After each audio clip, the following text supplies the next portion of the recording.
All right, good morning, everybody. Welcome back to this water rights. Oh, not yet.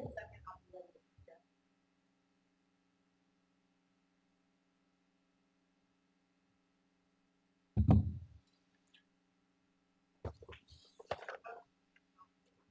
right, no problem.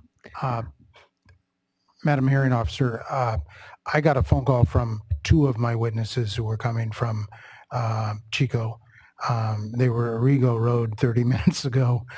There evidently is quite a traffic. 5%. I would expect them within the next 5 minutes or so, and they are not witnesses who will be testifying immediately. All right, great, thank you. Okay, let me get back to my spiel. Good morning. Welcome back to this water rights hearing on the California Waterfix change petition. I am Tam Dodek. With me to my right are Board Chair Felicia Marcus, is Board Chair Felicia Marcus, and I expect to be joining us shortly will be Board Member Didi Diadamo. To my left are Dana Heinrich and Kyle Oceandisco. Are we expecting Ms. Riddle today? Okay, well, if she comes, she comes. We're also being assisted today by Mr. Baker and Mr. Long. Our usual announcements, please take a minute right now and identify the exits closest to you. In the event of an emergency, an alarm will sound, and we will evacuate using the stairs, not the elevator, down to the first floor and meet up in the park across the street. If you're not able to use the stairs, please flag one of us or people wearing orange fluorescent clothing and caps, and you'll be directed to a protective area. Second announcement is, as always, this hearing is being recorded and webcasted, so please provide your comments while speaking into the microphone and identify yourself and your affiliation before doing so. Third, and as always, most importantly, please take a moment and put all noise-making devices on silent, vibrate, do not disturb, or as the chair likes to call it, stun. With that, we're going to have one housekeeping item from Mr. Jackson. Thank you for that update on your witness. The other one that I wanted to alert people to is after spending some time working through the schedule for the next few weeks, we received an email from Restore the Delta that they have greatly reduced their requested time for direct and opening, which is very commendable. What that means, though, is that frees up a lot of time on Friday, December 9th that I want to use up. So Mr. Volker and PCFFA and Ms. Desjardins, so that's groups 38 and 37, are on notice that they need to find someone to cover for them on December 9th if you're not able to make it. My suggestions are perhaps group 39 and 41, North Delta Cares in Snug Harbor. Perhaps they might be able to move up. But in any case, I will let everyone work that out. But it looks like Restore the Delta will be needing less time than we expect and should be able to be wrapped up on December 8th or early December 9th, very early December 9th. So that's a heads up for parties that are coming up to do their case in chief. With that, if there's no other housekeeping issues, I will now turn the floor over to Mr. Jackson to introduce his witnesses, present his opening statement, and conduct his case in chief. Thank you, Madam Chairman. Would you all stand up and you want them sworn in, right? We'll go ahead and administer the oath now then. Please rise and raise your right hand. Do you swear or affirm that the testimony you're about to give is the truth? If so, answer, yes, I do. Thank you.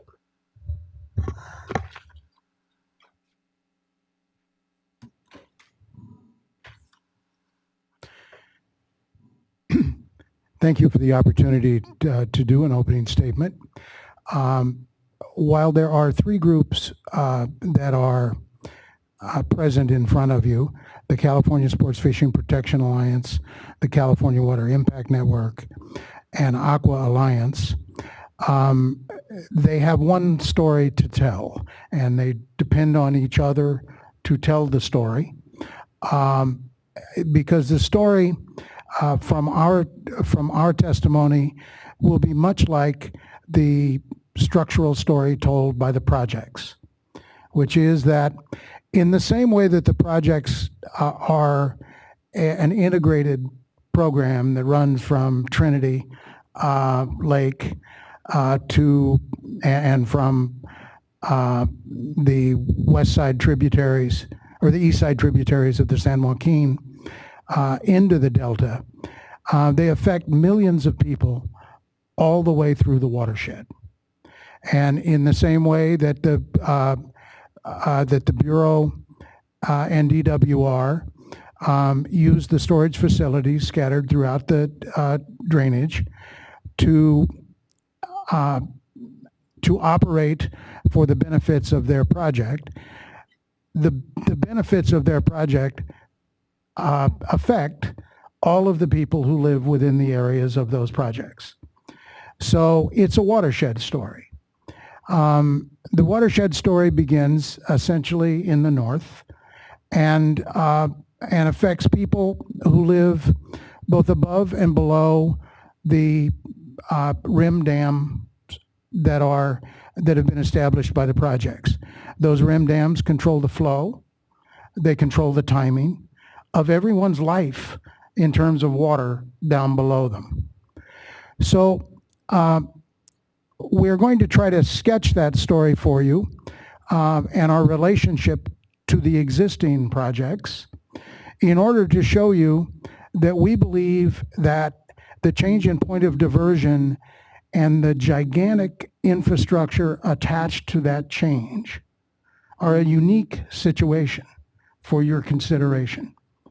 In a typical change in point of diversion, you take an old point of diversion and you move it somewhere else, and you, in terms of a farmer, or in the old days a gold miner, that was a period of miles, and there may only have been a few people affected in between it.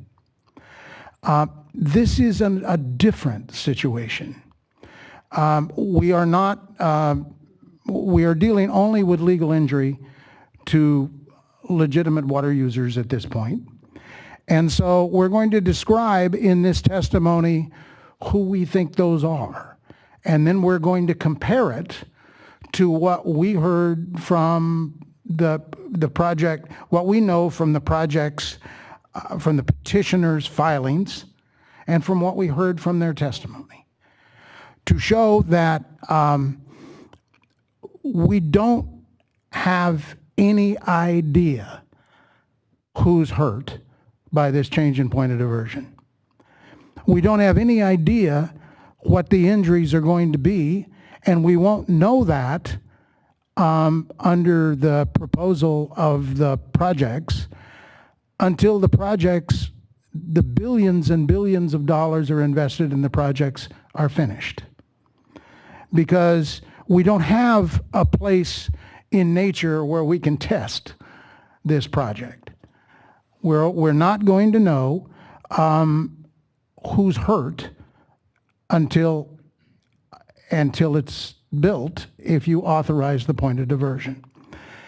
So the testimony will move down the watershed. The Aqua Alliance testimony will be will exhibit that, for instance, Mr. Brobeck, who will testify, that people who have individual wells in the Sacramento Valley are dependent upon their legal use of water from below their land. And yet there's been no examination of what it's going to do to the groundwater in the Sacramento Valley. There's been no evidence presented on whether or not the projects even know how it will affect the land, even in the face of the fact that the purpose of the change in point of diversion, as explained in the petition, is to collect water from below the rim dams in order to do their big gulp. At the same time, they're holding water exactly as they did before, according to their testimony, in their rim dams. So what we have is a new water source to a great extent. And the design of the project is to enable that water source to expand the period of time that it can collect water into very significant areas for recharge of the groundwater that is presently keeping the Sacramento Valley stable in terms of water supply for approximately 1 million some odd people. They're not all odd, but in any event, they don't know from reading the petition how they're going to be affected. As we move down the watershed, we're going to try to connect up the surface water and the groundwater, and that will be mostly through the testimony of Kit Custis. Mr. Custis' testimony is supported by his many, many years of working on groundwater issues in the Sacramento Valley and in the Delta. He will describe that over time, streams that were gaining streams for surface flow from the groundwater in the Sacramento Valley have become losing streams. He will describe that in the Delta, groundwater used to run toward the Delta, and now it runs away from the Delta, and that there is no indication in the proposal that any of that has been considered, and what the impact will be of expanding the amount of water that can be captured from below the rim dams where all of these people live, and what will happen in terms of injury to groundwater users who are legally allowed to use the water under their land. And everything from Article 10, Section 2 to an extensive amount of case law indicates that that's a superior right to an appropriative right which is held by the projects for their existing operation, which will continue in some effect from the South Delta using the existing facilities, and from the 3 huge new diversions on the Sacramento River. But that has effects on people and water users within the Delta. We're going to try to describe what you would need to do to determine what some of those effects are, and why the testimony so far that supports the petition has failed to do so. That testimony will be given in terms of foundation and factual information by the first 8 witnesses. The ninth witness, Dr. Ed Whitelaw, Professor Emeritus of Economics at the University of Oregon, and an individual who's been working in terms of defining injury, both environmental and economic, in some of the largest cases in the United States for the last 40 years, was tasked to determine whether or not he could determine from the basis of the evidence given by the petitioners whether or not people would be injured. And you will hear his testimony, and that will be at the end of our presentation. We're going to begin with testimony from Chris Schutz that basically calls into question whether or not this is actually a change petition. We know that the Bureau never had a point of diversion on the Sacramento River. And so for the Bureau, and we do understand from the testimony that the Bureau is one of the petitioners, but is not going to, or we don't know yet, whether the Bureau will own the project with DWR or what they will do with DWR. But they've petitioned to move water rights from somewhere, and yet the time for the build out on the Bureau's project expired in 1990. So the Bureau never had an anticipated project at these locations. If their water rights were going to be perfected, 1990 was the last date. DWR's situation is slightly different. They originally had a point of diversion in the North Delta. It is not the 3 points of diversion that they're talking about today. And their time to finish their original project ended in 2009. And Mr. Schutz is going to testify about CSPA's protest of that extension of time and what happened. We filed the protest, we haven't had the hearing, and yet we're talking about moving expired water rights to new locations as if it was simply a change and not a new water right request. Mr. Cannon is going to testify as to his long experience working for lots of different government agencies on lots of different sides in the Delta, and his familiarity with all of the facilities. The facilities control the flow. The facilities control the storage. The facilities of these two petitioners are not going to change under this petition. They're only going to divert extra water from below them, as I understand the petition. So his testimony will indicate why he believes that won't work and why he believes that will increase the harm to all legal users of water in California, because it will change the amount of it could change the amount of water in storage throughout the system temporally over time. That using the big gulp little sip and the new facilities, the goal is to get more water, and that leaves less water in carryover storage.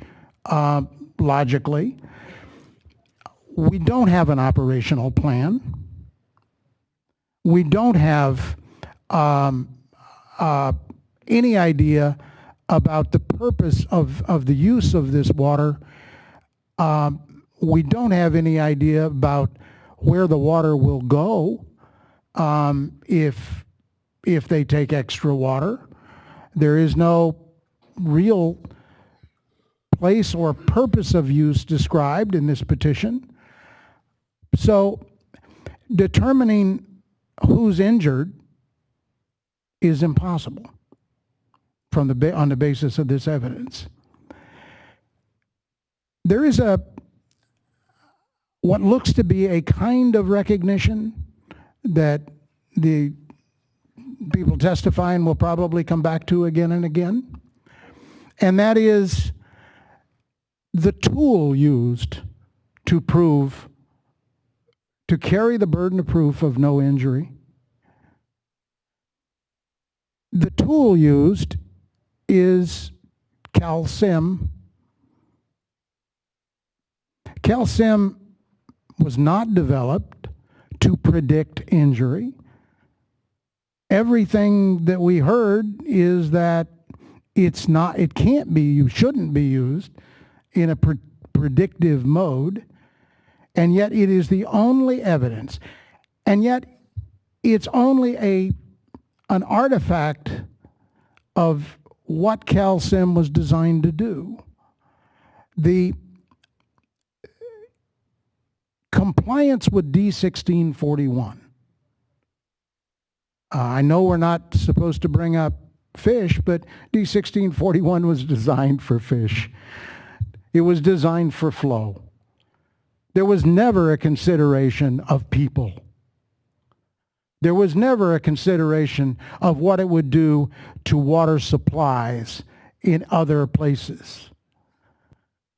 There was no evidence put on that indicates that they even recognize what all the uses are. There is no list of those uses. There was no examination of those uses. We've been told a number of times not to duplicate evidence that others have put on, and that we can rely on that evidence. And so I think the simplest way to understand it is when I open my refrigerator, I often see Bogle wine because it fits my budget and it's good wine. And it's below the new takeout. And it was described to you by Land and others. And it's just one example. Now, it's an example that D1641 has a causal relationship with, because D1641 is about salinity to an extent. And salinity in wine is a killer. And if salinity changes for people like Bogle and for thousands of others who grow other kinds of crops, but if the salt level goes up and wine tastes like salt, they're going to lose this customer as I move to something else in that price range that tastes good because it's not salty. Now, can I prove that it will be salty? No. Is it our burden of proof to prove it? No. It's the burden of proof of the petitioners who are asking for the change to prove it. And that is an example of what they failed to do in looking at everybody's business relationship. Bill Jennings is going to describe, among other things, a piece of land that CSBA owns in the town of Collinsville. We are riparian and have been riparian in our chain of title since there was a riparian law. We're located in a somewhat blessed place because we can figure out what the salinity is every day by going on CDEC. Our use of our land today is that we lease the land to DWR for them to continue the long history of taking water quality samples at their Collinsville station.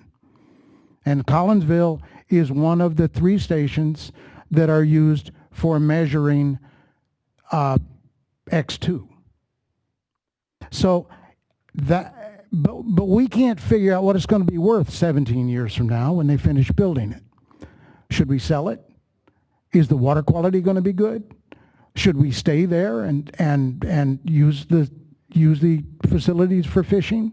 Mr. Jennings will decide the uncertainty of this project and what it does to an individual property owner, even if it's one of the littlest in the Delta, because we cannot determine from the evidence we've seen so far whether any of the uses we're contemplating or that we would sell to people would be worth anything. And that's the evidence that we believe has failed. And so we will try to describe why they haven't met their burden in the course of our testimony.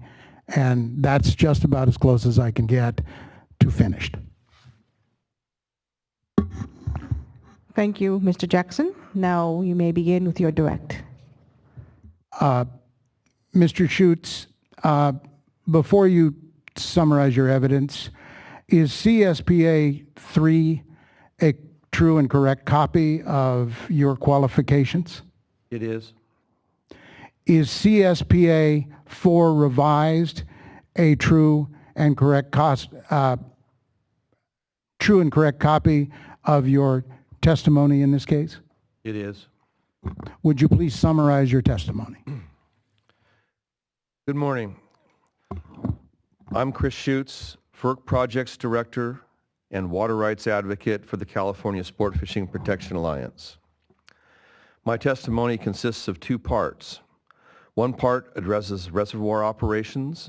The other part addresses procedural irregularities with the expired water rights permits that petitioners seek to modify. I'd like to begin with the water rights permits. In its closing brief in the Auburn Dam hearing, the Bureau of Reclamation argued in 2008, contrary to the assertions made at the hearing by California Sport Fishing Protection Alliance and Friends of the River, Reclamation is not requesting that the board apply a different set of rules and regulations to the federal government.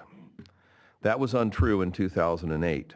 It is also untrue of the Bureau today in the case of its Central Valley Project permits, as it is equally today untrue of DWR's permits for the State Water Project.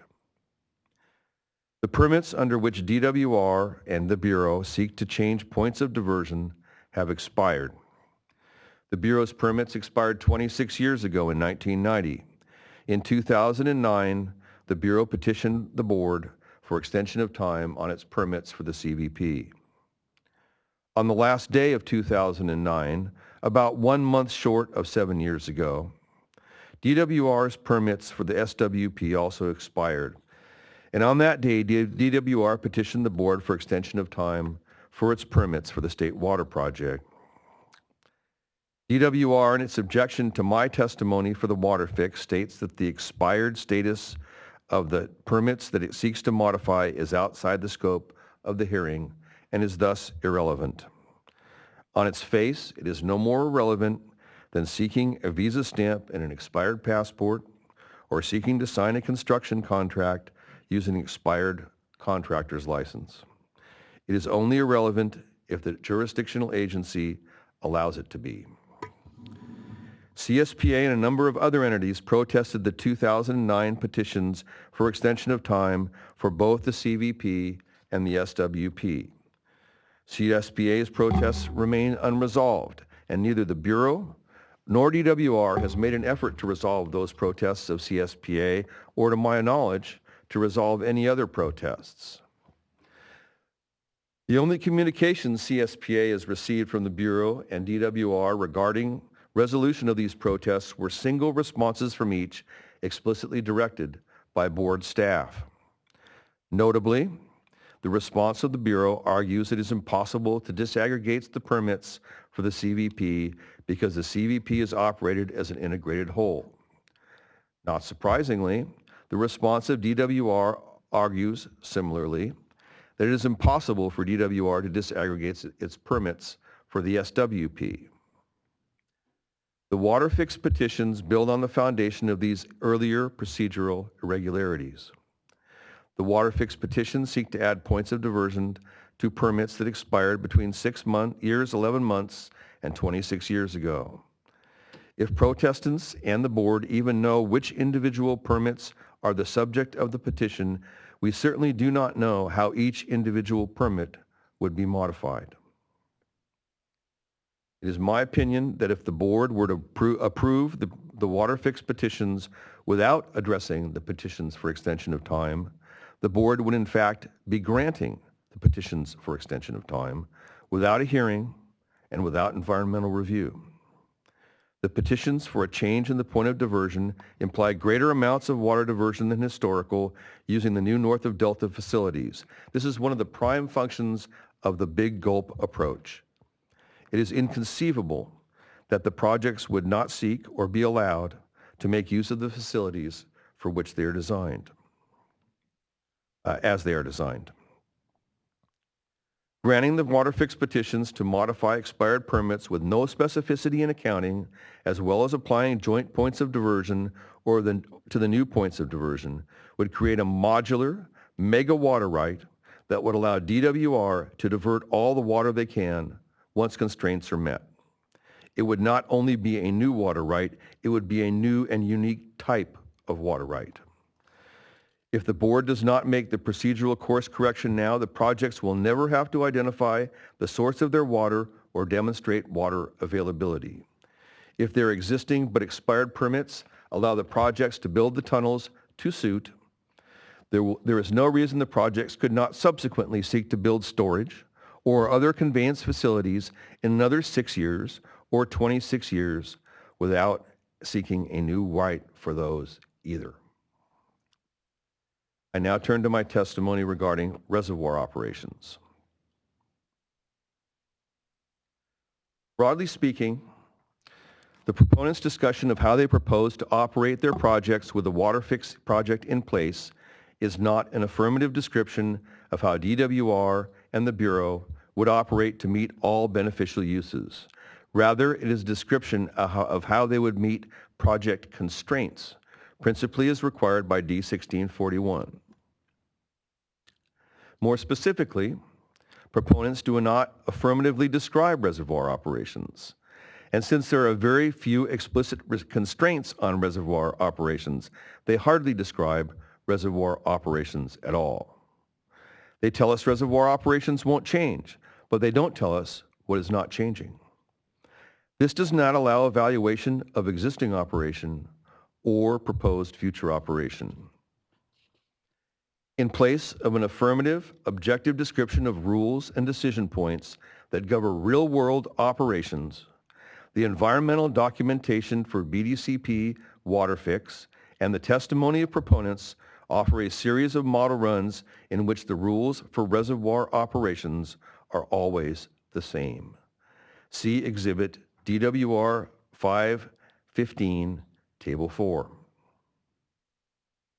During oral testimony and cross-examination in Part 1A of this proceeding, Mr. Menavar, Calcium 2 modeler for DWR, confirmed the rules for reservoir storage in all 4 modeled calcium scenarios for the Waterfix were established in order that they not draw down the reservoirs in comparison to the no-action alternative. This is not a boundary analysis for reservoir operation. It treats reservoir operation as a constant, not a variable, even though alternative reservoir operations are not only possible, but likely. Mr. Lehigh, on cross-examination, even suggested possible alternative operation. It is my view that past behavior is a good indicator of future actions. A consistent pattern of past behavior is a very good indicator of future actions. For this reason, I present Exhibit CSPA 37 that shows actual storage level of major north of Delta State Water Project and Central Valley Project reservoirs from 1/24/2007 to 2/28/2008 and from 1/24/2013 to 2/28/2014. These storage plots show consistent drawdown of project reservoirs in periods of relatively high storage to points where the projects were stressed by drought. In the 2014 to 2016 drought, this operation reduced water available for many available uses, including water supply. In my testimony, I emphasize the fact that the testimony of the proponents does not compare the no-action alternative with current conditions. In CSPA 36, I reproduce text and also exceedance plot from the RDEIR SDEIS that show the early long-term modeling. The revised DEIR shows that, compared to current condition, the no-action alternative already anticipates an overall average annual end-of-September storage decrease of 878,000 acre-feet north of Delta by 2025. So whatever the rules that govern Waterfix operations might be, the revised DEIR shows that DWR and the Bureau have already accepted the fact that by 2025, they will operate their reservoirs north of Delta with a greater element of risk to the tune of of an average of 878,000 acre-feet of reduced carryover. There is nothing speculative about this acceptance of increased risk. It is there in black and white and in color in the proponent's document. Project proponents ask us to confuse the map and the territory. All their modeling tells us about reservoir operation is that their modelers know how to tell the model how to achieve the same reservoir levels as the no-action alternative. They ask us to accept that because they've modeled it one way, it will be so. That this one series of model runs is a more reliable predictor of future behavior than their own recent reservoir operation. The rule curves embedded in calcium are not binding on project operators. Project operators testify that they use tools other than calcium to plan operations.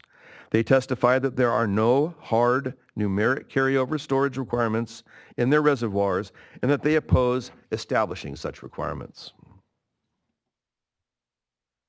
The Waterfix facilities would reduce the water cost of exports. Because of this, these facilities will incentivize increased exports, both of stored project water and other transfer water. The projects will seek to optimize the value of their projects for water supply.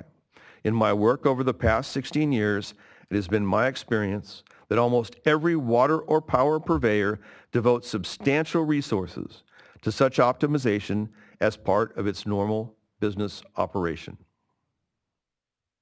Based on my experience and my understanding of the CVP and the SWP, I know that demand for project water will always exceed supply. It is my opinion that there will be constant pressure to increase water supply benefits to project contractors and to reduce constraints that limit those benefits.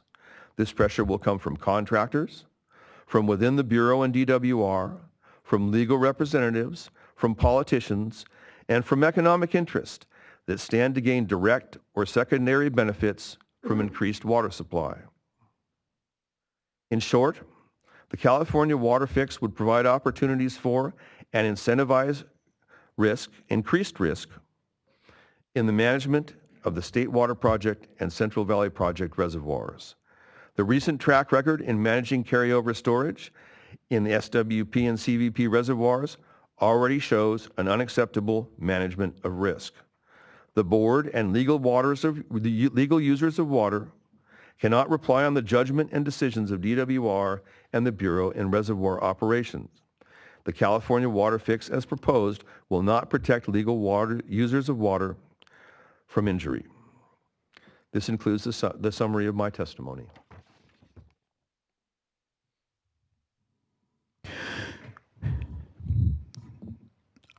Our next witness is Tom Cannon. Mr. Cannon, before you summarize your testimony, is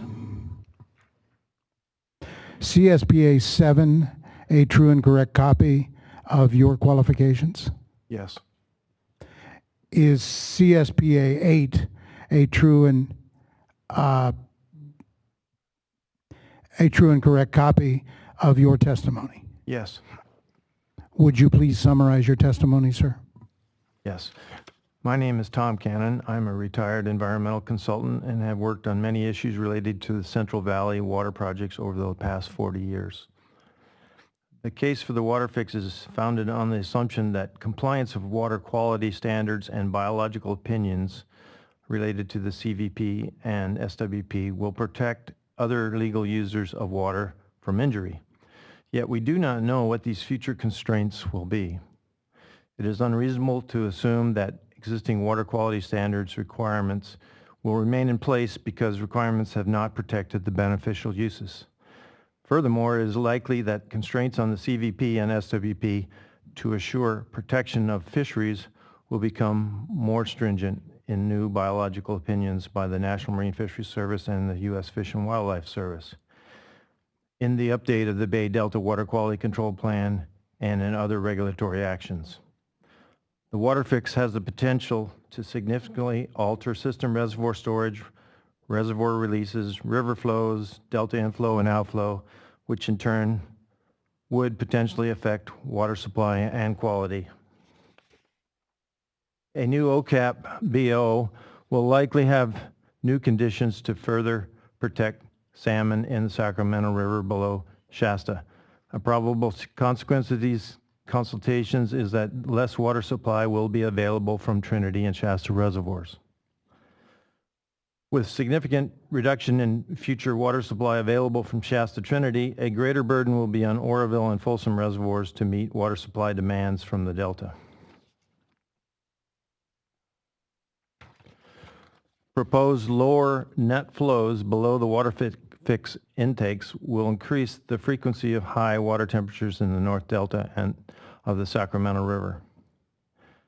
After June, total exports can be 15,000 CFS from the South Delta compared to the present limit of 11,400.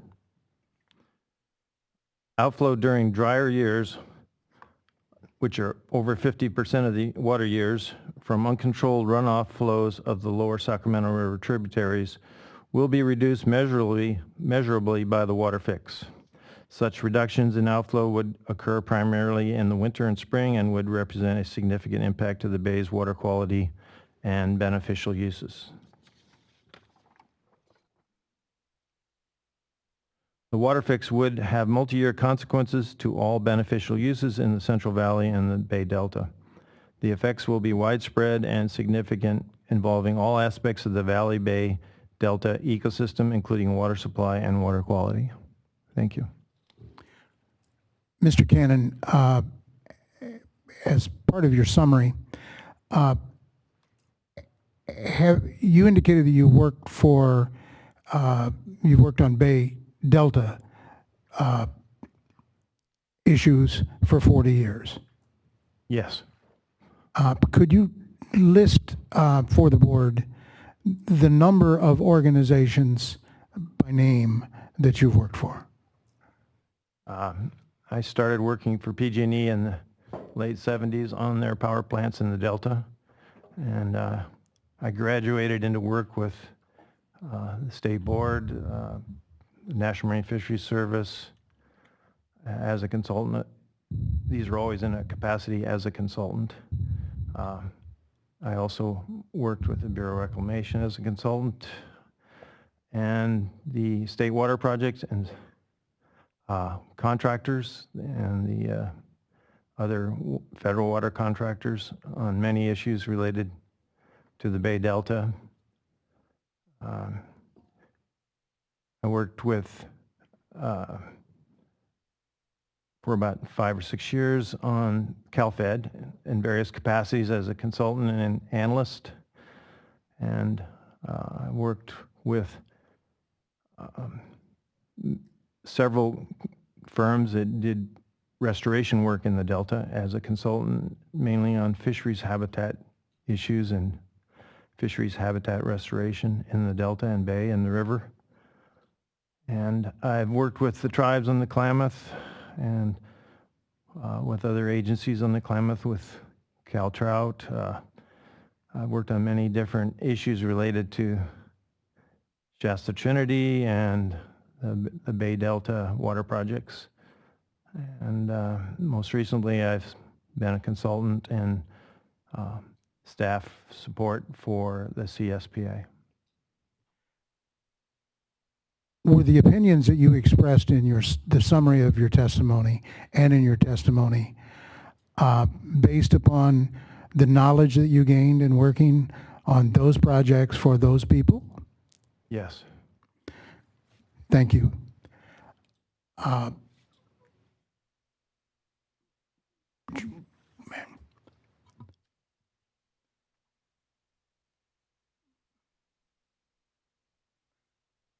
Could you go to CWIN? Thank you very much. Mr. Chavot,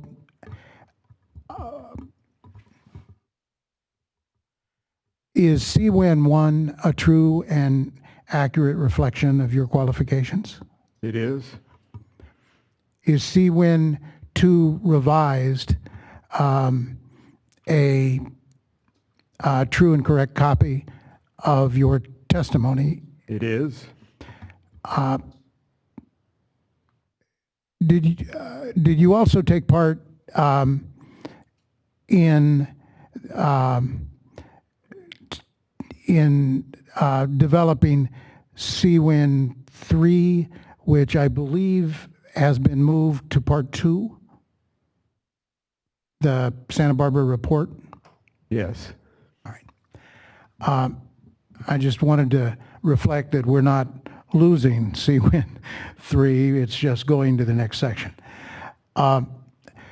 Would you summarize your testimony, sir?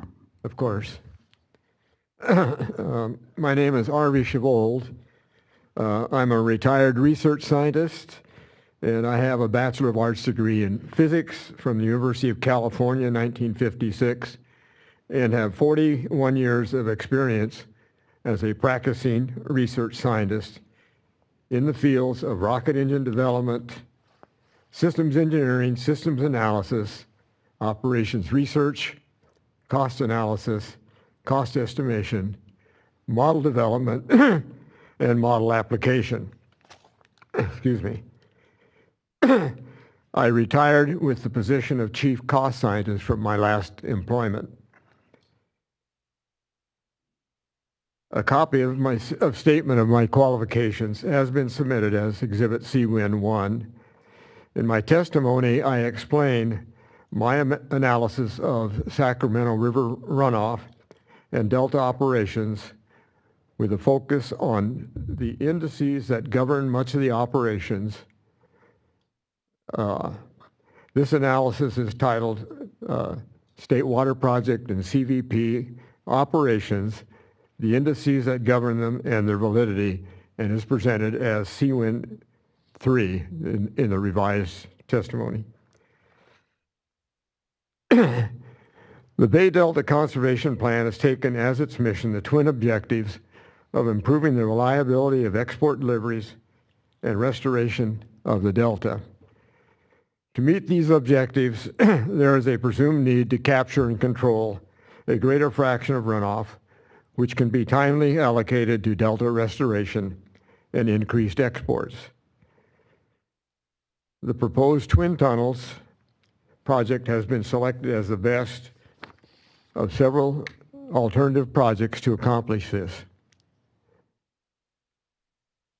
The implementation of the Twin Tunnels project requires a change in the point of diversion from the present point for cross-delta transport. Given that all the available water must originate as runoff from the mountains, it is fair to ask, what are the possibilities to capture more water? The present operations in the Delta are prescribed by a multitude of constraints promulgated by the State Water Resources Control Board in order to protect the rights of others and be faithful to their charge to protect the Delta environment. A seminal element in developing those constraints is the index water year type. CWIN began its analysis by investigating the origins and validity of the index water year type. To establish its validity, it was necessary to study the record of runoff from the Sacramento River. That study set out to characterize the statistical properties of the runoff record and how it is used in deriving the water year type index and its antecedents. The results of that study have revealed some remarkable shortcomings in the present use of those indices. CWIN's findings. The antecedent to the water year type index is the water year index. The formulation for this water year index was found to be without scientific merit. It has no validity as an index for forecasting a developing water year as to the likely level of runoff. As a consequence, the derivative water year type index also has no validity, and I will explain this a little bit later. The Sacramento historical runoff record comprises two distinct and independent sets. One comprising dry years, which represents 56% of the record, and the other comprising wet years of 44% of the record. And this is important. There is no meaningful normal or average for the entire record. There is a numeric average, but it is not very meaningful. There is no significant correlation between successive runoff years, such that every water year has to be treated as an independent event. Therefore, at the beginning of each water year, there's a 56% chance that it will be dry and a 44% chance that it will be wet. The testimony copy says 46%. That should read 44%. A more detailed examination reveals that if cumulative runoff by the end of January of a water year is less than 3.9 million acre-feet as measured by the Four Rivers Index, the possibility of an ensuing wet year is only approximately 5%. Concluding remarks. These findings lead to the following observations and conclusions regarding state water project operations and the correlative Central Valley project operations. Winter export of project water should be significantly reduced or deferred until there is enough runoff to indicate that the ensuing water year will be sufficiently wet. These preliminary findings indicate that could be as late as the end of January. No confident statement of project yield can be made at the beginning of a water year. Estimates of the current water yield should be based on the assumption that the ensuing water yield will be dry until there is confidence the water yield will be wet. Long-term state water project operations should be based on a careful examination of the dry year half of the distribution of runoff to deliver a reliable level of deliveries that the contractors can depend on. Because most of the CVP and state water project reservoirs operations are tied to water year type index, and that index is found to have been invalid, all such operations must be revisited. Because almost all delta constraints promulgated by the State Water Resources Control Board are based on water year type, all such constraints must be revisited. That concludes the testimony in CWIN 2. I would like to go to CWIN 3, which is my exhibit. Before you do that, Mr. Chabot, could you explain to the board how a rocket scientist ended up learning about water indexes? I happened to begin my career as a research scientist in the development of all of our liquid propellant rocket engines for our strategic deterrent. In that capacity, I was given a responsibility for flow measurement, and as a consequence, I was also had to do a lot of statistical analysis as we calibrated flow meters and such. So that began a succession of endeavors on my professional career to move me in the direction of statistical analysis, operations research, and systems analysis. I worked at the Rocketdyne Propulsion Field Laboratory for 6.5 years. After that, I worked at General Research Corporation, which is a RAND-style think tank in Santa Barbara, and was more or less the captive think tank for the Strategic Air Command of our strategic forces. And in that, we provided consulting services to the Strategic Air Command as to how to use our nuclear deterrent. After that, I spent 21 years working as an analyst and cost estimator, mostly in military weapon systems, but in other things. And really in the application of operations research and systems analysis. Along the way, I have had an abiding interest in water resources. It's gone at least for 50 years up till today. I've been retired for 20 years. And I've taken the tools that I've learned in my profession and applied them. And this is the result of what I have done. I understand the State Water Project quite well. I understand its modeling very well. And I've always had an interest in why some of the things they use in their models and in the constraints are there. So it's just natural curiosity that led me to this direction. I have the tools to do it. Thank you. Thank you. But, all you really needed to say was that you are a Cal Berkeley graduate, and that would have done it for me. Thank you. I do have one more question, though. Mr. Chavold, did you spend time working on the State Water Project EIR relating to the Monterey Agreement, the state water contracts? Yes, Would you recount how that happened and what you learned? I was part of one of the plaintiffs on the challenge to the Monterey Amendments, which we succeeded in winning. And the court, we had a settlement, and the court wanted the plaintiffs to have a seat at the table in revising the new EIR, and I represented one of the plaintiffs. And that went on for several years. It was not supposed to go that long. But in that activity, I became very familiar with the state water model, CalSIM. I have a lot of experience in modeling of just that kind from General Research Corporation, and I worked with some of the best names in network flow modeling.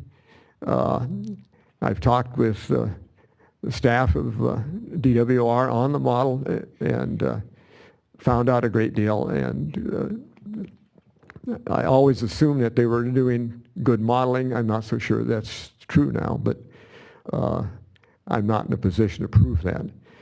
But it's the reason that I'm really have come to have a great deal of understanding of the State Water Project. If I may now, I'd like to go to my exhibit C13, and there's several graphics and the introductory paragraph that I want to present. In the introductory paragraph there, revised. Yes. C13 revised, correct? Revised, yeah. I reiterate the formulation for the index that was the board has promulgated for designating water year, calculating water in year index, and from that water year type. The formulation I have there, where I describe the independent variables, where I put calendar year, I should have said water year. It doesn't affect anything I say about the formulation.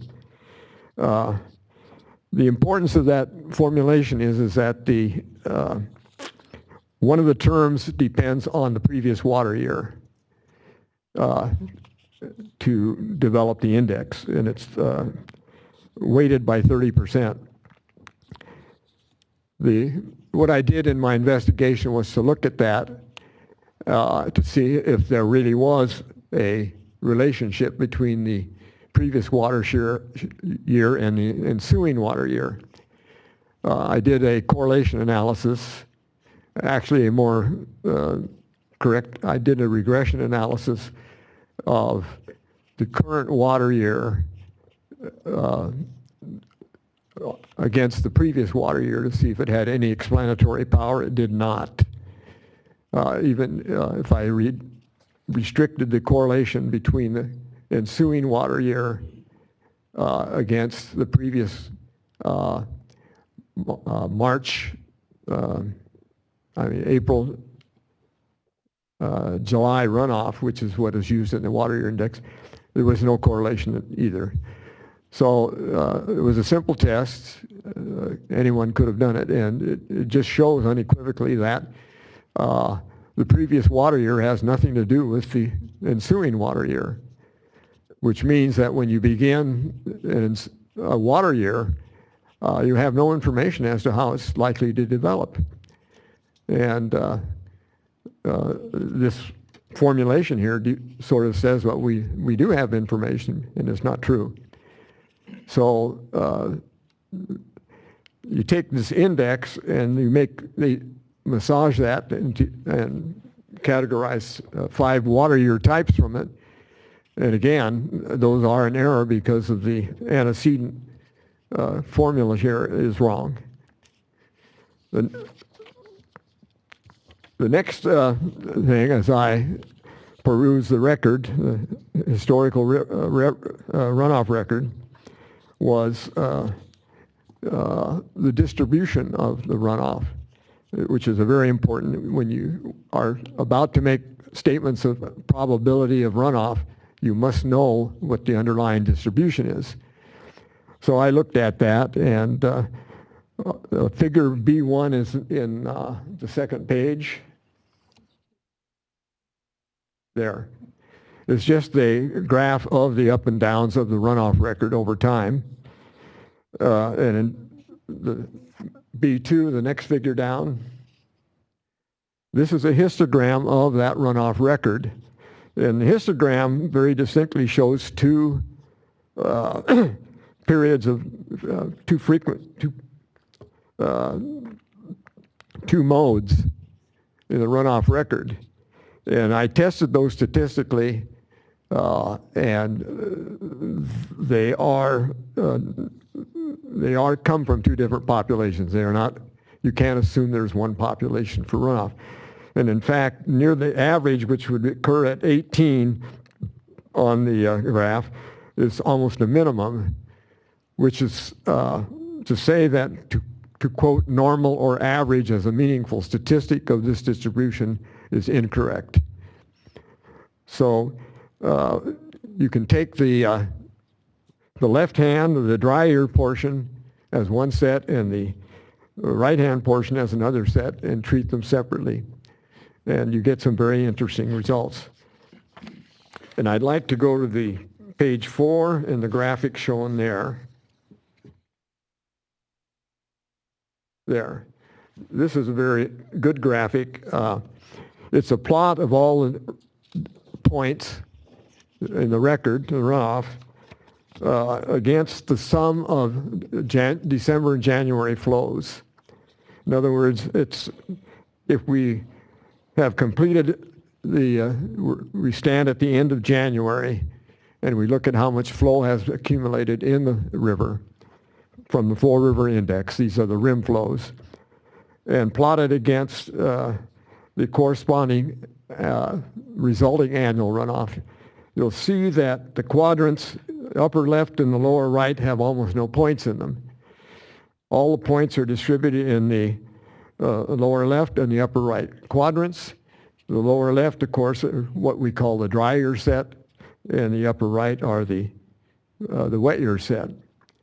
And if you draw a line, the graphic that's so crude that it's be a little after the 4 million mark, but it's at 3.9 when you look at the quantitative data. You capture all of the dry year except 2. And that's where I made the statement that there's only a 5% chance that if you've haven't gotten 3.9 million acre feet, there's only a 5% chance that the year will be wet. So these are the data that I used and the analyses that I used to arrive at the conclusions and statements I made in my testimony. And I think they're very important. The water year type is a term that is used in all the reservoir operations up and down the project. These tables of reservoir releases are tied to how much is in storage and the water year type. If the water year type is incorrect, you have to revise your reservoir operations. With regard to the delta, the water year type is used to designate how much outflow you want. It's part of the export outflow ratios, and basically is a fundamental parameter in determining the likely effects on water quality. And if that index is not correct, then we have to revise them. And if we also assume that I'm correct, that each water year has to begin assuming that you're dry, all the operations have to be revisited on that basis. It also means that in that critical period of December, January, and February, when you like to pump hard to fill the San Luis Reservoir, instead it says that if you have a dry year, you can't really pump hard till after January, and only that in the instance that the year will be, ensuing year will be wet. So it really calls into question how much water there really is available to pursue the twin objectives of delta restoration and increased export. And if we assume that delta restoration has to make a claim on a certain amount of water, given the results I've shown here, it's going to be very difficult to say that you can even get any more water than you have been for delta export, and the very likely conclusion is that you will have less water. So this is very, very important finding for the State Water Project. And I think I'll end my testimony there. Thank you. The next witness is Jim Brobeck, Aqua Alliance. Mr. Brobeck, is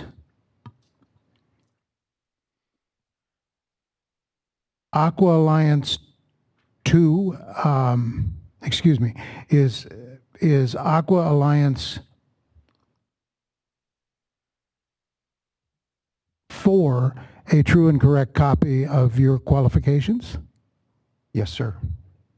Is Aqua Alliance 3 revised a true and correct copy of your testimony? Yes, it is. Would you please summarize your testimony, sir? I'd be happy to. I own an acre of land in the Chico urban area that is served by a 70-year-old well. This 100-foot deep well provides domestic water for 2 families, a family orchard and vegetable garden. Maintaining a usable elevation of groundwater under my land is of the utmost importance to maintaining our domestic water supply, irrigating our modest agricultural pursuits, and sustaining 23 valley oak and live oak trees that provide a cool canopy of shade during the hot summer and fall months. I serve Aqua Alliance as a water policy analyst and have worked closely with our executive director for over 12 years. Aqua Alliance represents independent groundwater users in the northern Sacramento Valley by tracking regional water projects, by participating in NEPA and CEQA process, and by engaging with the Butte County Water Commission and the Northern Sacramento Valley Integrated Regional Water Management Plan. I was appointed by Butte County Supervisor Kim Yamaguchi to serve on the county's Water Advisory Committee. The Waterfix fails to clearly identify threats to the balanced Northern Sacramento Valley aquifer system, threats presented by the emerging water market that intends to employ groundwater substitution water exports to fill the giant tunnels that require this diversion change petition. Many wells in my region register historically low elevation. Numerous monitoring wells have failed to comply with Butte County's basin management objectives. These monitoring objectives have no enforcement mechanisms. There are a number of areas that have a steady decline in groundwater elevation, even during so-called normal water year conditions. In other words, existing demands on the aquifer system are creating an unsustainable aquifer imbalance that will impact groundwater-dependent family farms, urban forests, stream flow volume, and thereby depriving people downstream that have long-standing rights to divert surface water. The Waterfix will require sources of reliable supply water to fill the tunnels. One of the buzzwords for where this water will come from is conjunctive use. Conjunctive use of groundwater by senior irrigation districts in the Sacramento Valley has been used as a tool of flexibility by surface water exporters and is synonymous with groundwater substitution exports. My family's shallow well is indicative of a resource that has been the foundation of the quality of life for the residents of my region. Many independent family farms use the shallow aquifer as a source of irrigation water to keep their trees producing fruit and nuts. Intermittent stream tributaries of the Sacramento River were wetter for longer periods prior to the development of groundwater extraction infrastructure.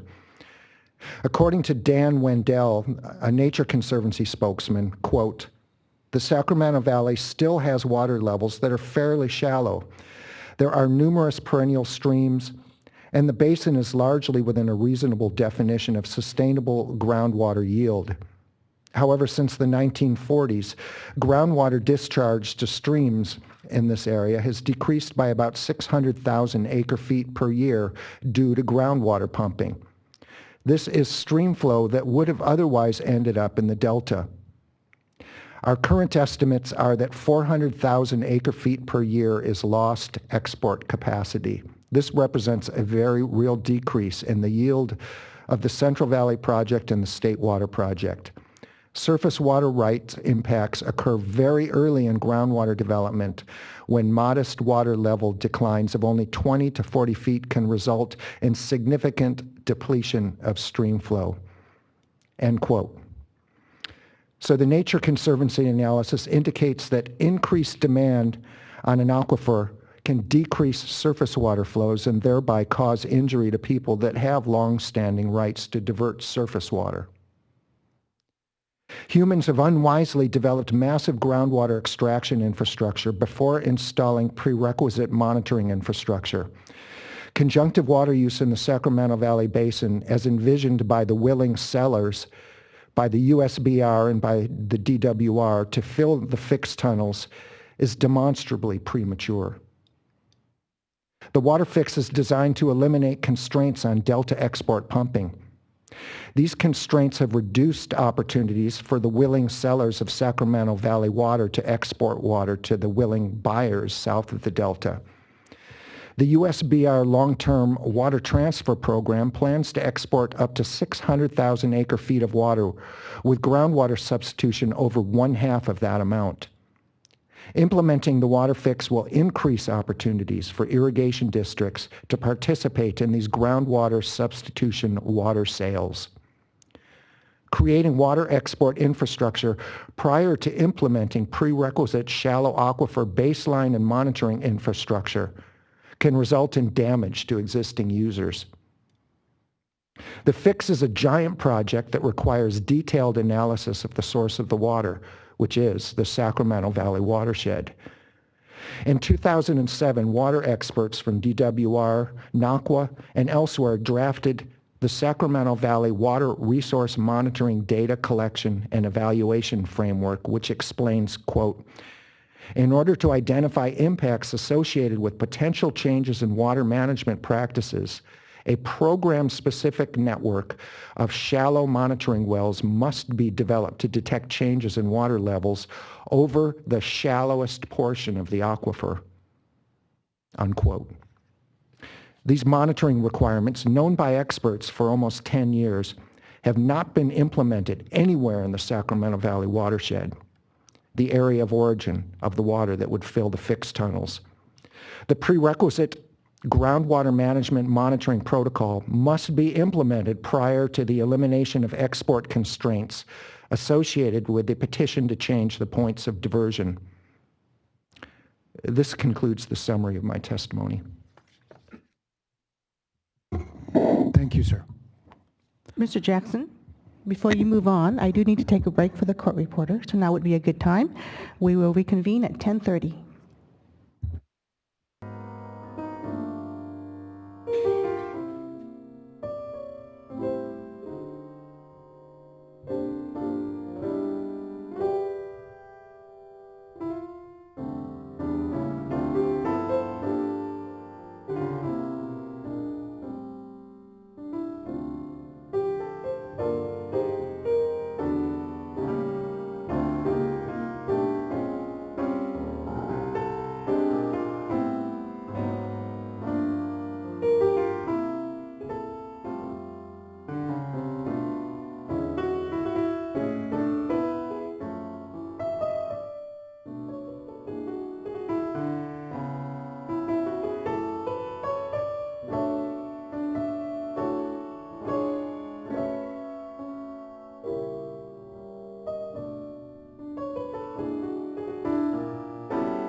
If everyone could please grab a seat. It is 10:30, so we are reconvening. And Mr. Jackson, please go to your next witness.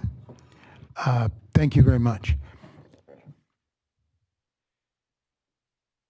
The next witness is Barbara Valamis. Before you summarize your testimony, Barbara, is Aqua Alliance 1 revised your testimony in this case? A true and correct copy of your testimony in this case? Yes, it is. Is Aqua Alliance 2 a true and correct copy of your qualifications? Yes. Would you please summarize your testimony? I am the executive director of Aqua Alliance and have 25 years of experience in environmental advocacy and education. Aqua Alliance is a not-for-profit California corporation that was formed in 2009. Its mission is to defend Northern California waters and the ecosystems of these waters support, and to challenge threats to the hydrologic health of the Northern Sacramento River watershed, including escalating attempts to divert and withdraw more water from the Northern Sacramento River hydrologic region. Aqua Alliance's members are legal users of water that include farmers, scientists, businesses, educators, and residents who have significant financial, recreational, scientific, aesthetic, educational, and conservation interest in the aquatic and terrestrial environments that rely on the waters of the Sacramento River watershed. This hydrologic system of ground and surface waters provide water for orchards, homes, gardens, businesses, wetlands, streams, rivers, terrestrial habitat, and myriad species, which in turn allows Aqua Alliance members to reside, farm, fish, hunt, cycle, photograph, camp, swim, and invest in the economy of the region. The no-injury rule requires that the petitioners demonstrate that these users will not be harmed by the petitioner's proposal. In economic terms, injury would occur as costs increase or benefits decrease. My testimony includes examples of higher costs and decreased benefits to legal users in the Sacramento Valley and foothills that could easily take place if the twin tunnels are built.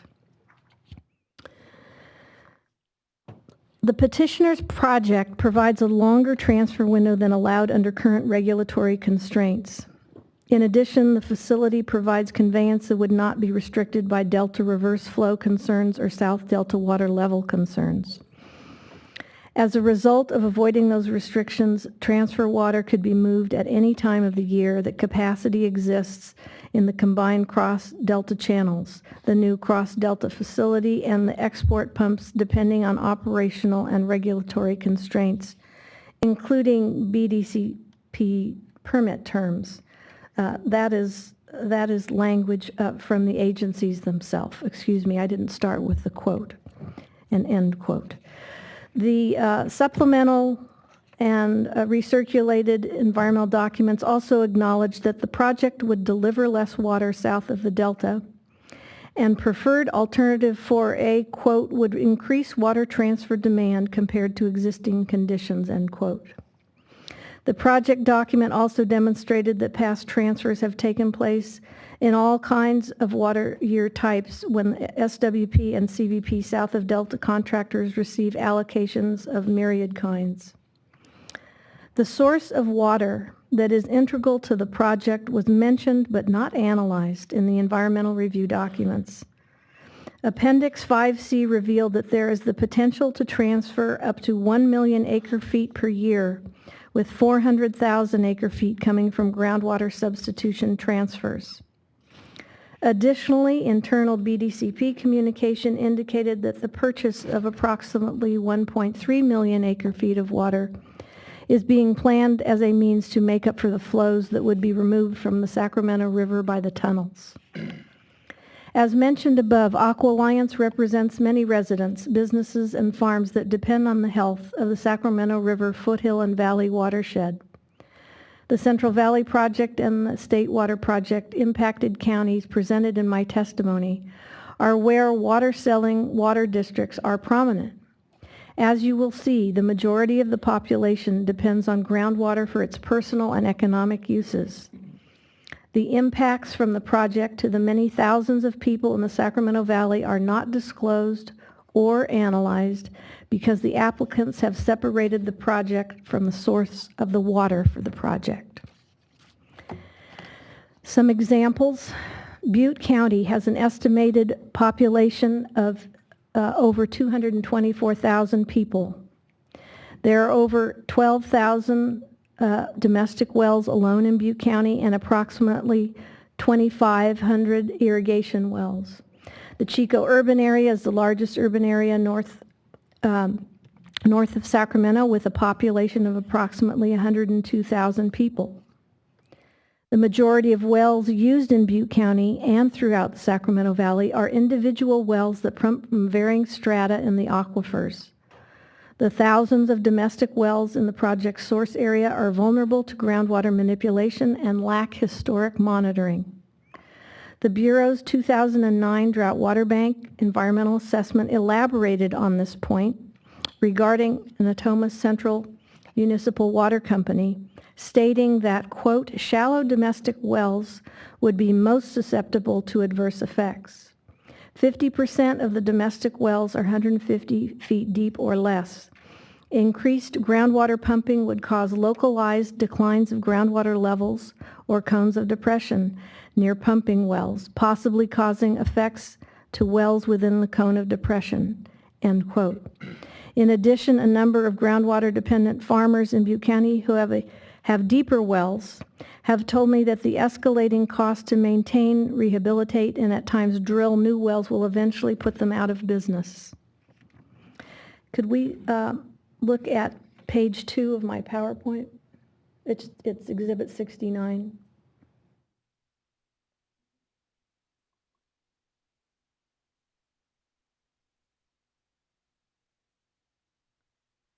This page 2 will show you what's been going on. The trajectory of deep well applications in Butte County, you can see it has shot off the roof in 2014 and 2015, and I wanted to bring that to your attention. In Colusa County, there's an estimated population of almost 22,000 people. Their largest city of Colusa has approximately 6,300 people. There are 1,337 domestic wells, 57 public supply wells, and 1,131 irrigation wells in Colusa County to date. In Glenn County, with an estimated population of 28,668, their largest city of Orland has a population of 7,676 people. The city of Willows has a population of 6,154. There are 2,923 domestic wells, 34 public supply wells, and 1,849 irrigation wells in Glenn County to date. Shasta County has an estimated population of almost 179,000 people. Its largest city is Redding, with a population of over 90,000 people. There are 11,253 domestic wells, 219 public wells, and 363 irrigation wells in Shasta County to date. And Tehama County has an estimated population of almost 64,000 people. Its largest city is Red Bluff, with a population over 14,000. Red Bluff is bifurcated by the Sacramento River. And from one of its flood control reports in 2003, it states, quote, groundwater used for irrigated agriculture increased to 2/3 of the irrigated agricultural supply in the 90s and continues at a similar rate to the present day. Other factors have also contributed to an increasing reliance of groundwater, including local and statewide population growth, changing land use patterns, increased environmental water use, and water supply reliability. Increased municipal and industrial uses within the county rely almost entirely on groundwater as a water source, end quote. In Tehama County, there are over 10,000 domestic wells, 111 public supply wells, and 1,591 irrigation wells to date. Transfers or exports from the Sacramento Valley that directly or indirectly involve groundwater have the ability to increase harm to the groundwater basins and therefore all the human uses that depend on groundwater. Declining groundwater elevations lead to higher costs for extracting well water, well maintenance, well replacement, and watering household, municipal, and agricultural vegetation or crops. Direct and indirect groundwater impacts also lead to increased stream and river accretion that leads to declines in surface flows that cause impacts to other surface water and groundwater users and uses. Briefly on water quality, there are a number of pollutants in the Sacramento Valley groundwater basins that have considerable potential to affect public health. The Waterfix testimony failed to consider that increased groundwater extractions for water exports might mobilize constituents PCE, TCE, and nitrates under the city of Chico, mobilize arsenic and iron in domestic and public wells in part of Tehama County, where 14% of the wells had concentrations of both arsenic and iron above their associated MCL levels. Another missing item are the conditions of groundwater. Could we go to page 1 of the PowerPoint as I read thank you. The Waterfix ignores the watersheds that will provide the water for the twin tunnels. What you also know is that many California counties and communities have serious historic groundwater declines, more recent significant groundwater declines, or both, including in the source areas. Sacramento Valley groundwater is experiencing the most serious and persistent declines since the CVP and SWP projects were built. And this can illustrate it. I won't read it to you. Despite this fact, DWR hasn't provided a comprehensive assessment of groundwater overdraft in California for 35 years. Undaunted by such a dearth of information, DWR produced an estimate in 2003 that, quote, overdraft is estimated between 1 to 2 million acre-feet annually, end quote, in California. The petitioner USBR acknowledged these errors of omission in their own document recently, the 2015 Coordinated Long-Term Operations of the Central Valley Project and State Water Project, draft EIR and FEIS, excuse me. Significant concerns about fall 2015 groundwater levels were summarized in the Northern Sacramento Valley Integrated Regional Water Management Board meeting. Quote, Bill Ihorn, who is the chief of groundwater section in the Northern Region Office of DWR, gave an update on groundwater levels within the North Sac Valley region. Change maps for October groundwater levels show that in much of the Northern Valley, the groundwater levels are lower than 2011, going from bad to worse. Historic groundwater level hydrograph maps show that groundwater levels are at their lowest ever on record. A wet winter will help the water tables rebound, but deeper aquifers will take longer to rebound, end quote. Subsidence. The applicants are well aware of subsidence issues in the Sacramento Valley, although it has not been disclosed, nor have the potential subsidence impacts from the project been analyzed. The Waterfix project proposes up to 400,000 acre-feet of groundwater substitution transfers, as I mentioned above, in the very region experiencing the subsidence. Relevant information regarding subsidence from other documents produced by the applicants includes, quote, this is from the final EIS-EIR for the long-term water transfers. Quote, land subsidence has not been monitored in the Redding groundwater basin. However, there would be potential for subsidence in some areas of the basin if groundwater levels decline below historic low levels. The groundwater basin west of the Sacramento River is composed of the Tehama Formation. This formation has exhibited subsidence in Yolo County, and the similar hydrologic characteristics in the Redding area groundwater basin could be conducive to land subsidence. Next quote. Out of the 11 DWR extensometers, 5 show potential subsidence over time. And I will summarize this, not give you the entire quote, but near the Conway Ranch in Yolo County, they observed inelastic land subsidence estimated at approximately 0.2 of a foot from 2012 to 2013, and an additional 0.6 of a foot from 2013 to 2014. In comparison, slightly less than 0.1 of a foot of subsidence occurred over the previous 22 years. So, in the last few, significant changes. In Yolo County near Yolo Zamora, half a foot decline from 92 to the present. Quote, historically, land subsidence occurred in the eastern portion of Yolo County and the southern portion of Colusa County due to extensive groundwater extraction and the region's geology.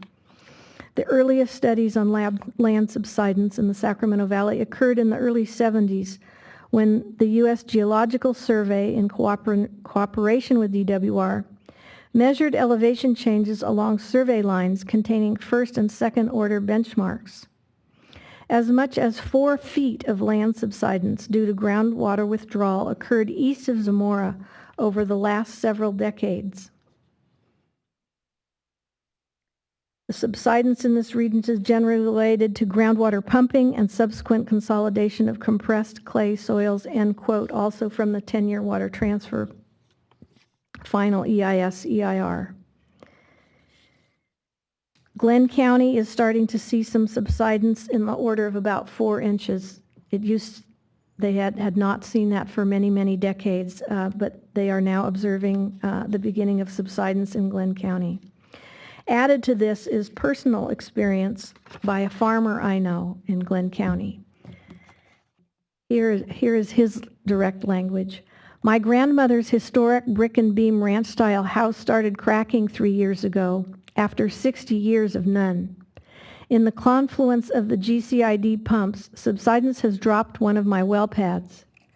A 30-year-old PVC pipeline buried 5 feet deep decided to shift and break for no reason this spring. I am facing the immediate replacement of at least 3 wells. The local farmers in the area of GCID's influence have all been paying more money for the same water. Water quality changes in 2 of my other wells have cost me a fortune this year to keep the system clean. I believe it's because of GCID's drawing down the aquifers. Lastly, on the topics before my conclusion, I wanted to speak about groundwater age and recharge. Notwithstanding the absence of disclosure in Waterfix documents regarding the age of groundwater or recharge in the Sacramento River watershed, research by the academic community exists. For example, according to Professor Jean Moran regarding the Mid-Sacramento Valley, quote, wells with top perforations below 300 feet below ground surface do not contain tritium. The large volume of old groundwater produced at drinking water wells has implications for groundwater management since recharge to these wells takes place over periods greater than 50 years. Relatively rapid groundwater flow is limited to the shallow regime in localized areas near the major streams and in fan sediments, end quote. Dr. Moran's groundwater ambient monitoring assessment report also demonstrated that except for fairly rapid recharge near streams in Chico, quote, drinking water wells that back up to the foothills to the east and wells to the north of Lindo Channel produce almost exclusively pre-modern groundwater, end quote. This was also the case for, quote, deep monitoring wells, especially to the west of Sacramento River, that produced paleo water that recharged more than 10,000 years ago. Dr. Hoover from Chico State stated, quote, this implies that there is currently no active recharge to the Lower Tuscan aquifer system. She continued by stating, if this is the case, then water in the Lower Tuscan system may constitute fossil water with no known modern recharge mechanism, and once it is extracted, it is gone as a resource, end quote. Could you go to page 4? And as you're doing that, Mr. Jackson had requested, I think, about 2.5 hours for his direct, so let's add another 60-minute. The clock wound down quite a while ago. This is my conclusion. Well, That's fine. she hasn't stopped I'm you. not She going to knows take how it to just do all that. on. No, I'm fine. I just want to get the clock going Yeah. again. Okay. Yes, I didn't want to interrupt her. And if you'd go then also to number 5, I brought these visual representations of how the people in our region feel, because words are one thing, visual representations cut through a lot of the hyperbole.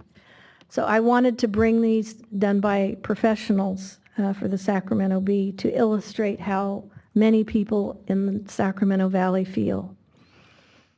As demonstrated in our testimony, there's a great deal omitted from the Waterfix documents and the applicant's testimony on which you must rely for this petition. It is as if where the water comes from has no meaning, as if the Sacramento Valley and foothill people, farms, and businesses that all depend on the water that supports the human and natural landscapes, as if they're not there. Until the applicants are challenged, here and in court, they will ignore the water, the land, and the people that will be sacrificed for the dreams of 3 governors, numerous speculators, and less than 2% of the North State population that stands to make money mining water. But don't we all know where the water is coming from? Where is the infrastructure to move water, a crop that is easily fallowed, and large groundwater basins with and cellars with a pattern of water sales? We know it's the Sacramento Valley. Aqua Alliance and our colleagues have done all we can in responding to project documents, attending meetings, and participating in the State Water Board Waterfix hearing. So far, we feel we have not been heard. It is as if we are not part of California. As if our watershed, California's largest, has an endless supply of water. As if you can trick not only people, but hydrology. And because the Sacramento River watershed would wither and die, like the watersheds of the San Joaquin and Owens rivers, in someone else's lifetime, should we not care? Should you not care? For as goes the Sacramento River and its watershed, so goes the state of California. And if you do not hold the applicants accountable for their errors and omissions, the public will be forced to fill your shoes in a court of law. I'm complete. Ms. Valamis, you filed a substantial number of exhibits in this case. Yes. Why? Because they are illustrative of what is lacking in this project, what is lacking in the applicant's submittals, their documents that they've used for environmental review. They cover the issues that are sadly missing that I tried to summarize in my comments here. Are these documents the documents that you relied on for your testimony? Absolutely. Are these documents mostly government documents? Yes, absolutely. There are some that are academic, but mostly. Or they're water district too. I would say the private ones could be water district. Are these documents the kind of material that you and others rely on for their knowledge and understanding of the systems that your region depends on. Oh, absolutely. And you believe they're relevant to your testimony. It would be very difficult to provide this kind of testimony without them. Thank you.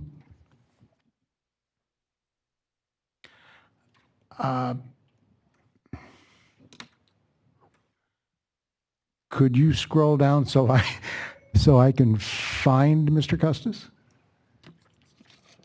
He's up. 7. Up. Okay. Sorry. Wrong direction.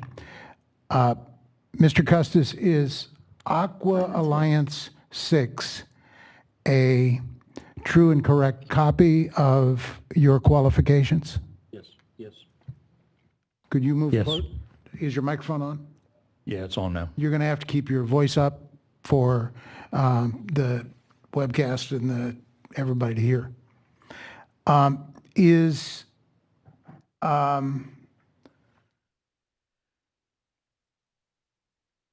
Aqua Alliance 5 a true and correct copy of your testimony? 5 is a copy of the written testimony. And Yes. then from Aqua Alliance 7 to 33 are the exhibits that are attached to that testimony. And they're attached to the testimony for what reason?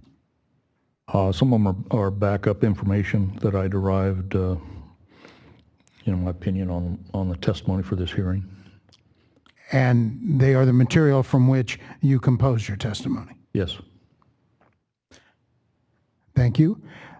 And is Aqua Alliance 7 a true and correct copy of your PowerPoint?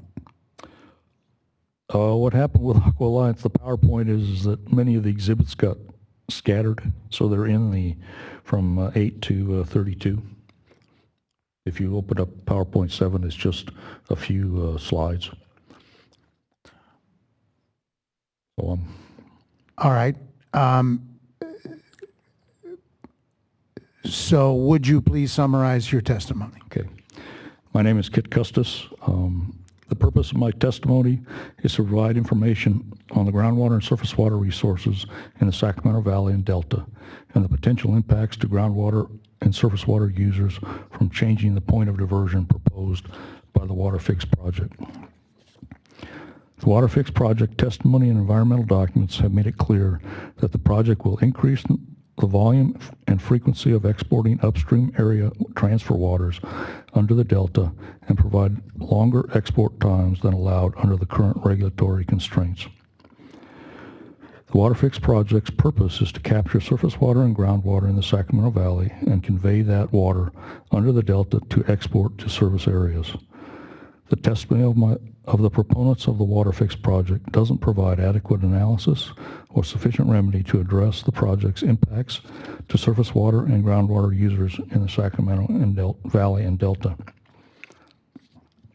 The specific issues all addressed in my testimony include the fact that the Waterfix project's impacts to the Sacramento Valley and Delta groundwater and surface water systems have not been fully evaluated for the proposed maximum export of up to 400,000 acre-feet per year using groundwater substitution transfers and up to 507,000 acre-feet per year using crop idle transfers.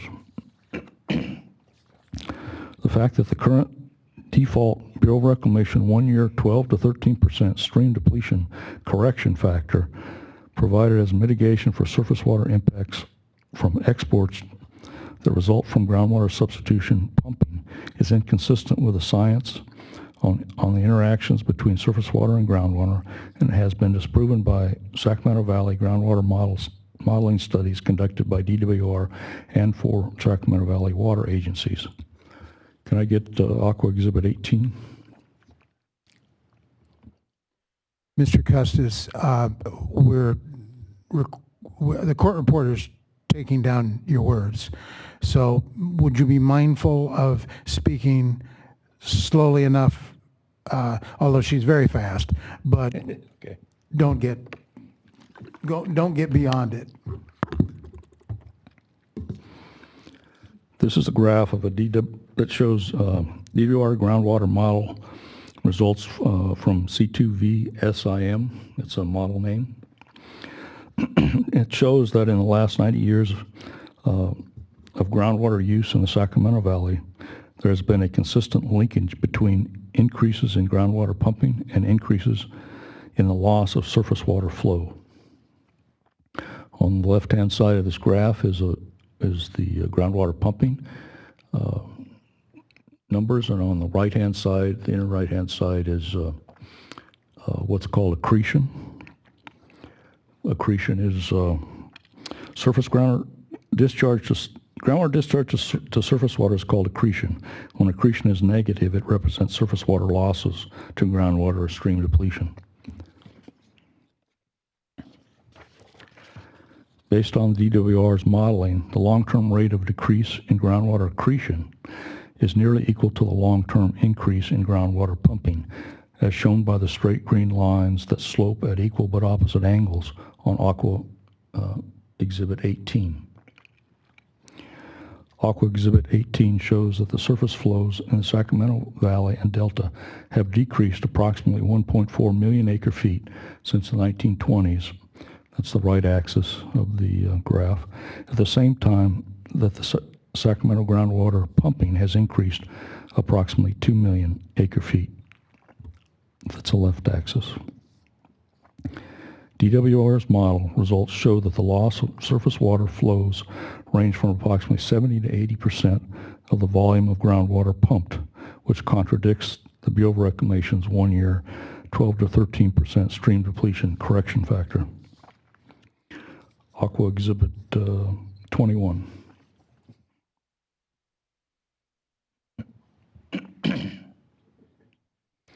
I think if you can rotate it and then just zoom in on the graph on the lower right corner. The other corner, that one.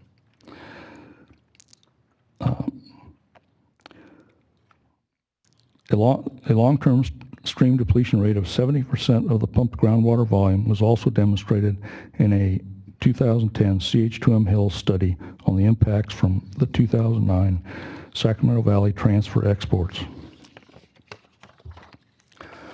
I selected points on this graph that give you the percentage of stream depletion for different times. And then Aqua Exhibit 22.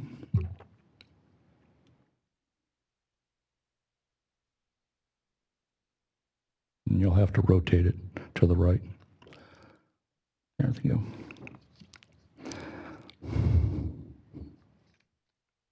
Selected points from the CH2M Hill 2009 cumulative stream depletion graph of groundwater pumped during the transfer export operations for this Aqua Exhibit 21 were plotted on a graph of 2 ideal stream depletion response curves developed by Jenkins.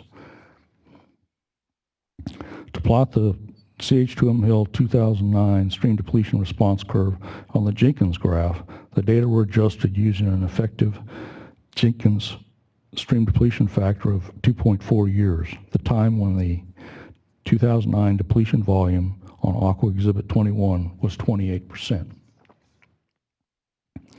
The CH2M Hill stream depletion response curve agrees with DWR's model results.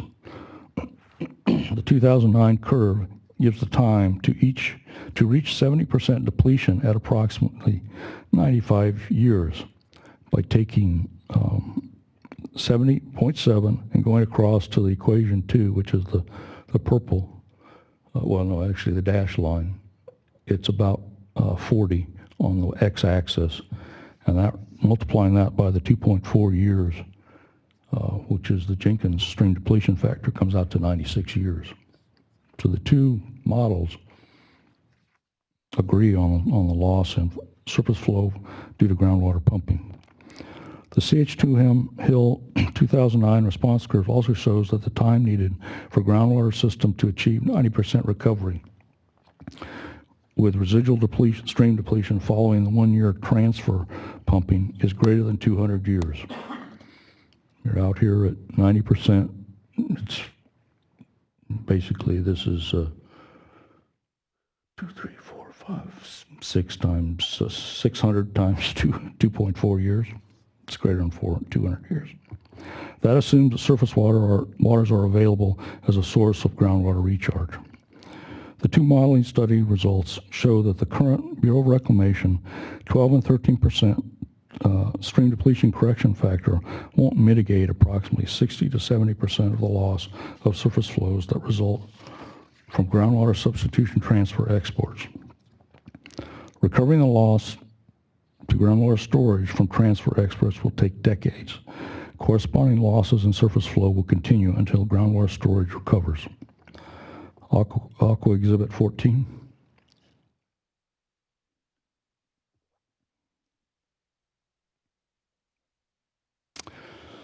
I think you need to rotate it to the right again, and then in the upper right-hand corner, the first block of numbers. Yeah. Okay. Pumping groundwater for transfer exports will create additional 211,000 to 246,000 acre-feet loss in the groundwater storage over the current loss of 330,000 acre-feet per year. And that's the number that's in the third column from the right, changing groundwater storage, and that's for Sacramento Valley. And that's 2000 to 2009 annual loss. The losses in surface water flow, that's a 70 to 80% increase in the loss of groundwater storage annually. The loss of surface water flow from groundwater pumping for export will be an ongoing impact to the water rights of surface water users, both riparian and appropriative, and in particular during summer months. Crop idle transfer exports will similarly cause a loss in groundwater storage because the deep percolation recharge that accompanies irrigation with surface water will be lost.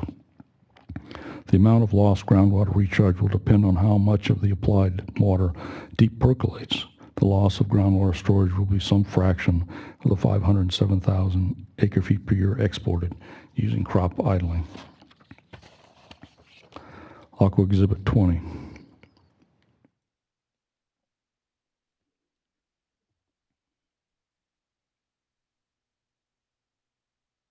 Again, we have to rotate. The increase in groundwater storage loss from transfer exports will result in a decrease in groundwater elevations. The average number of domestic wells that have been impacted by decreases in groundwater elevation from the Bureau of Reclamation's 10-year transfer program exports is approximately 17,500. This should be assumed that this number of wells impacted by the Waterfix proposed increase in groundwater substitution and crop idling transfer exports will be at least, if not greater than the number from the Bureau of Reclamation's 10-year program. Lowering the groundwater levels can cause increase in pumping costs and may result in lost wells as water levels fall below the total depth of many domestic wells. Aqua Exhibit 27.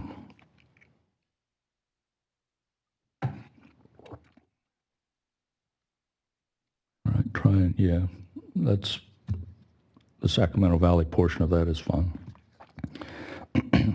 Groundwater modeling by DWR has also shown that the Sacramento Valley and the Delta groundwater system are hydrologically interconnected. This interconnection has resulted in increased flow of groundwater away from the Delta towards areas of greatest groundwater pumping. The Delta region in this figure is subregion 9. Mr. Custis, can I ask you a question there? Sure. Yes. At this point, you are saying that the whole Sacramento Valley groundwater system and is connected to the Delta system. Is that right? Yeah. So ultimately they're connected at the. And this is DWR's information? This is the C2VSM simulations on interbasin flows from the DWR's modeling of the Central Valley. And it's in their it's been published? Published, reported. The reference there is I think it's the final report for that in 2013. And did I just hear you say that the groundwater is now moving away from the delta? Yes, if you look at the delta is subregion 9 in this figure, and the arrows are mostly moving away. There's a small arrow from, I think 6 is Colusa and Yolo coming into the delta, but most of it is heading away. A lot of it going to the subregion 8, which is sort of a mixture of Sacramento area and Lodi area. That's called the East Side Streams. Thank you. I didn't mean Okay. to interrupt you. Okay.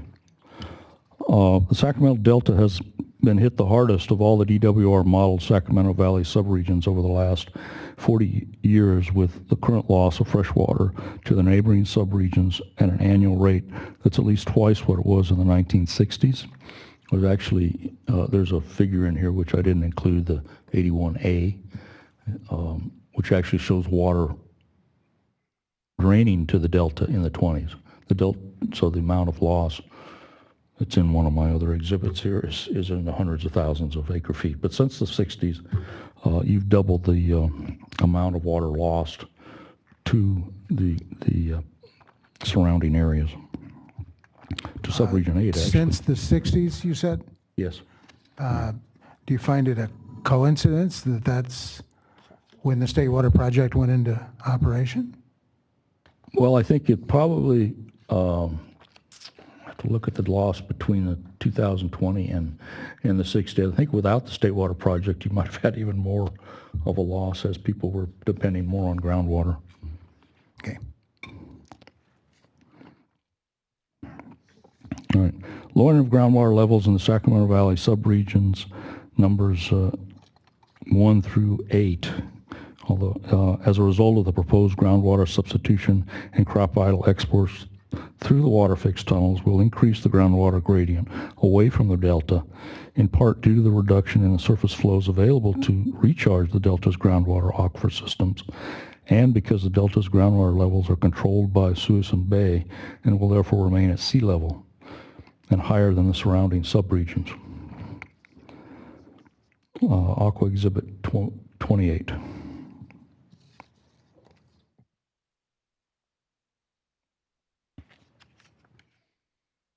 This is a map from the spring of 2016 taken off the DWR's website about what the groundwater contours are in areas surrounding the delta.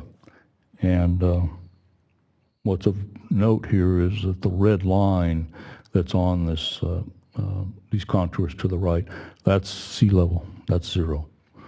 And everything in between is below sea level.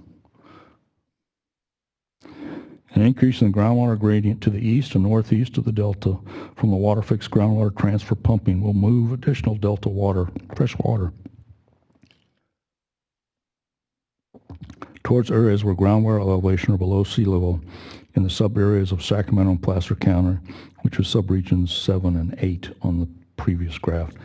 The 10-year transfers have proposed 62,000 acre feet per year to be transferred out of Sacramento and Placer County areas.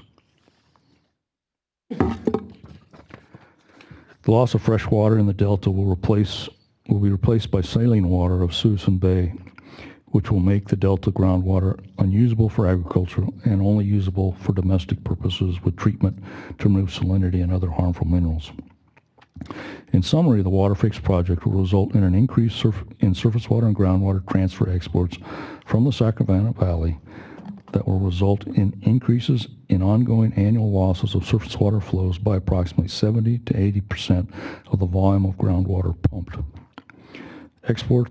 The exports will also significantly increase the loss of groundwater storage over the current condition, and the loss will take decades to recover. The ongoing loss of groundwater storage will result in significant long-term impacts to groundwater levels and surface water flows in the Sacramento Valley and the Delta, which will negatively impact both surface water and groundwater users by reducing the available water and by increasing the costs of water use. The testimony of the proponents of the Waterfix project hasn't provided an evaluation of these long-term impacts to the Sacramento Valley and Delta water resources and water users. The existing short-term Bureau of Reclamation 12 to 13% stream depletion correction factor is inadequate to address the long-term losses of surface water flows resulting from the Waterfix project exports. That's the conclusion. Mr. Custis, would you briefly, for the record, go through your employment history in regard to groundwater? My employment history. Okay. Starting how long ago? Okay. I've been a... Not every year. Yeah, okay. I've been a professional geologist, practicing geologist since 1977. And I've worked in consulting industry probably maybe 10 of those years. I spent 23 years working for the state of California. I worked for State Water Board, I worked for Central Valley Regional Board, and I worked for the Department of Conservation. And I retired from the state in 2006. I now work part-time for myself. I also do some work for part-time for a private consulting company that's more of a planning company that does EIRs and documents. And then I occasionally work part-time for Fish and Wildlife on groundwater issues as a retired annuitant. And you are a licensed geologist? I'm a licensed geologist, a licensed certified engineering geologist, and certified hydrogeologist in California, and a whole of geology and engineering in Oregon. Thank you, sir. Our next witness is back to CSPA.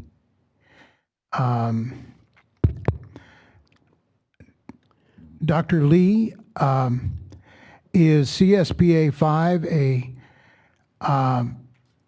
true and correct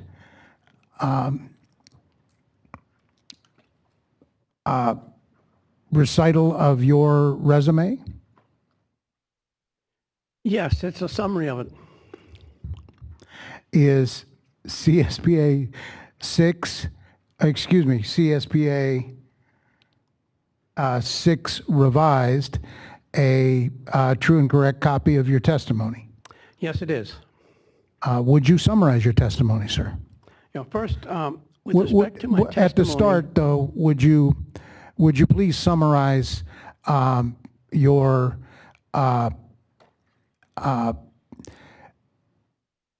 educational background and your connection with the Delta, for the record? Yeah, I've been involved in water quality evaluation since 1960 when I got my PhD from Harvard University in environmental engineering. For 30 years, I held university graduate level teaching and research positions at several major U.S. universities across the U.S.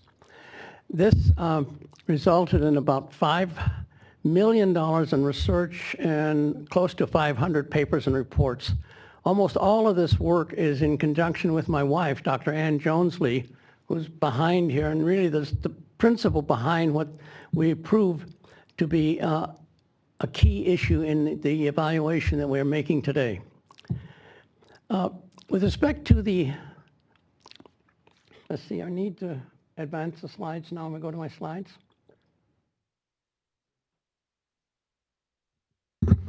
Your testimony? Yes. Okay. Just a sec. The PowerPoints. Mr. Jackson, do you know the... 56 revised. Thank you. All right. Basically, what I want to discuss today is my experience in evaluating water quality issues in the Central Delta. And this is going to be the basis for my comments on how the proposed Waterfix diversions through the tunnels will be significantly adverse to water quality in the Central Delta. If we can go to the next slide, please.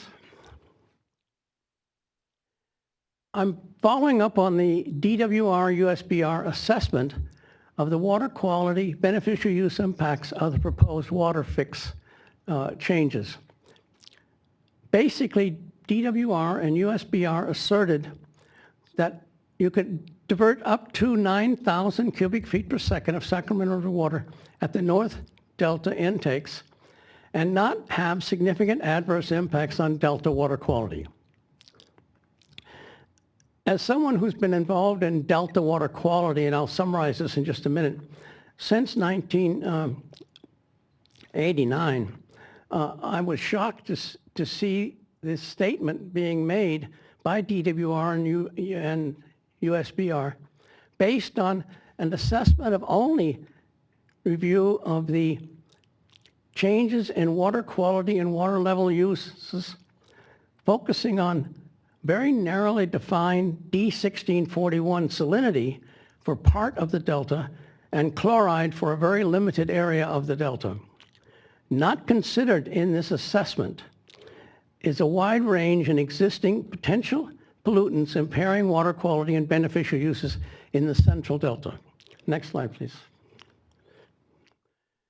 In order to understand what should have been examined by USBR and DWR, you go to the Porter-Cologne definition of beneficial uses of water of the state, where it states that water quality degradation can be included to include domestic, municipal, agricultural, industrial, supply, power generation, recreation, aesthetic enjoyment, navigation, and preservation and enhancement of fish and wildlife and other aquatic resources. Porter-Cologne also defines the quality of water as referring to its chemical, physical, biological, bacteriological, radiological, and other properties and characteristics which affect its use. These are the two key definitions that USBR and DWR should have examined when they made their assessment that we only need to look at chloride and EC as an impairment of the potential benefits of constructing the tunnels and the upstream diversions. Next slide, please. With respect to the California Waterfix water right change position and water quality certification process, the State Water Board issued a fact sheet on July 21st, 2016. And this is included in my testimony as CSP 57, which states that in order for the State Water Board to approve a change petition, the petitioner must demonstrate that the change will not initiate a new water right or injure any legal user of water. And two, provide information on how fish and wildlife would be affected by the change and identify proposed measures to protect them from unreasonable uses. As I read the state DWR and federal USBR assessment of the proposed impacts of the Delta-Fix, Waterfix diversions, I find that these assessments do not meet the requirements set forth by the State Water Board in their fact sheet. Let's go to the next slide, please. In an attempt to address some of these issues, representatives of the DWR and USBR made statements at this hearing earlier that some of these issues about other impacts are covered in the BDCP and the revised BDCP draft. I have provided detailed comments on these at the time they were released and find that the information provided in the BDCP and the revised BDCP falls far short of adequately addressing these issues as relates to the impacts of the Waterfix diversions. Next slide, please. My experience and expertise in this area comes from 50 years of experience working on water quality evaluation and management, focusing in environmental engineering, aquatic chemistry, water quality and public health, and investigating water quality issues in many areas of the U.S. and other countries. I have a bachelor degree from San Jose State College, Master of Science in Public Health from the University of North Carolina, and a PhD from Harvard University, which I obtained in 1960. From 1960 through 1989, I held university professorships in environmental engineering and environmental sciences, focusing on water quality impact evaluation and management. Recently, the American Society of Civil Engineers has granted me the position of Fellow of ASCE, and the local section of ASCE has nominated me as the outstanding senior life member of the Sacramento section. Next slide, please. My work on Delta water quality is summarized in CSPA 60. In 1989, when I held a distinguished professorship in civil and environmental engineering at the New Jersey Institute of Technology, I was asked to be a consultant to Delta Wetlands Incorporated on water quality issues in the water supply reservoirs that Delta Wetlands proposed to construct in the Central Delta. I undertook this consulting arrangement based on my experience as a U.S. EPA appointed U.S. representative to the steering committee for a $50 million 5-year OECD eutrophication study. This is a Organization for Economic Cooperation and Development, is the headquarters in Paris. This study involved 200 water bodies in 22 countries in Western Europe, North America, Japan, and Australia. It focused on investigating aquatic plant nutrient load eutrophication response relationships and models. I was selected by the U.S. EPA to develop the synthesis report for the U.S. part of the OECD study, and eventually I became the U.S. representative at the International Steering Committee for this study. That study covered 200 water bodies. Subsequently, Dr. Ann Jonesley and I have expanded the database to where we now have over 750 water bodies worldwide relating nutrient load eutrophication response. So it's with this background, next slide. Dr. Lee, Yes. I noticed that your presentation has 39 slides. I would encourage you to skip over the expertise and experience and get to the heart of your testimony, please. Please, next slide, please. The key information which serves as the basis for my assessment of the impact of the Waterfix diversions is presented in CSPA 62, and this is a report that we issued for CalFed in 2003. We've had a whole series of reports since then. Next slide, please. The key issue here is the flow of the Sacramento River water into the Delta from the north and the San Joaquin River water from the south.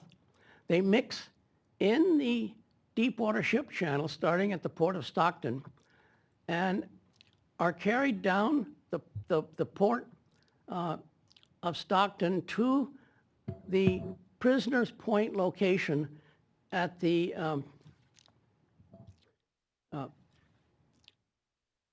center of the slides.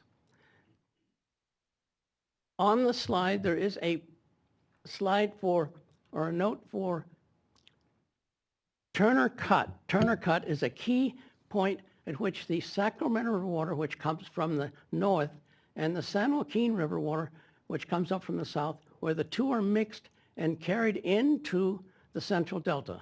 Next slide, please. We found in our studies of the low DO problems on the deep water ship channel that rarely did low DO conditions occur below Turner Cut. So that we had low DO conditions in the deep water ship channel to Turner Cut and no low DO conditions below that. We conducted some surveys of the channels with Delta Keeper boats and crew to evaluate these, and these are presented in 65 and CSP 65. Next slide. Basically, we found through these cruises that the water in the deep water ship channel is a mixture of Sacramento River water and San Joaquin River water. Next slide. In order to show this relationship, I have included a plot from one of many cruises on the deep water ship channel, which starts at Prisoners 1. That's where the Sacramento deep water ship channel water mixes with the Sacramento River water. And at Station 13 and 14, which is the port of Stockton, Turner Cut is just below Station 7. And for relationships here, earlier in the testimony, there was discussion about the city of Stockton's water supply intake. It's located about Station 4 on the DWR slides, cruises. Next slide, please. Examination of the DWR studies, and this is just one example of many that DWR has produced over the years, shows that below Turner Cut, which is Station 7, the water has an EC of about 200 micromoles per centimeter. Down or upstream of Station 7, it's a mixture of Sacramento River water and deep water ship channel San Joaquin water. So we have then water, next slide please, at the point of Stockton, which has a micromole centimeter of 750 micromole centimeters, and there is no SJR water in the deep water ship channel below Station 7. It's all Sacramento River water. And so what we have then is a mixture of Sacramento River water and its high pollutant load drawn into the Central Delta.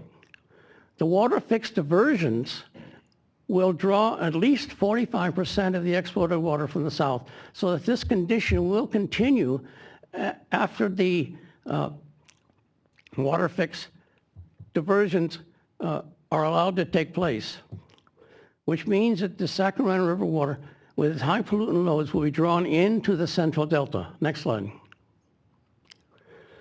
In order to understand this, we need to examine the State Board's listing of 303D water bodies that are listed as impaired. Those are water bodies which have concentrations of pollutants above the water quality objectives. Next slide. I have three tables which basically show the State Board's assessment of this, and this shows that the Sacramento water has some pollutants in it, but at relatively low concentrations. Next slide. The Delta water bodies show much higher concentrations and a greater variety of pollutants. And the mixture of the two, in the next slide, is a mixture of impaired water bodies due to pesticides and other factors. Next slide. We can just skip that. I've discussed the fact that in making the 303D list of impaired water bodies, the Central Valley Regional Water Quality Control Board has great difficulties because of the inadequate monitoring that's been occurring on the Delta. And now the Central Valley Board is beginning to address this issue, and we will have much better definition of impaired water bodies in the future once that's finished. Next slide. So the impact of the Waterfix diversions on Central Delta water quality is shown that the SJR DWSC, San Joaquin River Deepwater Ship Channel, at Turner Cut contains high pollutant concentrations and loads that are drawn into the Central Delta primarily via Turner Cut. Sacramento River water with low pollutant loads and very high quality is drawn into the Central Delta through Turner Cut and mixes with the San Joaquin River water. So what the proposed Waterfix diversions will result in reduced concentrations of Sacramento River water mixing with with San Joaquin River water, and so we'll have an increased impact of pollutants in Turner Cut on water quality beneficial uses of the Central Delta. Next slide, please. This same conclusion was developed by the Delta Integrated Science Board when they reviewed the proposed Waterfix RDIR and EIS. Next slide. All right, what's the effects of having increased phosphorus in the Turner Cut? We will have greater algal growth, and with reduced dilution water from the Sacramento River water, the impacts of the algae will be much greater. Next slide. The impacts include increased algae and aquatic plants, odors, low DO, so forth. They also include fishing, boating. These will be covered in part 2 of this hearing. Next slide.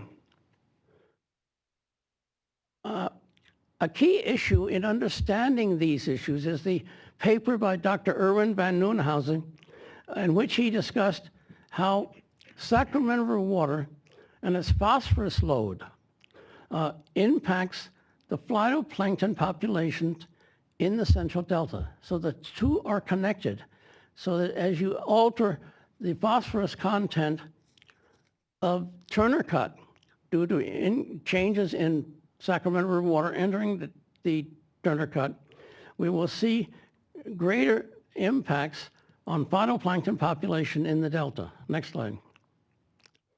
These issues have been discussed in a series of my reports. I won't go into these now. Next slide. Originally, I had planned to cover South Delta. That will be covered in part 2 of this.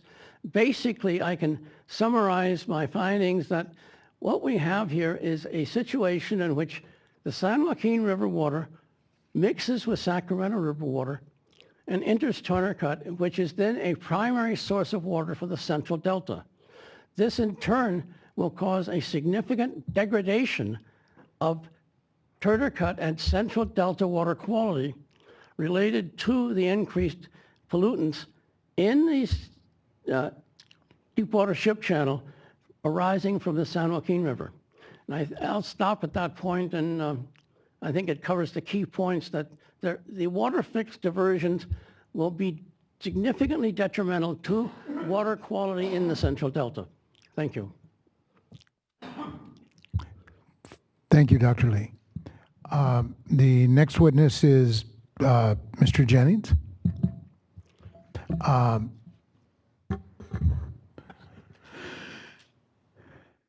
think it's probably CSPA 1, I would think, is what I'm looking for. Mr. Jennings, is CSPA 1 a true and correct copy of your qualifications? Yes, it is. Is CSPA 2, is CSPA 2 revised a true and correct copy of your testimony for part 1 of this hearing? Yes.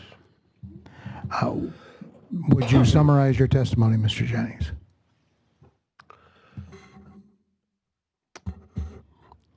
Okay. Can everyone hear? Am I loud enough?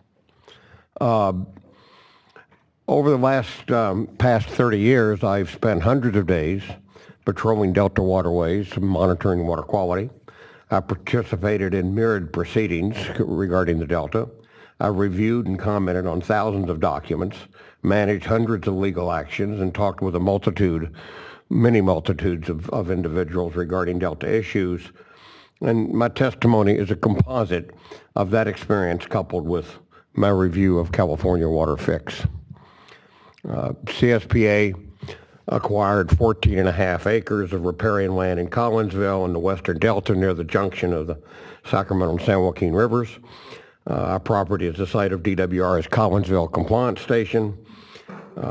Over the years, we've discussed a number of potential projects on how to best utilize our property, but the present degraded water quality adjacent to our land and the prospect of further degradation has delayed any decision. We've patiently waited for the State Water Board to complete its long-delayed update to the Bay Delta Plan before making a final decision on how to best utilize our property. or the best use of our property. The risks and uncertainties of Waterfix, including increased water degradation, have further complicated our decision process. Excuse me. Project proponents have failed to identify the many individual legal users of water and the myriad points of diversion in the Delta, or specifically analyze potential injury at those diversion points. Instead, they suggest that compliance with D1641 establishes compliance with the no injury rule.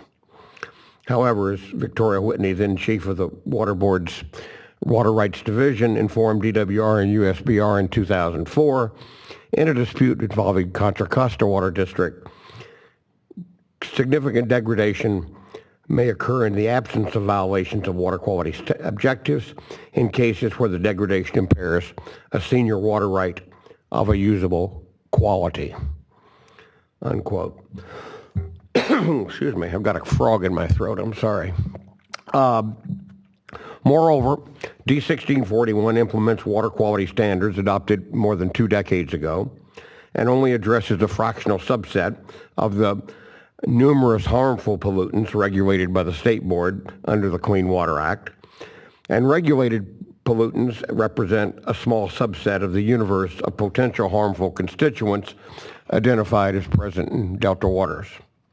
Although the State Board has failed to comply with federal mandates to update the Bay Delta Plan every 3 years, it has identified numerous pollutants, including various pesticides, metalloids, other organics, pathogens, various nutrients, and unknown toxicity as impairing the beneficial uses of Delta waters on the State Water Board US EPA 303D list of impaired water quality segments.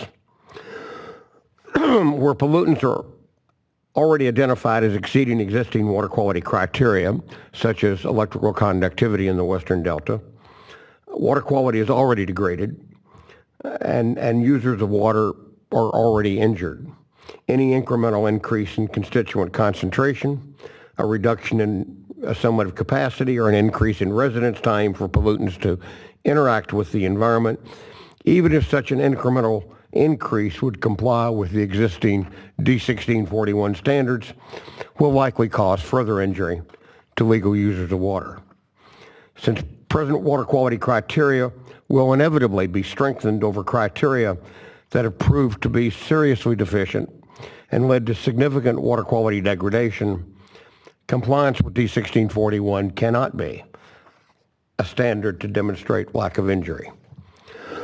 Additionally, project proponents have failed to comply with the existing criteria 61 times in the 78-79 drought, 306 times during the 88 and 93 drought, and they violated South Delta criteria almost 1,700 times between 1995 and 2015. And during the recent droughts, the projects have requested and obtained numerous temporary urgent changes to existing criteria and will continue to rely upon TUCPs under Waterfix. Standards that cannot be met during drought sequences that have occurred in 41 of the last 100 years cannot serve to establish no injury, especially given continuing climate change. Water quality and quantity are flip sides of the same coin. Changes in flow, change assimilative capacity, residence time, and the fate and transport of contaminants. Hydrologic changes modify constituent concentration and bioavailability, which in turn can adversely impact beneficial uses and cause injury. Water from the Sacramento River is significantly better quality than water flowing into the estuary from the other tributaries, especially the San Joaquin River. Sacramento River water is drawn across the Delta to the export pumps is a major reason water quality in the Delta is better than it otherwise would have been. Diversion of millions of acre-feet of relatively good quality Sacramento water around the Delta will increase the concentration of existing constituents in the surface waters remaining in the Delta. It will also increase the residence time of water in the Delta, thereby enhancing the opportunity for pollutants to interact with the environment. This is exacerbated in tidal environments where pollutants tend to move back and forth with the tides. The Waterfix analysis of the likelihood and extent of adverse impacts to Delta water quality is woefully inadequate and technically deficient. Even so, it demonstrates that further degradation in water quality. For example, the testimony of Nader Tarani states that for all scenarios except boundary 2 in the months of July and August, there's an increase in these EC at Edmonton, about 18 to 19% when compared to the NAA. The BDCP Waterfix RDEIR SDEIS acknowledges that increases in residence time throughout the Delta and increased water quality degradation below the North Delta diversion facility for boron, bromide, chloride, nitrates, dissolved organic carbon, methyl mercury from construction and habitat restoration disturbance, harmful algal blooms, and selenium.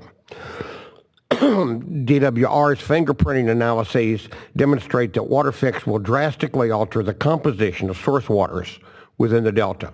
For example, more polluted water from the San Joaquin River rather than relatively good quality Sacramento water will frequently dominate the Central Delta. The water quality analyses are inadequate and technically deficient.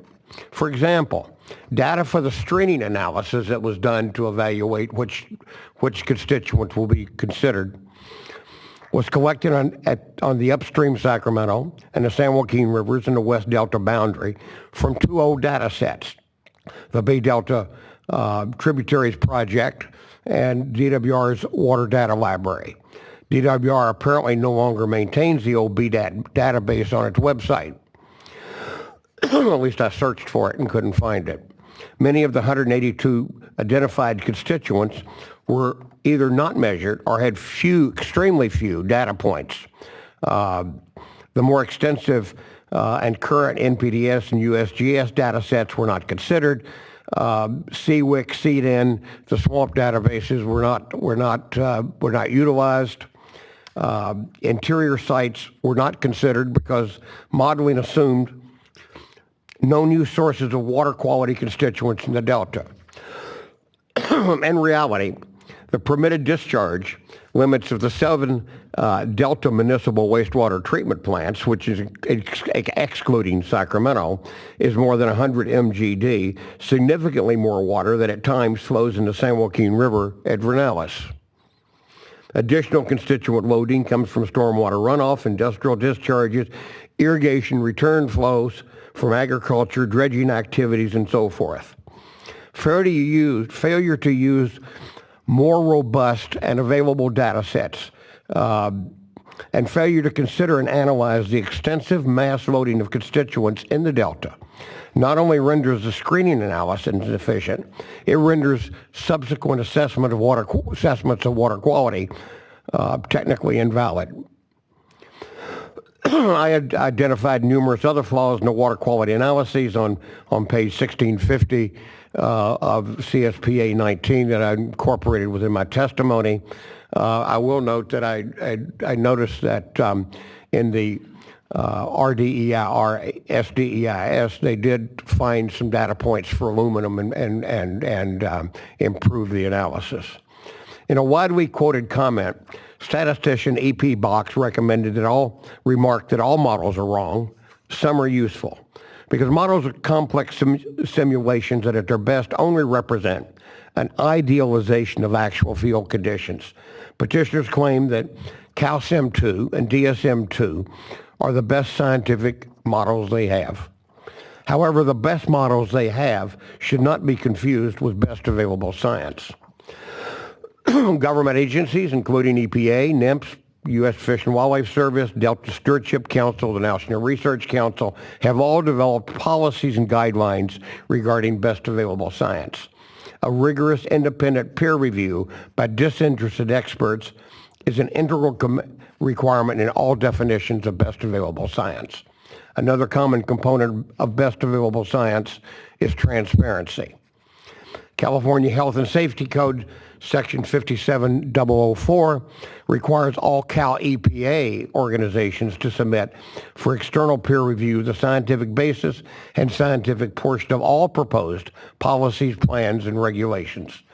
The peer reviewer's responsibility is to determine whether the scientific findings, conclusions, and assumptions are based upon sound scientific knowledge, methods, and practices.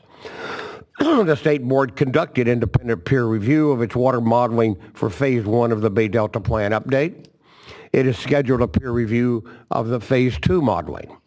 The scientific basis of any new interim water quality criteria will need to be peer reviewed.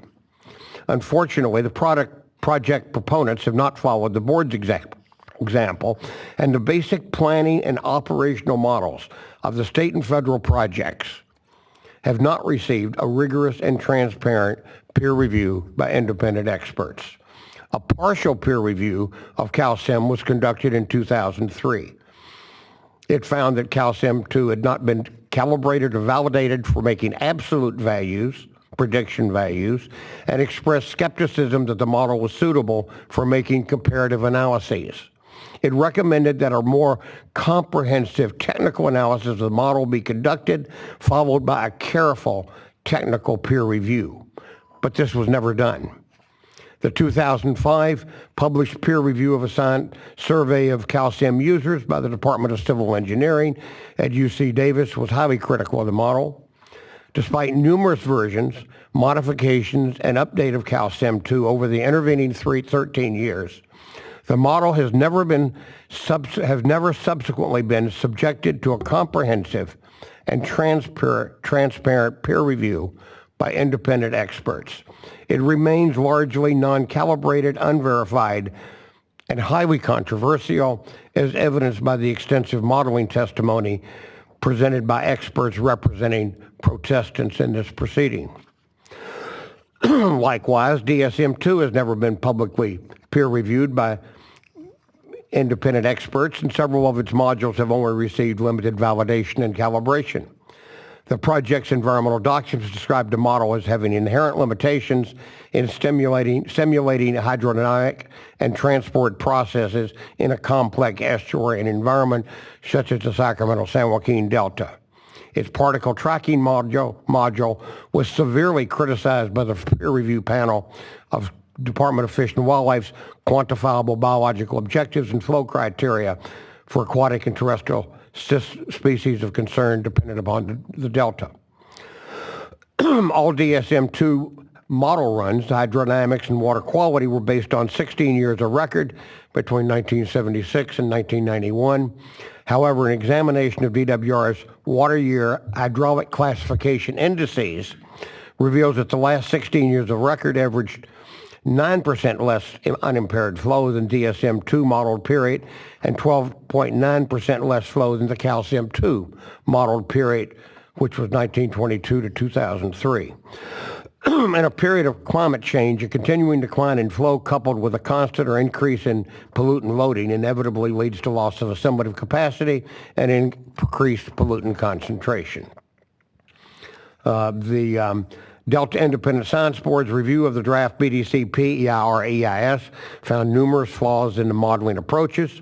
The failure to compare best case and worst case climate change scenarios, the limited number of constituents modeled, lack of emphasis on validating model outputs with observational data, coupled with the failure to fully incorporate risk and uncertainty into modeling undermines the reliability of results. Now, the hearing officers objected to the majority of my testimony regarding adaptive management as being outside the scope of Part 1, so I'm going to tread softly here. And even though I specifically noted that my comments did not address fish and wildlife issues, but rather the historic failure to successfully implement the concept of adaptive management in the Delta.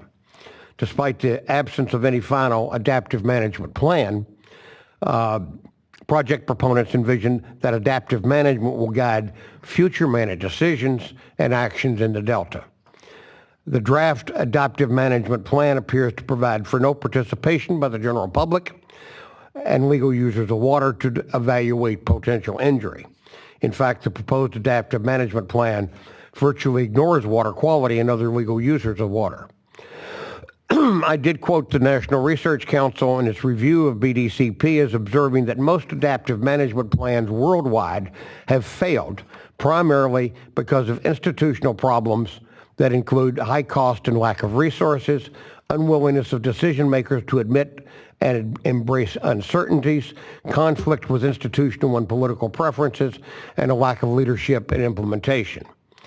The 30-year track record of adaptive management in the Delta has been one of failure, and petitioners cannot point to a single complex, large-scale adaptive management program that has resulted in significant, quantifiable improvement. The hearing officers also objected to my testimony regarding the public trust and beneficial use balancing as they relate to injury. So I'll walk softly here as well. I note that the public trust cannot be separated from conditions regarding injury to legal users of water. Degradation of flow and water quality can cause injuries to those who divert water directly and those who legally use water for livelihood and subsistence. It extends to those who economically depend upon legal diverters of water and to those whose pocketbooks and property values, health and quality of life are injured by the degradation of water. Now, by simply assuming that injury to existing water users is predicated upon whether or not the Waterfix will meet DIS 1641 in the BIOPS, petitioners have failed to provide sufficient information necessary to establish that the project will not injure existing water rights users. Their failure to provide sufficient definitive information about the project makes it extremely difficult, if not impossible, for the public to evaluate whether or not Waterfix will cause injury. Essentially, they have attempted to transfer their legal burden to prove no injury to the general public without providing the necessary information to enable water users to determine injury. Now, I listed 10 examples in my testimony. I won't, for brevity's sake, I won't repeat them here. I will observe that the Delta Independent Service Science Board observed in its review of the SDEIS that the document was sufficiently incomplete and opaque to deter its evaluation and use by decision makers, resource managers, scientists, and the broader public. And in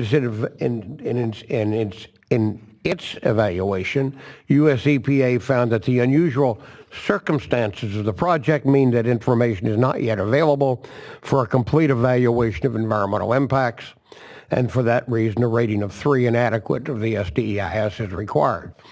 If highly trained analysts and scientists from the Delta Independent Science Board and EPA cannot find enough reliable information on which to base an opinion, the general populace that may be injured will certainly be unable to render an informed assessment. Moreover, Waterfix doesn't pass the smell test of common sense.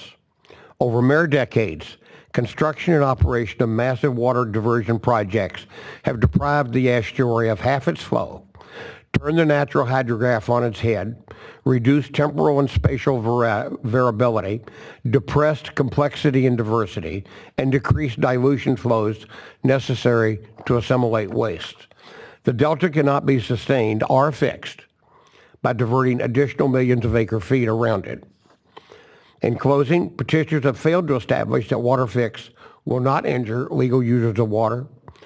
However, I believe that CSPA will be injured by construction and operation of the project, and while the extent and magnitude of injury is difficult to ascertain, especially considering the uncertainties related to operations, TUCPs, adaptive management, and the lack of public participation in those processes, the petition, testimony, and environmental documents are sufficient to establish that Waterfix will increase water quality degradation and injure a wide range of beneficial uses and legal users of water. And I guess I should shut up at that point. Thank you, Mr. Jennings. I was actually hoping that you would make your comment about Aladdin's lamp for the public, for the record. And what? Aladdin's lamp?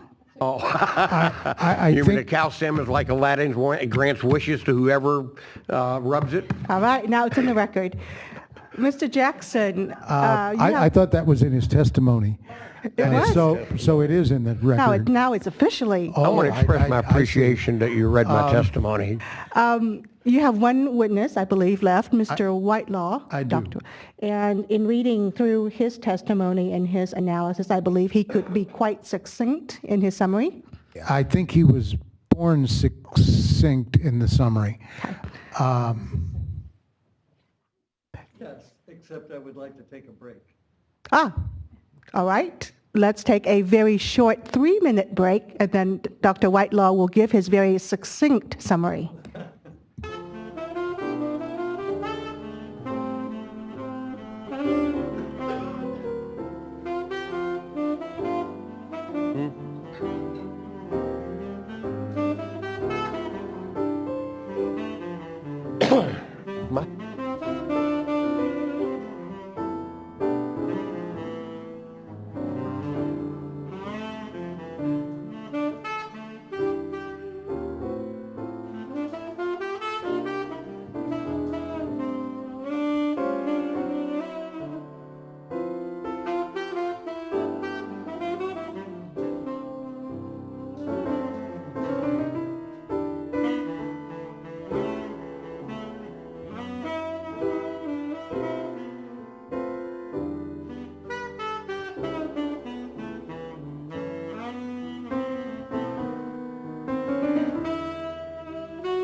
All right.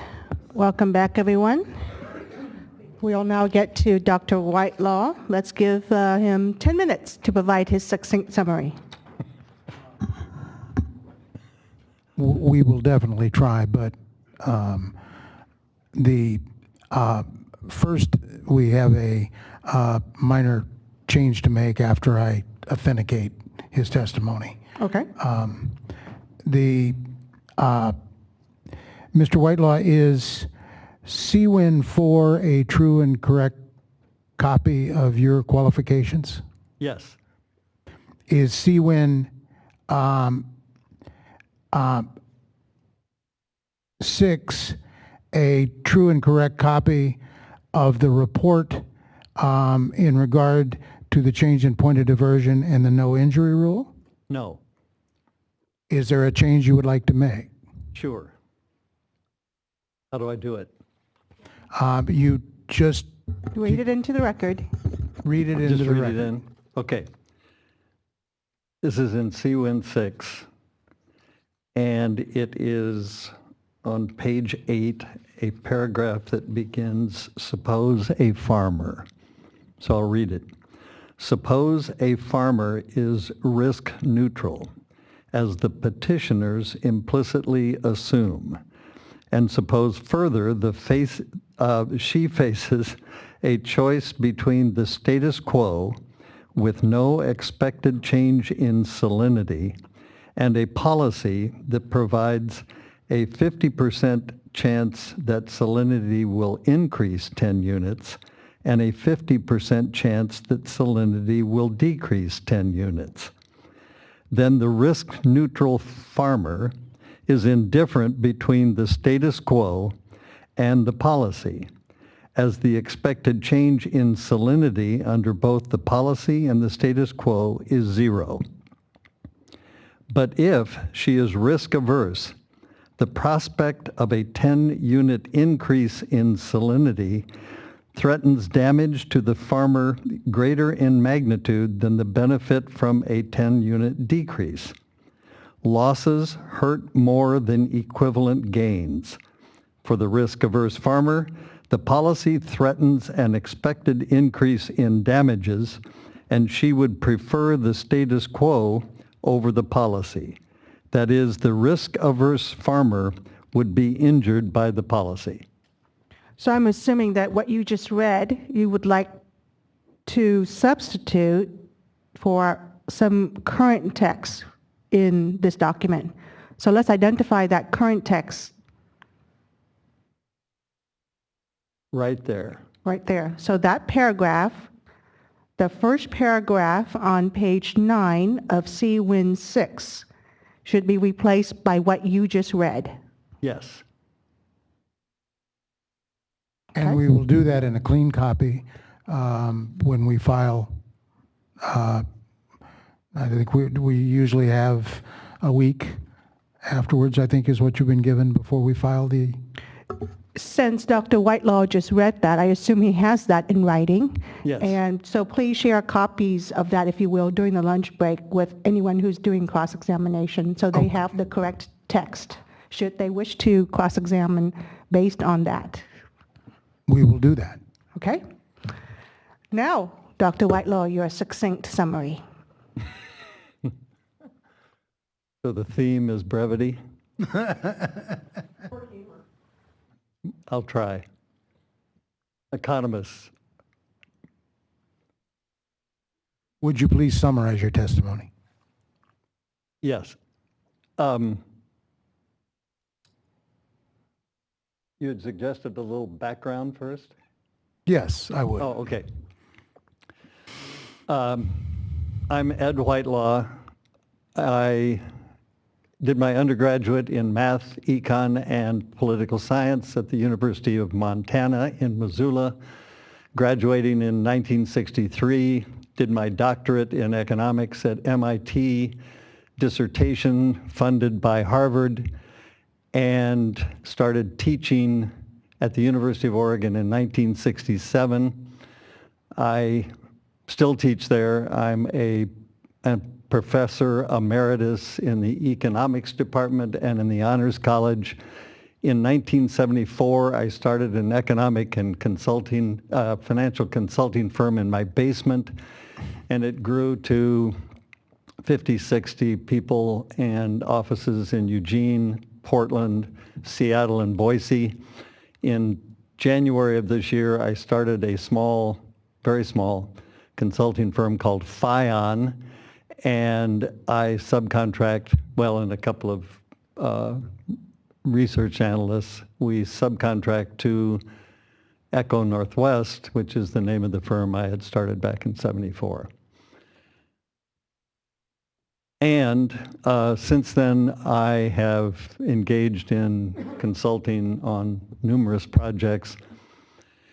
Most relevant to this matter is I have testified in large environmental litigation cases, including Exxon Valdez, the Northern Spotted Owl, God Squad, that is the Endangered Species Committee's issues, on the BP Deep Horizon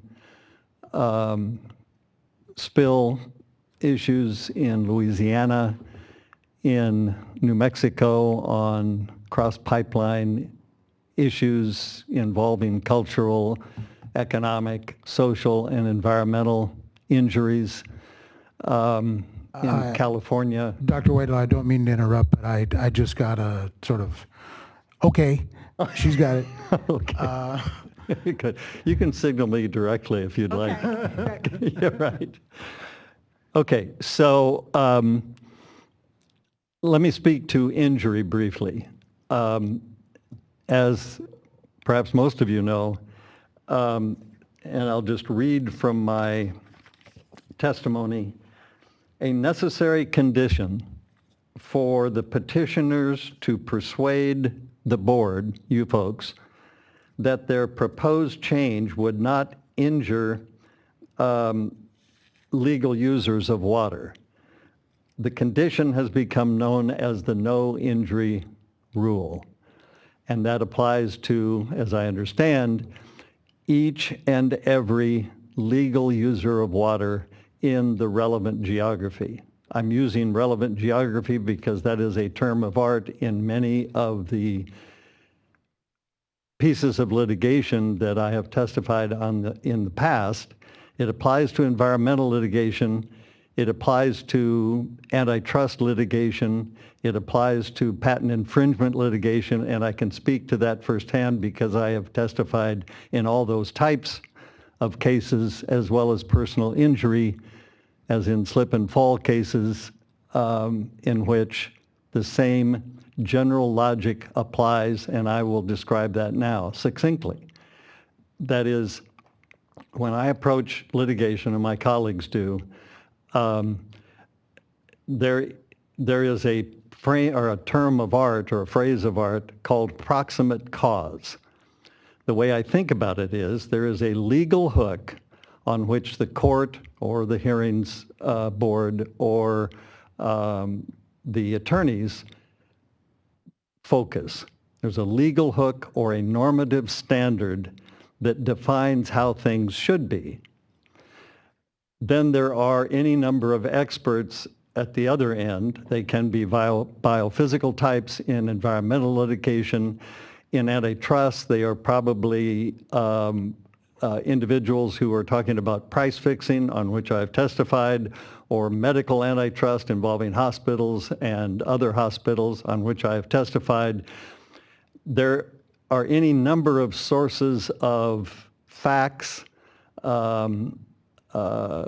experience, and so on which the economist relies to connect the underlying information to the legal hook. And in that role, and in numerous cases similar to this one, I have had to make that link. And to do that is to get these various languages that these biophysical scientists or doctors and hospitals and so on, languages that they don't have in common, and get them to a common denominator. Sometimes it is as simple a common denominator, though not simple to calculate, dollars. So they're dollar denominated. They aren't always dollar denominated, but that's the nature of it. In California, I have done MTBE cases in South Lake Tahoe, in Crescenta, in Orange County, those kinds of things, and it's very similar, although the concentration is more on groundwater, aquifers, than on surface water. But I've done surface water on the Hudson against GE and Williams Connolly. So given that framework, the no injury rule is a strict one for the petitioners. They are claiming, though, a single measure, and Dr. Lee and Bill Jennings have already commented on how that is the D1641, is an inadequate criterion for determining no injury. And I'll quote or speak to briefly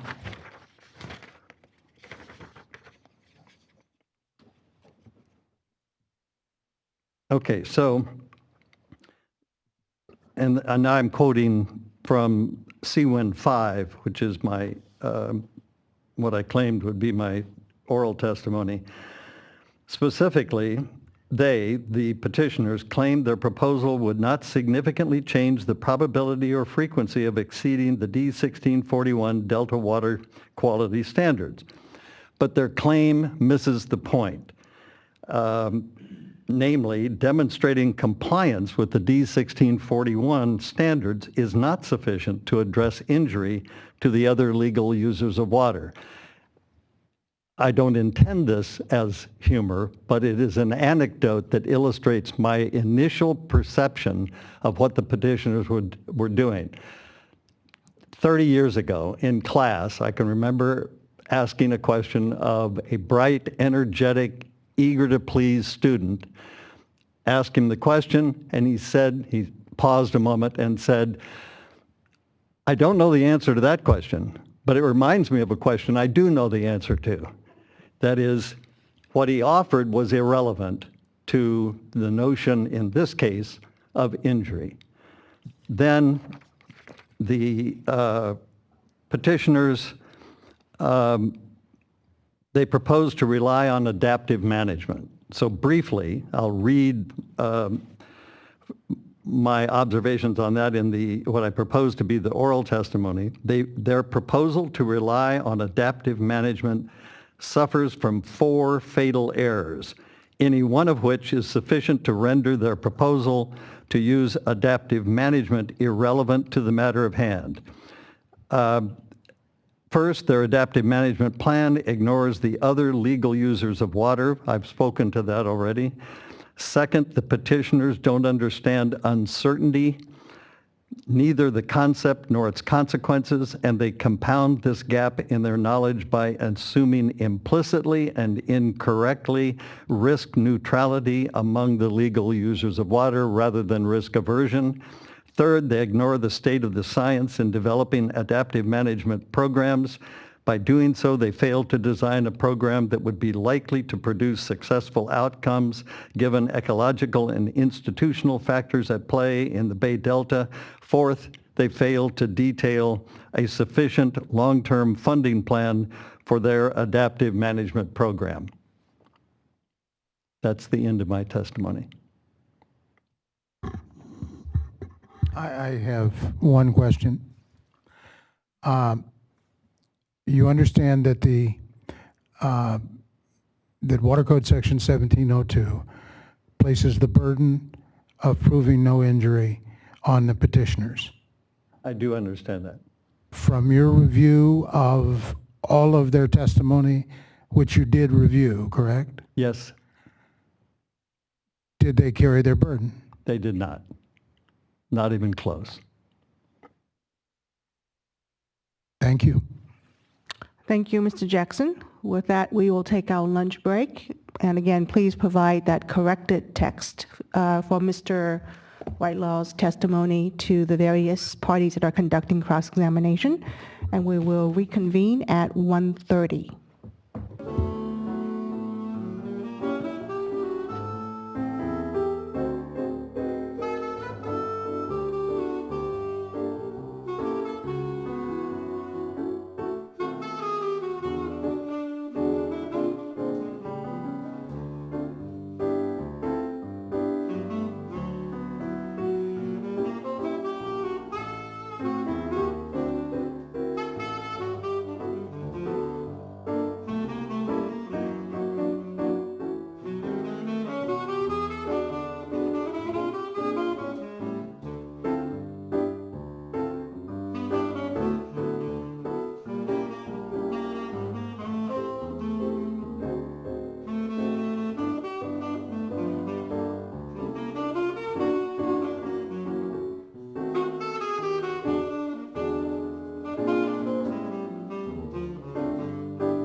right, good afternoon, everyone. Please take your seats.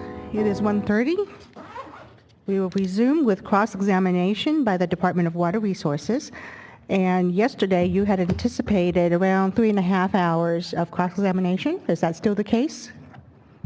No, we have, I think, quite successfully honed our cross-examination. I won't say it's going to be brief, but it's going to be half of that estimate probably. Excellent.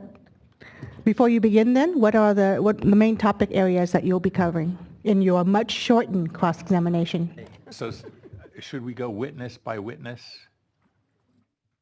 And do you want to do it all of them now, or should No, we do just it do it for as each one for comes each up. witness? Okay. Okay. Ms. Ainsley is going to start, and then I'm going to pick up Mr. Schutz and Mr. Jennings, and then Ms. Ainsley will finish with the final witnesses. Oh, he moved.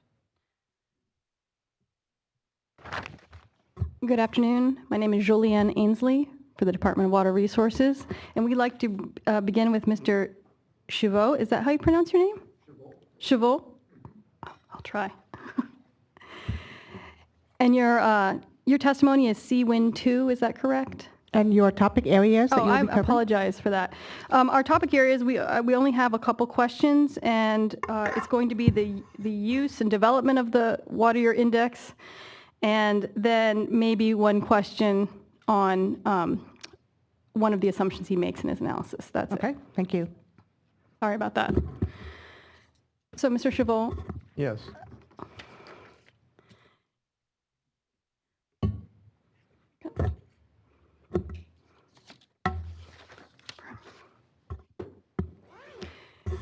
do you understand that the Water Year Index was not developed for the Cal Waterfix specifically? Oh, I know that, yes. Thank you. And so it's also your understanding that this is an index developed by the board in the Water Quality Control Plan? I believe that's true, but I have no direct evidence that that is where the source of it is. It's a mystery where it came from. Okay. Since it was not developed specific, will you accept my representation that it was developed for the Water Quality Control Plan at least? Do you know that? I'll accept that that's probably the case, yeah. Do you recognize that the Water Year Index cannot be changed, the methodology cannot be changed through this proceeding? I'm sorry, I don't understand the thrust of the question there. So you're claiming in your testimony that the use of the Water Year Index methodology that you present in your CWIN 3, that it's scientifically invalid. Is that correct? Yes. And do you understand that its methodology, which was developed by the board, cannot be changed through these petitions for changes in points of diversion? I didn't know that, no. Okay. I was making a scientific finding that I think is important to bring to the board. It's up to them what they want to do with it. Thank you. And I think just one more question. Let me orient myself.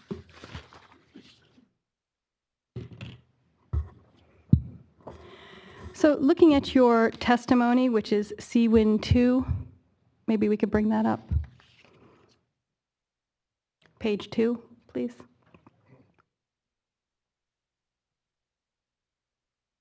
And looking at the second paragraph under findings, labeled second.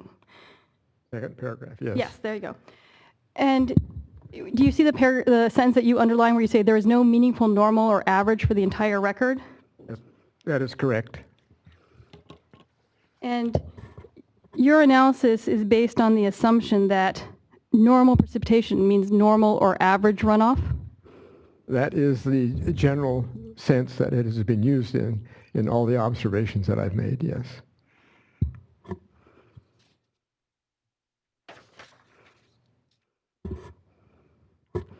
So you are not aware that the State Water Project operations actually consider the entire distribution of the forecast rather than the median or the mean, as you presume in your analysis?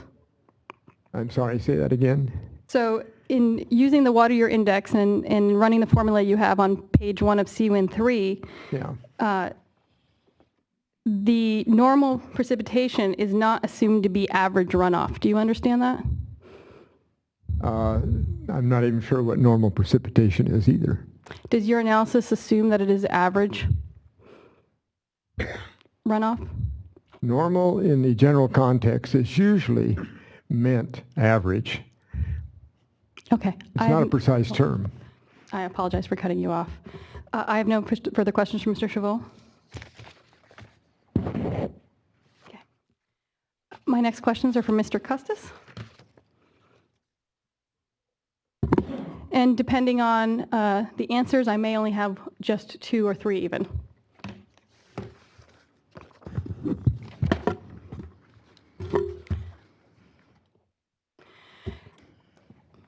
Good afternoon, Mr. Custis. Good afternoon.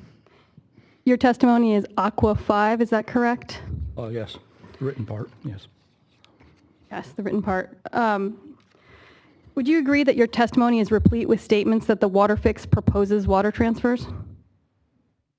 That was my interpretation from reading the documents that they were talking about. I think the first section I go through, 1, 2, 3, 4, 5, 6, 7, 8, 9, 10, 11 paragraphs that I've taken out of the documents would talk about transfers.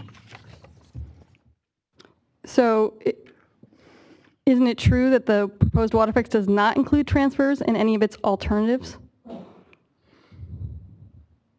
I believe, let's see, what do we have here?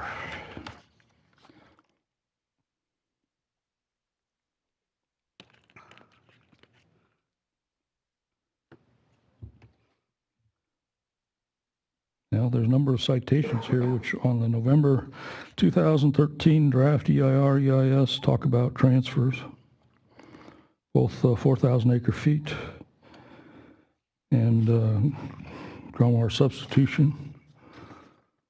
Water transfers increased delta exports from about 0 to 500,000 acre feet in the wettest 80% years, potentially more than in the 20% years up to 1 million acre feet. So I took that to mean there will be transfers. And you get those references from, just to follow up, you're talking about your testimony that there will be, please correct me if I'm wrong, I think you said 400,000 acre feet of groundwater substitution transfers and 507 or so? 507, I think, was the number, 1,000 acre feet of crop idle. Crop idling transfers. And your source for that was Appendix 5C of the BDCP EIR EIS? That was a source, and we also have the Bureau of Reclamation Delta Mendota 10-year transfers. Those are already in the process. Is it your understanding that this San Luis Delta Mendota 10-year long-term transfer program is part of the California Waterfix? I would assume that if the water fix is constructed, that they would transfer through it, yes. So it's not your understanding that those are separate projects? I think that the 10-year transfer came before the water fix hearing that we're having here, so they're, legally separate. Okay, and then... They work together. I can't imagine they transfer the water around the tunnels. Just as a follow-up question to that, my understanding of the long-term transfer program for the San Luis Delta Mendota Water Authority is that it's projected to last from 2015 to 2024. Is that correct? Approximately? I think that it's a 10-year, yeah, it's was finalized last year, so yeah, that would be, I don't know the exact number, but that's a reasonable 10 years. Is it your understanding that the California Waterfix wouldn't even be constructed by that point, 2024? Yes, yeah. Okay. And then just one follow-up question on your assumption that transfers are part of the California Waterfix. You said that your source for that was the Appendix 5C of the 2013 BDCP EIR EIS, correct? That's where your numbers come from? Of components to that. There's a water supply chapter 5. There's a chapter 30. There's a chapter 7. Chapter 30 again, chapter 30 again, chapter 5C, chapter 7, 5C, 5C, 5C. So I guess you would say it was, well, the ones I've read there, but yeah, 5C comes up several times. So you reviewed the petition for the California Waterfix, is that correct? Say that again? Did you review the petition for the California Waterfix that's this proceeding here today? Probably, no, not the one that we're looking at today. Do any of the chapters you cite, are any of them the project description chapter? Let's see if there's a project description chapter in here. Cumulative effects, water transfers, supply, water supply discussion, affected environment, historical background, delta watershed groundwater setting, groundwater substitution upstream of the delta, potential quantities of upstream of the delta water transfers, that's 5C. So I don't know if they weren't actually the chapters that's titled project description, but to me things like cumulative effects of water transfers and water supply analysis are part of the project description. So looking at Appendix 5C, is that the source of your numbers for the 907,000 acre feet?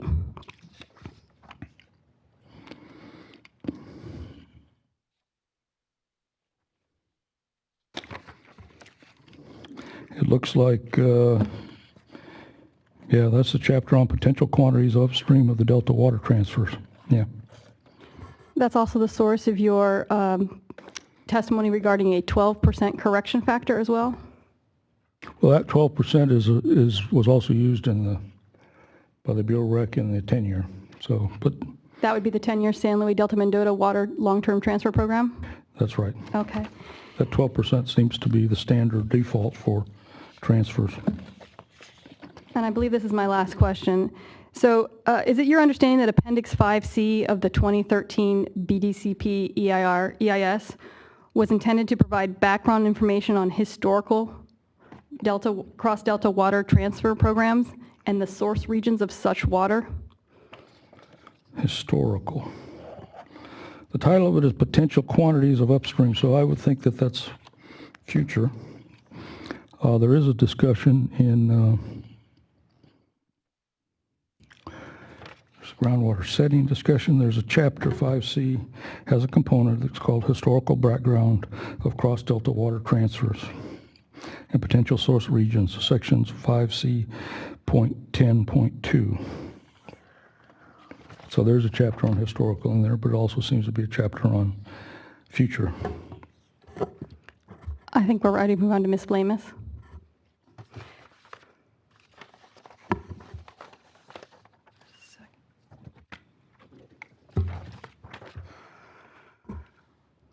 Ms. Blamus? Is that how you pronounce your last name? No. Oh, can you correct me, please? You can call me Barbara. Thank you. Barbara, I have the similar question to you. Isn't it true that the proposed California Waterfix does not include water transfers as part of any of its proposed alternatives? I haven't read the alternatives recently, but I have the same impression as Mr. Custis does, that it is discussed quite clearly in the documents that have been used for this project. So it's very unclear what the source waters are, so when someone like me sees something about a transfer, you pay attention to it, because it certainly looks like that could be a source, because we've been struggling to try to find the source in all of the agency's documents. I understand.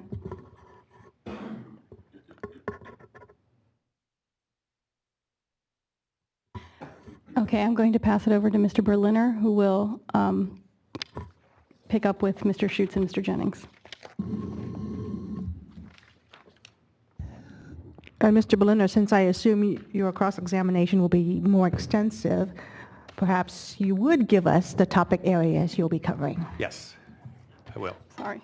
I'll start with Mr. Schutz and just a little bit briefly on Mr. Schutz's background, CVP and State Water Project, reservoir operations, his opinions about modeling, his opinions about modeling overall project operations and future TUCPs. Okay.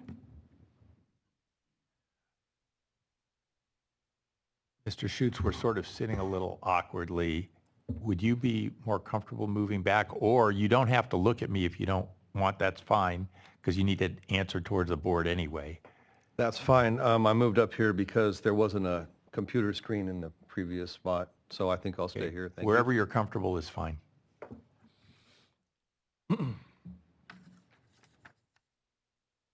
Mr. Schutz, you're not an engineer, correct? That's correct. And you've never held a position operating a water system, correct? That's correct. And your testimony mentions that you have gained some familiarity with water balance models, correct? It mentions that. Do you have any prior experience running or working with CalSim or DSM-2? No. Have you ever received any training regarding those models? I have sat in workshops with modelers discussing some of the inputs and problems with those, with calcium in particular, but I have not received training in the operation of the model. All right. Let's talk a little bit about your opinions about reservoir operations. Now, just to be clear, in light of our just questions and answers here, you haven't done any modeling, and CalSPA has not done any modeling of the reservoir operations, correct? Of what reservoir operations? State and federal water project. That's correct. And you have not done any, and by you I mean you or CalSPA, you've not done any modeling of system operations under the California Waterfix for the reservoirs, have you? No.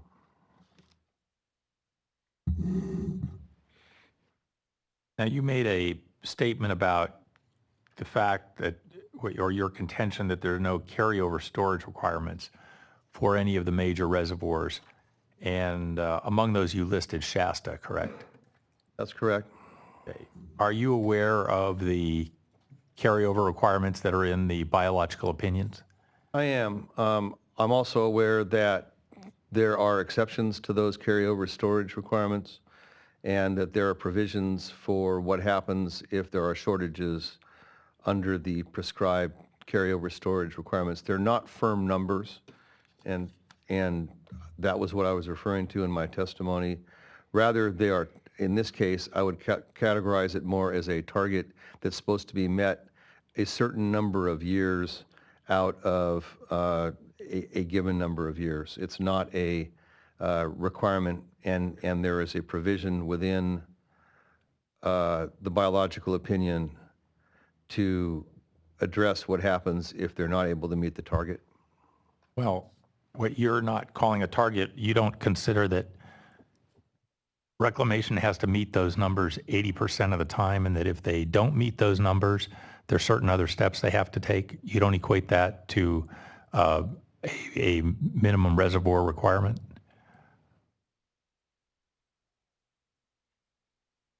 I think it depends on what you mean by a requirement. Are the biological opinions legally binding on reclamation? They are. And they're also binding on the Department of Water Resources? They are. So are you suggesting the directives that are in the biological opinion are not legal requirements? I'm suggesting that the carryover storage provisions in the biological opinion for Shasta Reservoir contain provisions for what happens if they don't meet those requirements. And I'm aware of occasions on which they have not met those requirements. And under those circumstances, in this case, the Bureau has taken different steps, among which in the recent drought was to ask for a temporary urgency change petition. And while there are no mandated carryover targets for Oroville, you have an understanding of the operation of Oroville, correct? I do.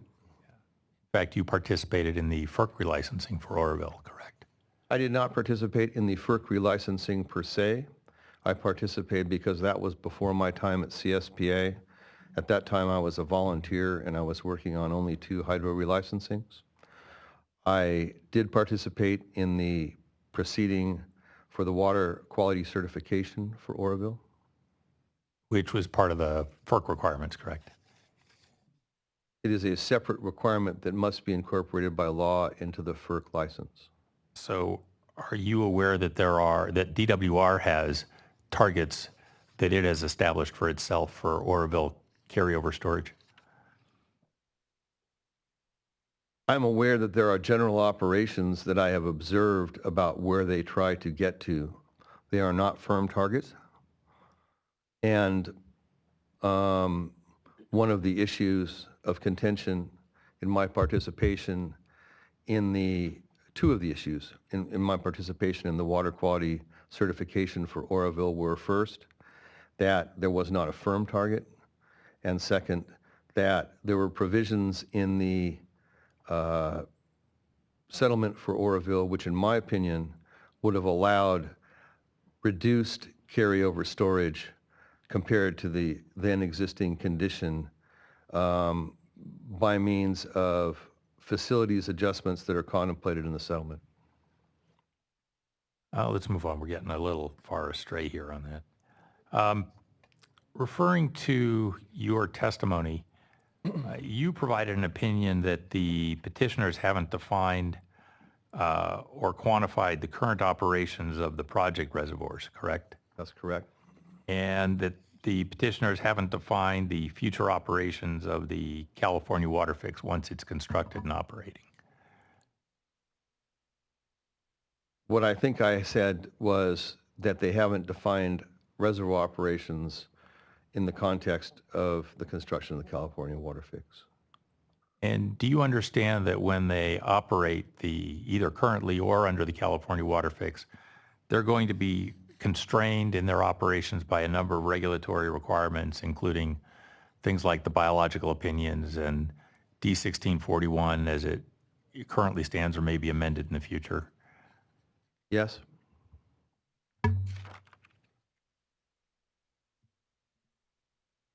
And are you aware that upstream regulatory requirements have been set forth in the EIR, EIS for this project and also in the biological assessment? Could you tell me what you mean, please, by upstream regulatory requirements? Upstream of what? For the reservoir. Reservoir operation requirements? Yes. Would you repeat the question, please? Sure. Are you aware that the regulatory requirements for the upstream reservoirs have been set forth in the EIR, EIS and in the biological assessment? I don't know what you mean by regulatory requirements. I think we're having a definitional issue again. But my understanding of the way reservoirs would be constrained under your proposed project would be that you would attempt to meet the regulatory constraints that don't deal directly with reservoir storage, but rather which deal with other factors, including the ability to meet future downstream needs in the delta under D1641 and potentially water temperature requirements in the respective rivers, that sort of thing. If by requirements you mean, do you set out and define what the requirements for reservoir operations are going to be? I do not believe those are in either document, although I haven't reviewed the biological assessment as carefully. And I don't believe that That's fine. Okay. Right. You contended that during the last drought, legal users of water were harmed. What water users are you referring to?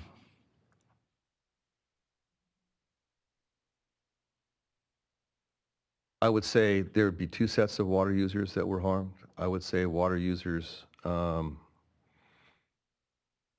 example, CVP contractors north of Delta, and also water users in the Delta were harmed both by, principally by water quality degradation. With regard to the in-Delta users, are you contending that there are users in the Delta that diverted less than their full water rate or full water entitlement? Well, without getting into a discussion of what that entitlement might be. I'm only asking you if you're contending. I'm not asking for a quantification.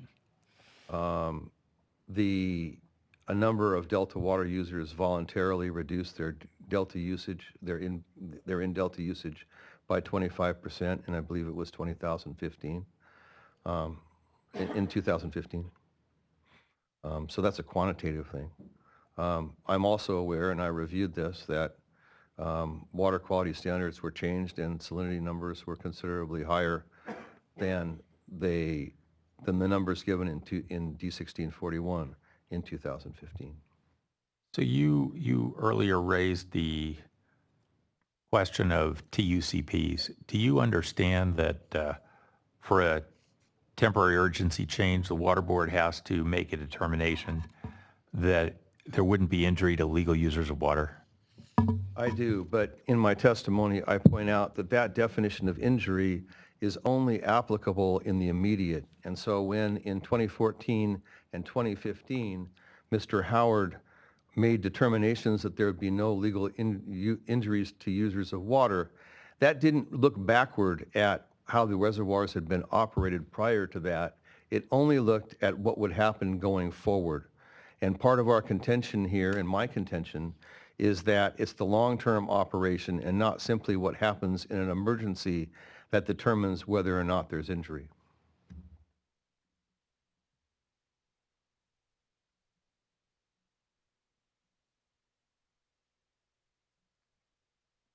CSPA raised that issues in our protest and elsewhere, by the way.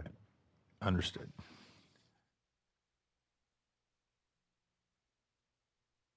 In your testimony, you discussed some of the modeling results for the no action alternative in comparison to existing conditions. Correct. For carryover storage at the end of September, correct? Correct. Okay. And you noted that there was a 878,000 acre-foot difference, correct? Correct.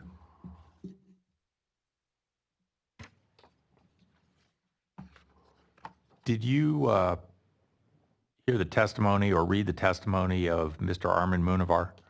I did. And do you recall how he explained that the calcium modeling was intended to be used for comparative purposes only? Yes, and I was comparing the no action alternative with the existing conditions.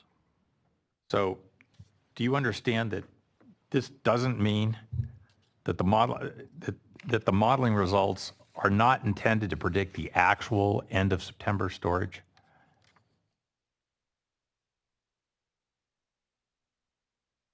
I understand it's for comparative purposes.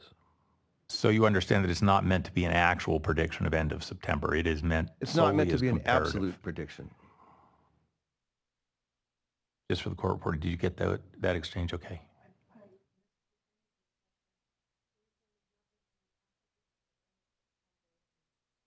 Storage.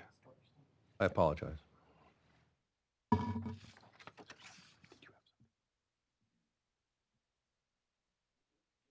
Now you've characterized your, if I understood correctly, you've characterized your testimony as being qualitative rather than quantitative, correct?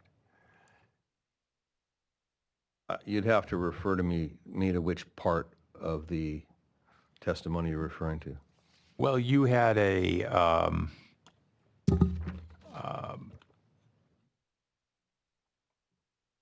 sort of general characterization that you were offering some qualitative testimony, and I didn't want to mischaracterize what you were offering, but I didn't find any specific quantitative analysis in your testimony. Well, for example, I did quantify the difference between what is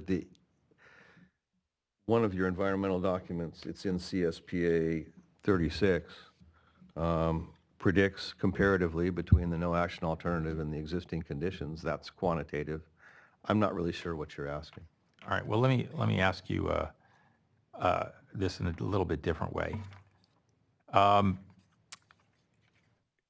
You've made a contention in your testimony that once the water fix is in place, that, and I'm using my own words here, but trying to just get the gist of your comment, that the contractors would lobby to have the standards relaxed. Is that your general contention? I think they're doing that at the present time, that they'll continue to do that. So, and you're suggesting that will occur once Waterfix is in place, correct? Yes, I think there'll be more pressure to export more water because it will not be as constrained by in-delta conditions and other factors. And you're not referring just to TUCPs, correct? You're referring to overall operations of the project. So are you suggesting that there won't be biological opinions that are binding or board orders that won't be binding on the operations of the projects? In other words, there would have to be regulatory changes to allow the projects to be operated differently? There would have to be regulatory changes, and I think those could come from another place. So I think what I'm talking about is not that the contractors would, in this case, would ask that the projects violate the law. They would ask that somebody change the law, whether it was the state board, Congress, or other officials, or for example, the U.S. Fish and Wildlife Service or National Marine Fisheries Service, who, as we speak, are initiating new consultation for the projects as they're currently operated. And are you aware of the testimony that Mr. Jennings has submitted in this proceeding? I am. Have you read it? Yeah. Do you disagree with Mr. Jennings when he, and I'm paraphrasing, contends that under the California Waterfix, requirements are likely to be more stringent than they currently are?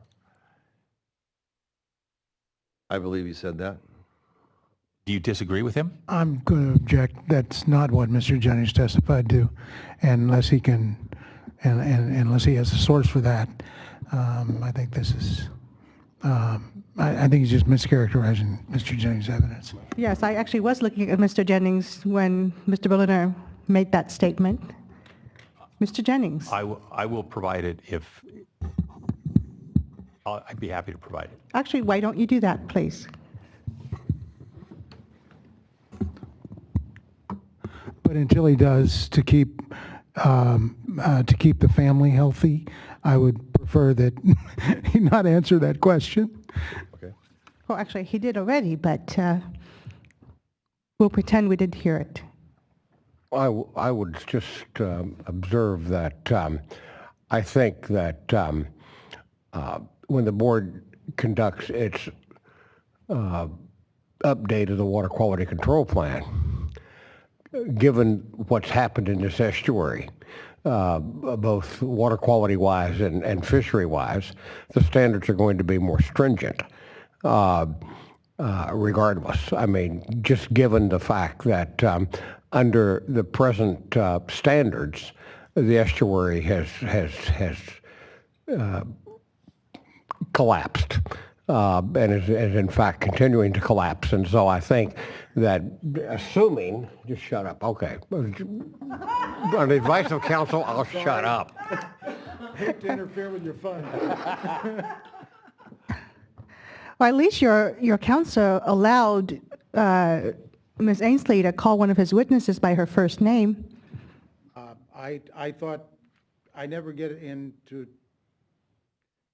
things like that. Mr. But Berliner. rather than taking up a lot of time, I will find it and get back Okay, get back to but it. the point, I guess, of your questioning is? Point of my questioning was that Mr. Schutz's colleague has just said again that the future requirements are likely to be more stringent rather than less stringent.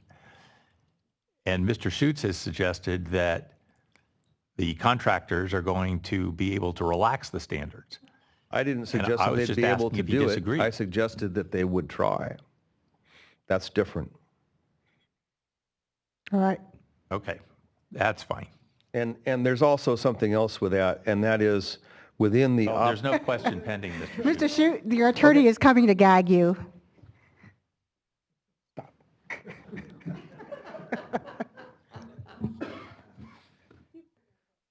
I'm sorry, I've got to do some circling here. The actual objection to that was, there's no question in front of you.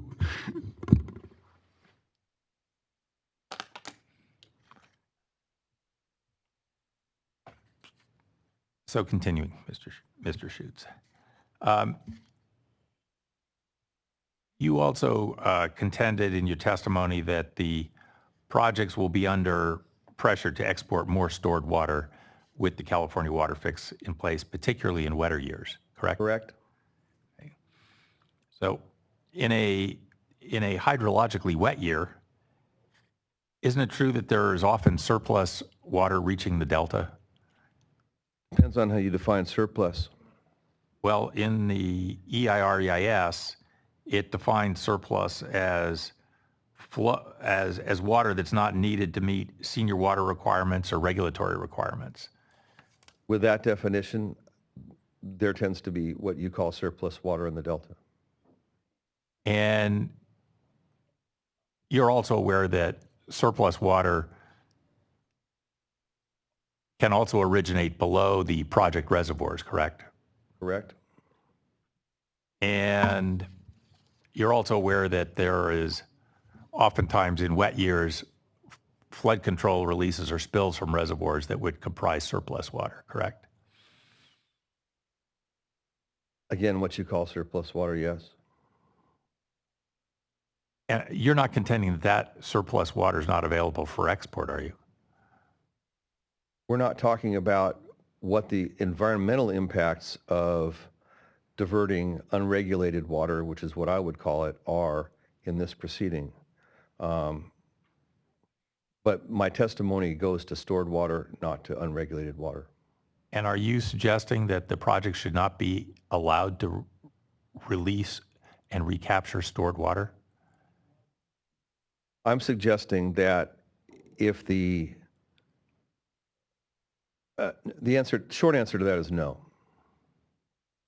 So you're not contending that they should be, let me just make sure we got this right. You're not contending that they should be prohibited from releasing stored water? Not in all cases, no. May I interrupt here for a minute? No, you can't. Sorry.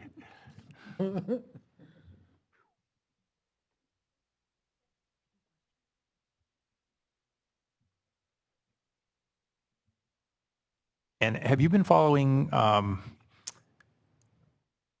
what's been going on during the recent drought regarding requirements on upstream reservoirs for cold water pool? Yes.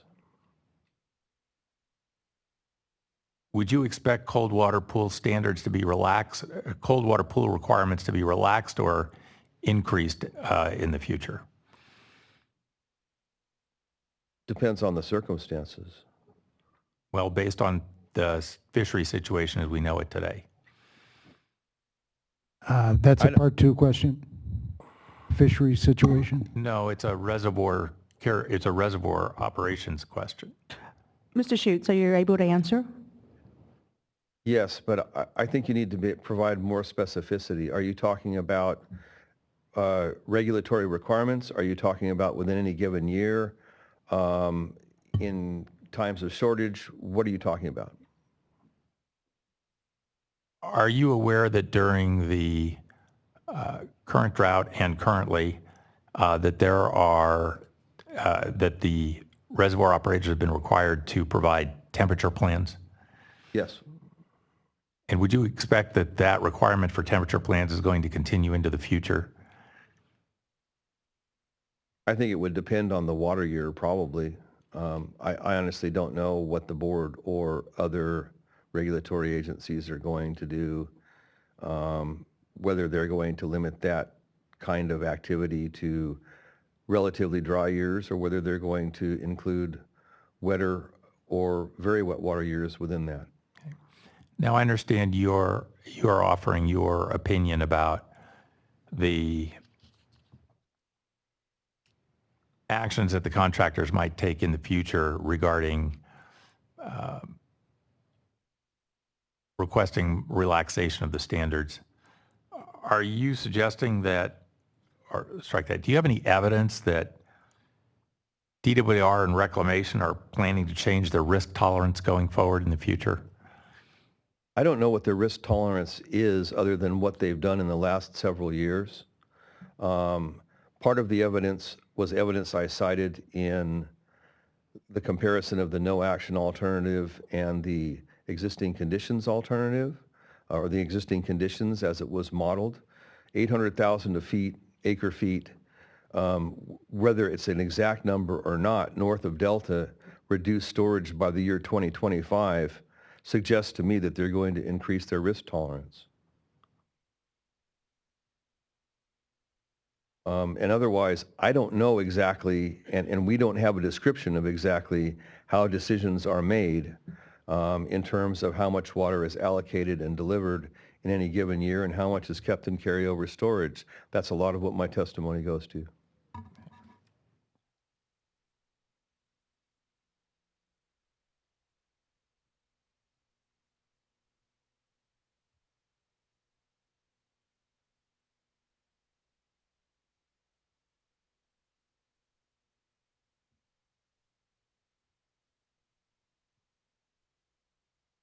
Regarding these reservoir operations, now this is not a product of California Waterfix, right? The project operators could do what you've suggested as of today, correct?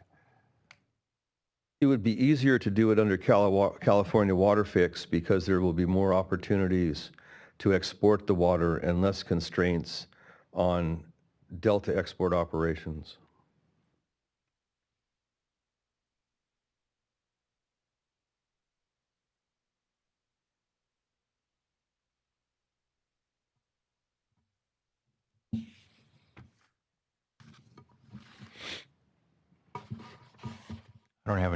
I have no further questions for this witness. I'd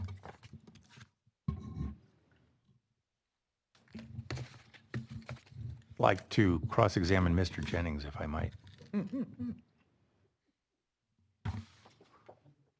It's a good thing Mr. Jackson is sitting right next to Mr. Jennings. I don't know how I picked this place.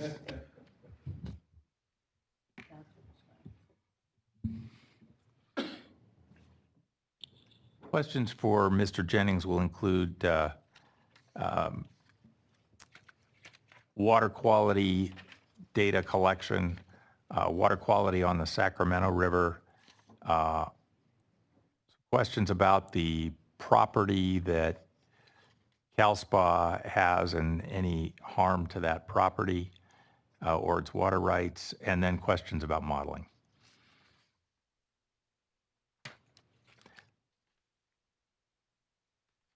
Mr. Jennings, did I understand that you conduct water quality sampling in the Delta?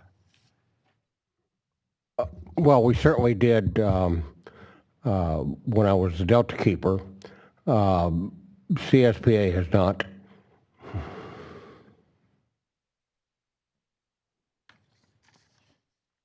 And you mentioned in your testimony here today that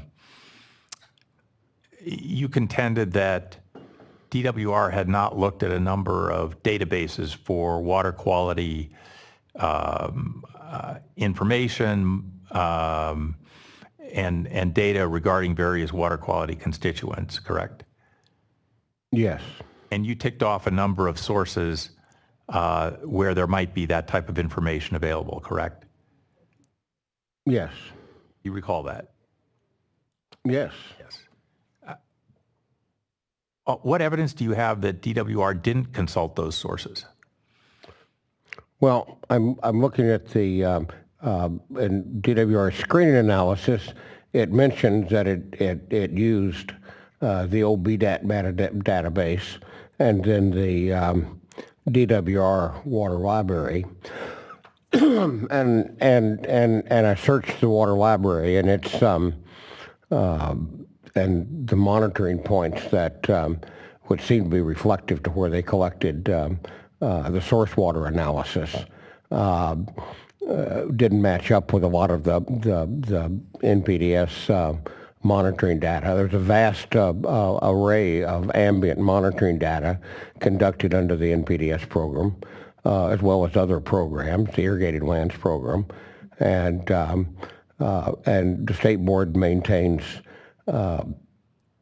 extensive databases, CWIC, Seedon, Swamp, that has an enormous amount of data.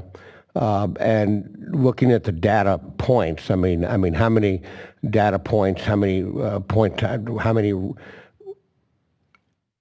times a given constituent was measured, as well as the text in the summary sheets. A lot of constituents had 0 measurements, 1, 2, 6, 12. For some of the more common constituents, like salt or whatnot, they'd be in the hundreds. But it was clearly that they hadn't looked at the vast universe of priority pollutants even. And even their interior station, like at Buckwheat Cove on Copper, there were very few data points.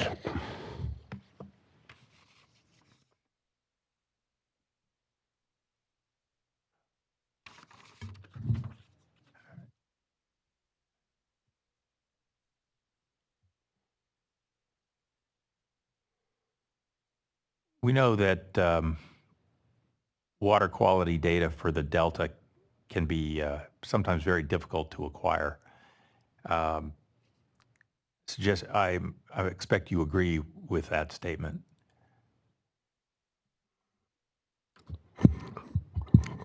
Well, I mean, there's certainly a push to develop a regional monitoring program for the Delta, much as in the Bay, and that's to be, applauded.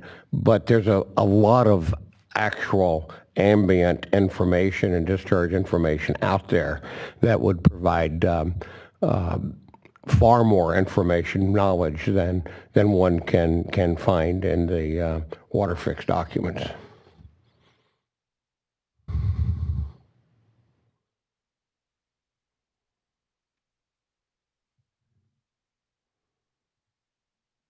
You made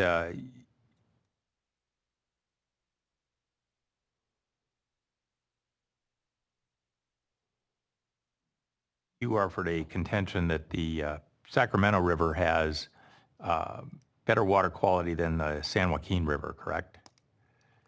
Right. I think that even the project proponents admit that. Now, you're not suggesting that for every constituent, are you? No. Generally speaking, though, that the water coming down to Sacramento is much larger volume and much lower in most of the constituent concentrations than coming down to San Joaquin. So, for instance, you're aware that the Sacramento is higher in ammonia than the San Joaquin? From the wastewater from the Sac Regional, yes. Be the primary source.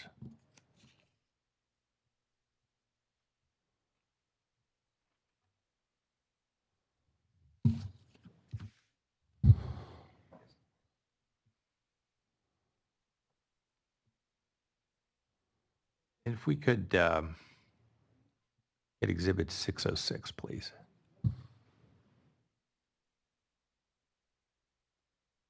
And are you familiar with the Delta Mercury TMDL?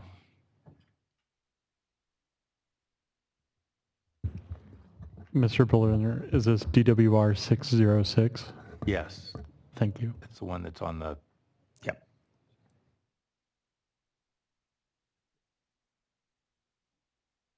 Mr. Jennings, are you familiar with the, that there's a TMDL for mercury? in the Yes. Delta? Yeah. And isn't the higher source of mercury the Sacramento River as compared to the San Joaquin?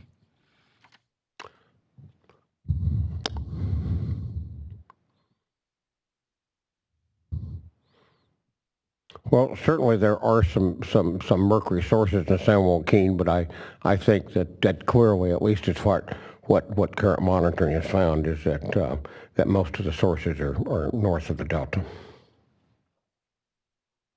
fact, are you familiar with this report from the Aquatic Science Center, the summary of current water quality monitoring programs in the Delta? I've seen it, but I've not for a long time. Just if you scroll to the next page, you'll see that it indicates that the San Joaquin River contributes substantially less of the mercury than the Sacramento River. So just as strike that.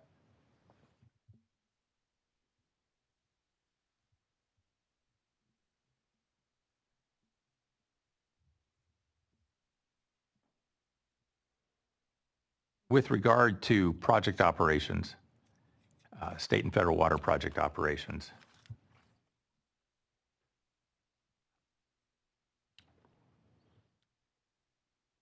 the constituents of concern that you've identified, those are not a result of project operations, correct? Pardon? The constituents of concern that you've identified in your testimony, those constituents are not a result of the operation of the state and federal water projects, correct? They're byproducts of other uses.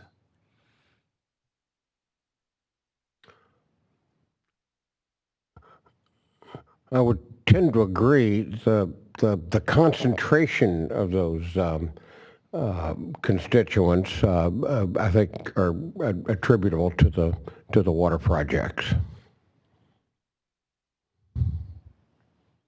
Well, is part of your contention that the Waterfix is going to change water quality in the Delta because the projects would be moving less Sacramento River water across the Delta? Yes. And you're concerned that the change in source water will impact water quality, correct? That's been my testimony and the testimony of many others, and I think that even acknowledged by proponents. Are you suggesting that there's going to be that this change in source water is going to be a problem for the CalSPA property at Collinsville?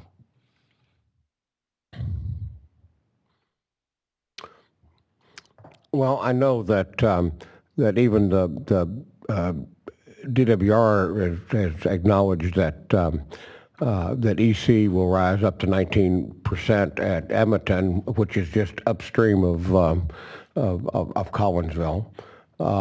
So I would think that there's certainly the possibility, perhaps the likelihood that that the elimination of the fresh water, certainly below the diversion points, the elimination of fresh Sacramento water will increase salinity in that area. Have you had a chance to take a look at the supplemental modeling that was done in the recirculated EIR-EIS?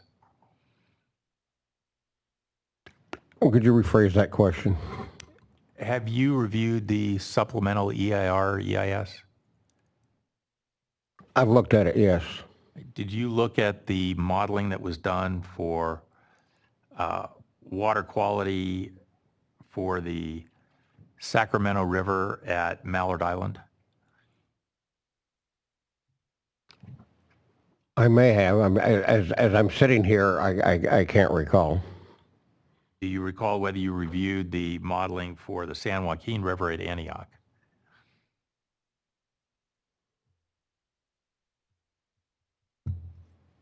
Recall when I did?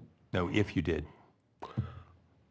I presume I looked at it, but I can't recall right now. If I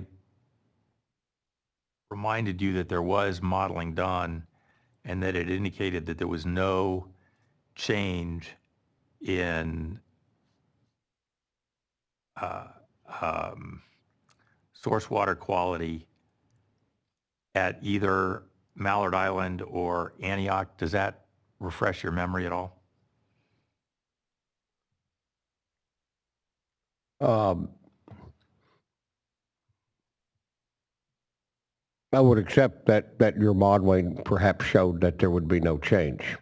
I know that DWR fingerprint analysis showed that most areas in the Delta would experience significant changes, certainly in the Central Delta.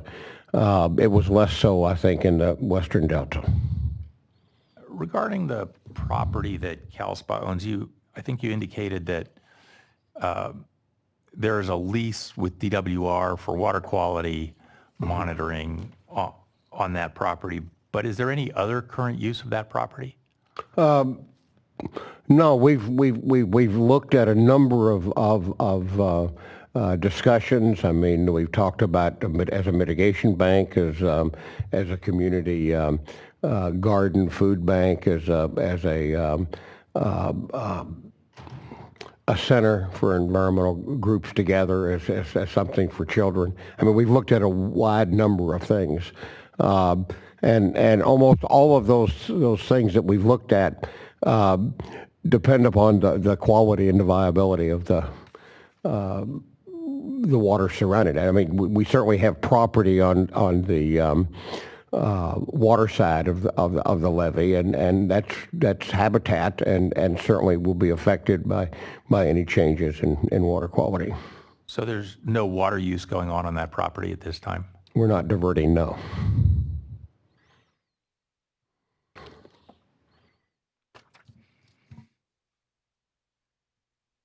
Now, you made a contention that the water quality standards adjacent to your property have been degraded.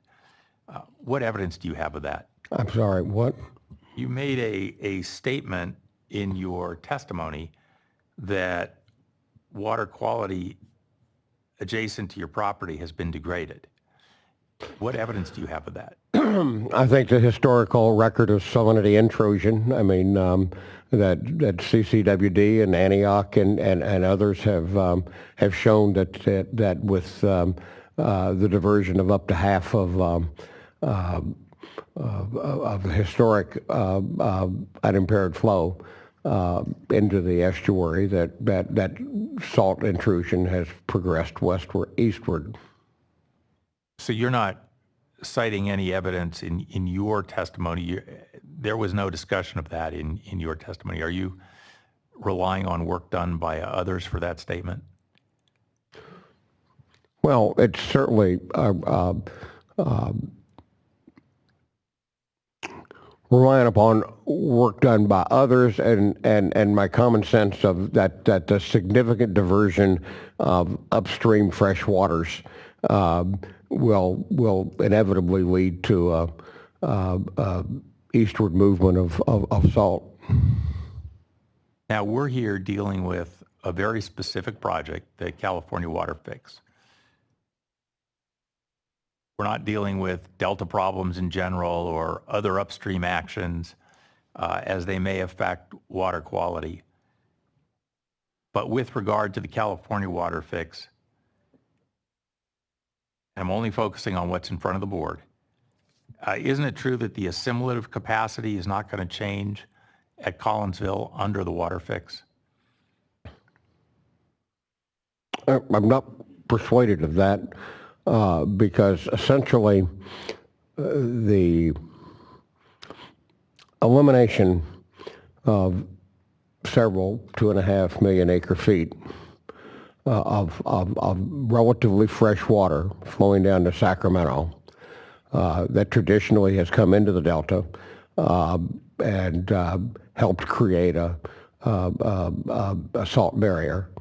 I mean, you know, some of that water, as it's drawn to the current South Delta pumps,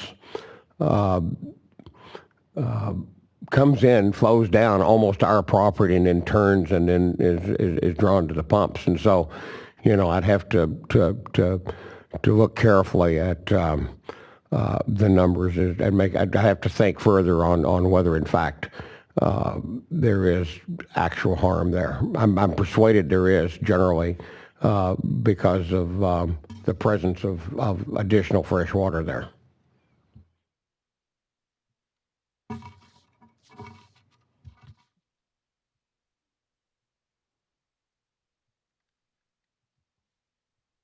If we could put up Exhibit 607, please.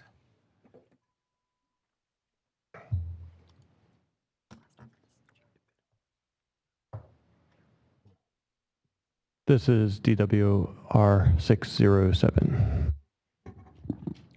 And Mr. Berliner, another half an hour? Probably a little bit less. Okay, But yeah, if you put 30 minutes up, I should finish within All right, that. 30 minutes, please. That's just for me. Is the court reporter okay with us taking a break then? Yeah, okay. Yeah, and just to be clear, that's my finish with Mr. Jennings, right? Yeah. So just briefly, in case this, I'm sorry, just to be clear, you have other questions beyond? we have other witnesses to do. So you need, in total, you'll need how much for your complete cross-examination? 45, 50 minutes total. Okay. So actually, And we could take a break anytime you want. then we should take a break for the court reporter. Absolutely. All right, let's take a break, and we will continue at 2:45. Actually, before we do, actually, let me ask, are there any witnesses for whom you do not have cross-examination? I'm talking to DWR right now, yes. I'm wondering if I can dismiss some of them. We don't have any questions for Mr. Brobeck.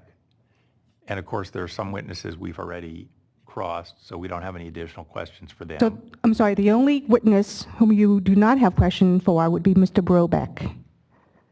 That's correct. Does anyone have questions for Mr. Brobeck for cross-examination?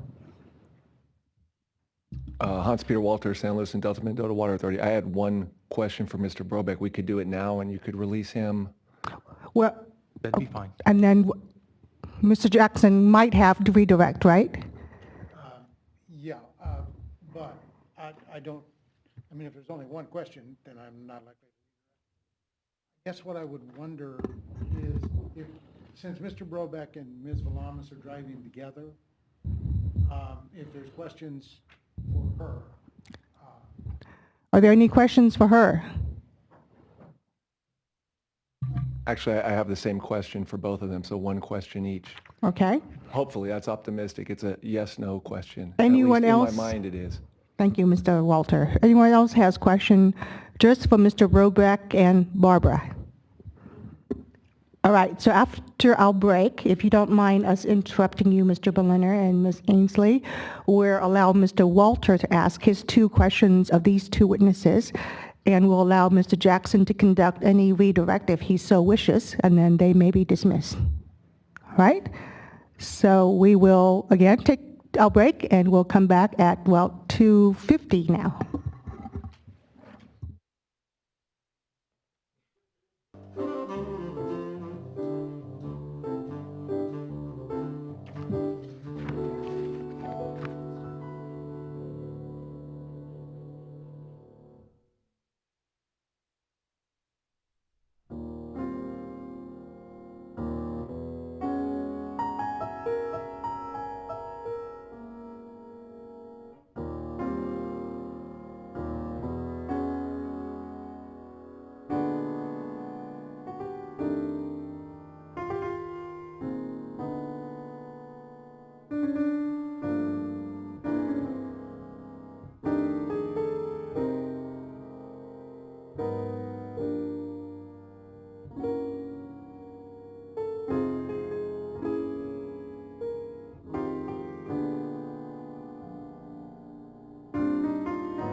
Okay, people, here's the plan.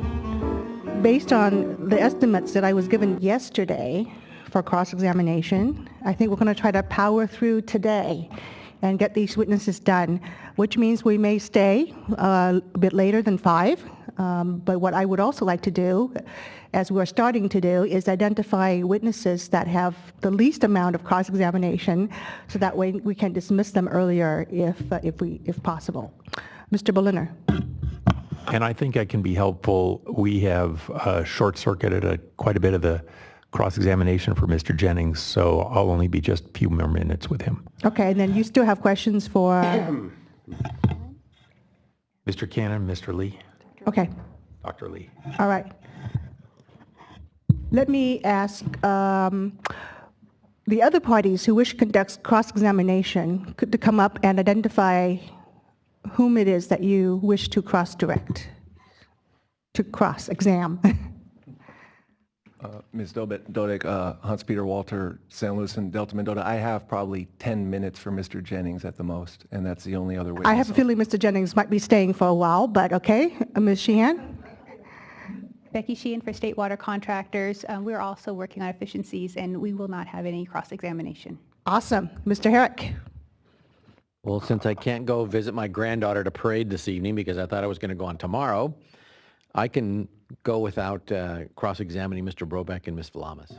But I do have questions for the others. Okay. But it won't be more than a half hour, like I said. All right. But you don't have questions, Mr. Jennings, at all?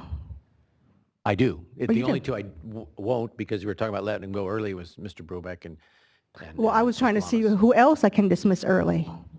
not Mr. Jennings. All right. We all wanted him here for months. We have him. Use him. All right. Use him. All right, in that case, then why don't we go ahead and turn to Mr. Walter for his cross-examination of Mr. Brobeck and Ms. Lamas. I'll just take Mr. Berliner's sign card down so there's no mistaken identity here.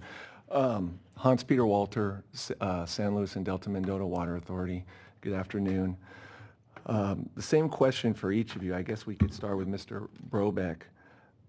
Mr. Brobeck, is it your understanding that DWR and Reclamation are seeking approval of future water transfers through this Waterfix change petition?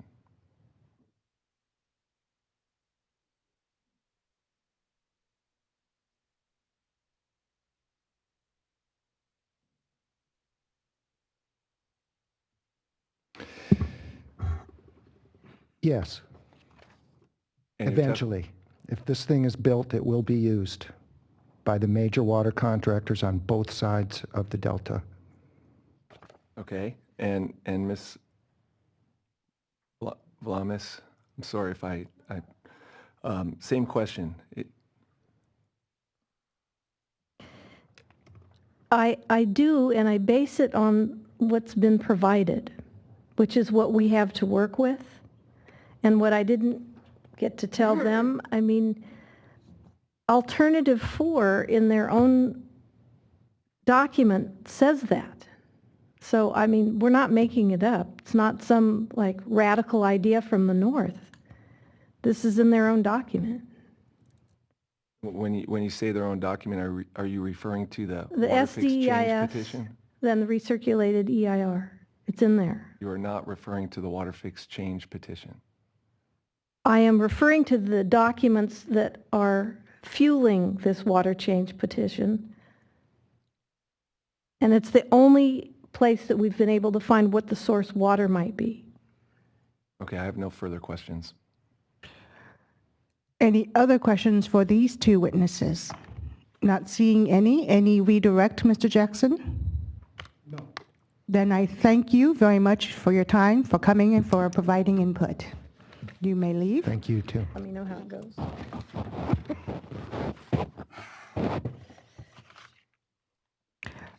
Now, since the department has already completed their questioning of Dr.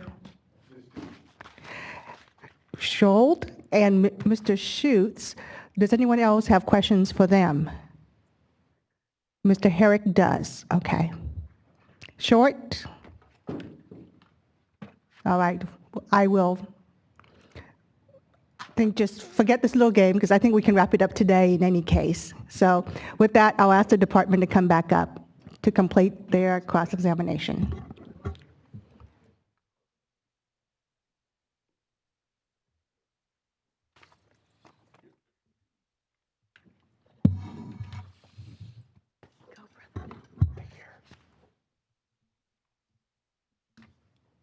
I just have a few more questions for Mr. Jennings. We're going to move on beyond the water quality issues. Mr. Jennings, in your testimony, you had stated that there's been a declining trend in flow. Do you recall that testimony? In specific, can you, how I phrased it? Sure. You indicate, and perhaps we should pull up the testimony, that might be the easiest. If we could pull up CSPA 2 at page 16, please.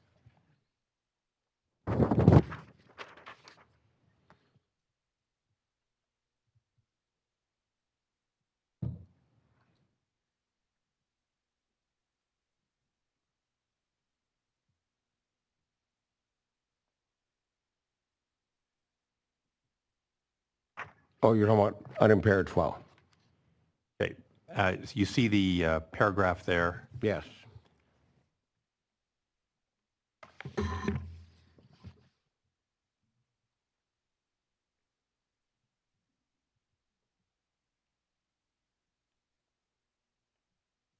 What is the basis for your statement that there's been a continuing decline in flow? Well, basically, I pulled off the water classification indices, and they've got off of DSR. DWR. I've got it's one of our exhibits, and they've got the flow in those years, and so I simply averaged the flow over units the last 12 years versus the DSM period of record or the CalSim modeled period. And are you referring to the 8 river index? Yeah, that impaired. Well, what is the what exhibit was that? CSPA 22. My exhibit list. It's 22. 22. Yeah, you might want to pull up CSPA 22. All right, about this exhibit, did you understand this to be the unimpaired index? Well, I mean, basically, it's a water year hydraulic classification indices based on measured unimpaired runoff. And do you understand this to be the what's referred to as the 8 river index or the unimpaired index? Well, it's certainly for the Sacramento Valley and San Joaquin Valley are separate indexes.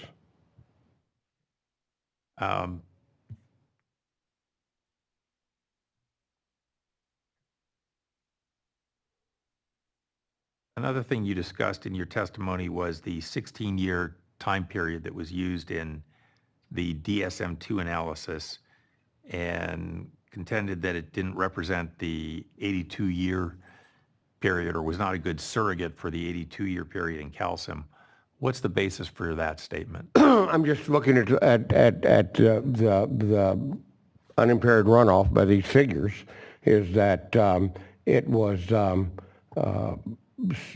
less than that total period CalSim models. But did you do any statistical analysis to determine? No, it's just what it is. I mean, and what I was trying to show is that the last 12 years have been exceptionally dry. And that with a continuing trend is that you base your modeling on historical averages at risk. You also had some critical words for the use of the calcium 2 model. Are you familiar with the independent review panel for the California Waterfix, the Aquatic Science Review Panel? I think I've read it. You read their report?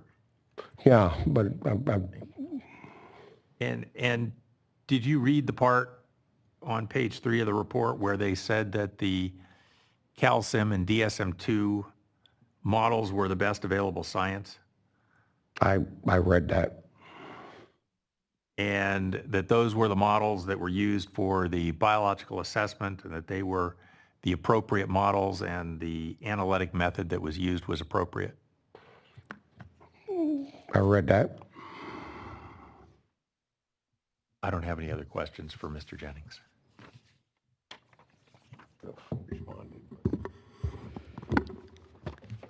I have a couple questions for Mr. Cannon, and by a couple, I really mean maybe 3. Topic-wise, it's the analysis he did just grossly, and then a question about water temperatures. Mr. Cannon. Good afternoon, Mr. Cannon. Hello. Making sure I knew where you were over there. Did you perform any technical analysis of the impacts of the Waterfix? Informally, in reviewing the analysis that were done, and then I added many small specific analyses for specific hypotheses or conclusions. Did you do any modeling? Statistical modeling, I'm a statistician. That's where you use real data. Okay. Can you point out where you did statistical modeling or statistical analysis? Pardon me. I've done it in a lot of things, in the fish certainly, and then in water temperatures, some in flows. It just depends on what I was working on at the time, what data set I was looking at. For purposes of your testimony here today? No, my testimony is far more general. Okay. So you did not perform any technical analysis or modeling of impacts of the California Waterfix on the Delta?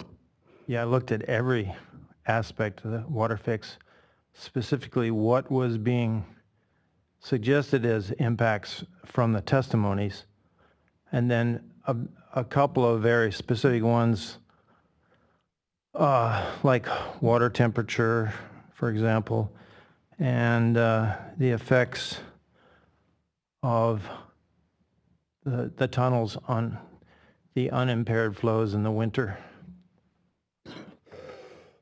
That's where you see my specific things in the last paragraph.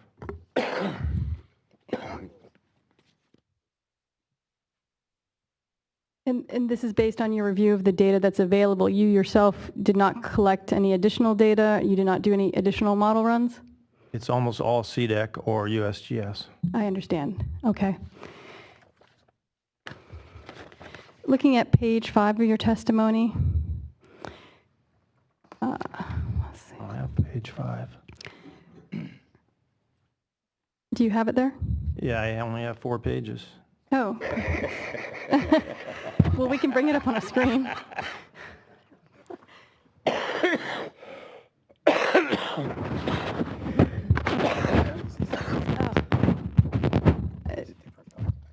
The paragraph under where you talk about statement on Delta operations of the CVP SWP, do you see that? The first paragraph? The first paragraph under that heading. Yes. And you talk about impacts of operations on water temperatures in the lower Sacramento River and further downstream at the Rio Vista Bridge. Do you see that? Yes. And then you make an opinion that the lower net flows of the Waterfix may have an impact on water temperatures. Do you see that? Yes, it's a subject I've covered before, in CalFed and other venues, and also in one of my blog posts. Okay. My question is simply, isn't it true based on a number of studies, and I'm happy to get into them, that the primary driver of water temperatures in the Delta is ambient air temperature and not flow? That's what the state water contractors consultants want you to believe. Are you familiar with the current literature on water temperatures in the Delta? I'm very familiar with it. I've done a lot of analyses, and I found plenty of statistical evidence, significance that water temperatures can increase at Rio Vista based on operations. Do you cite that evidence here? Yeah, I gave the conclusion here. I just said that the temperature at Rio Vista can be higher if you reduced the flow of water at the tunnels. Did you provide a basis for that conclusion? No, I did not provide all the analysis that I did.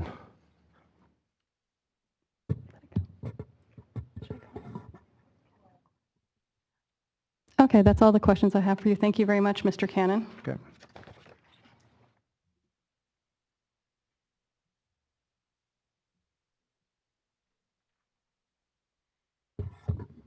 Now I just have a couple questions for Dr. Lee, who's been patiently sitting there all afternoon. I have a question or two on the analysis that he did to reach his conclusions. This is all tied off of topics in his testimony. It doesn't go really beyond the scope of what he provided in direct.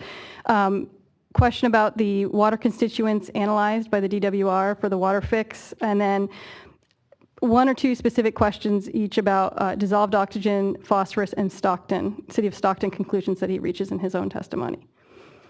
I don't anticipate it'll take longer than 20 minutes at most. Good afternoon, Dr. Lee. Can you make sure that you're speaking into your microphone?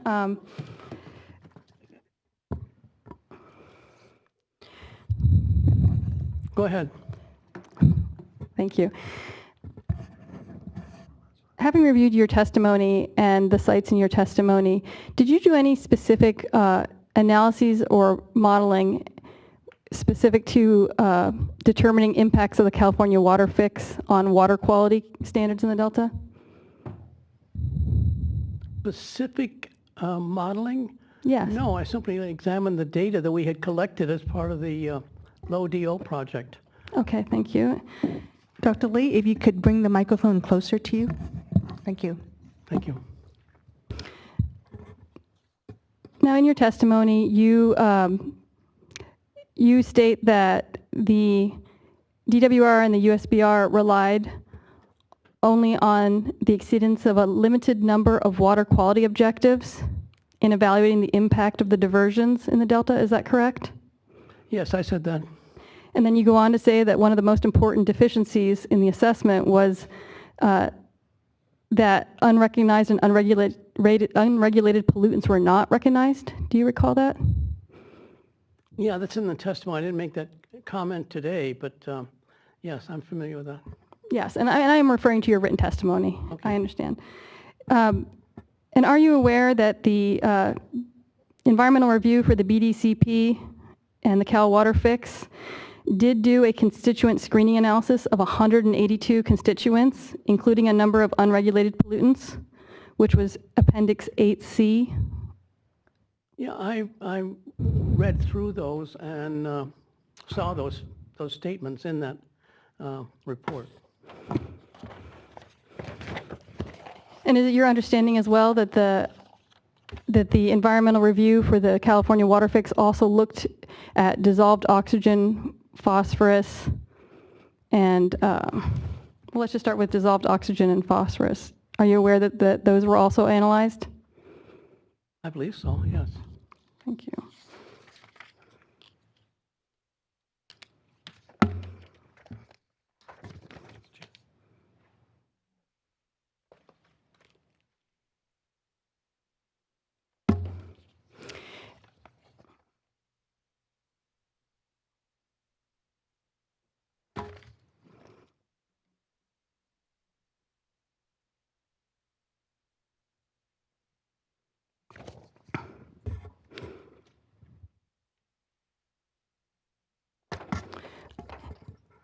And I believe that you also generally testified that, similar to other witnesses here today, that the Sacramento River is less polluted than the San Joaquin River with, in general, I think your testimony said pollutants. Is that correct?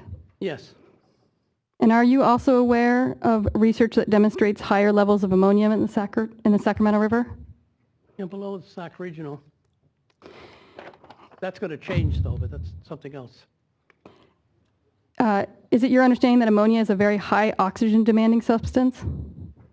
It has an appreciable oxygen demand when oxidized. Sorry. It has an appreciable oxygen demand when oxidized. Very hard setup. Okay. Dr. Lee, we really apologize, but you got to get really close to those microphones. All right. Thank you very much. Hope it doesn't taste bad.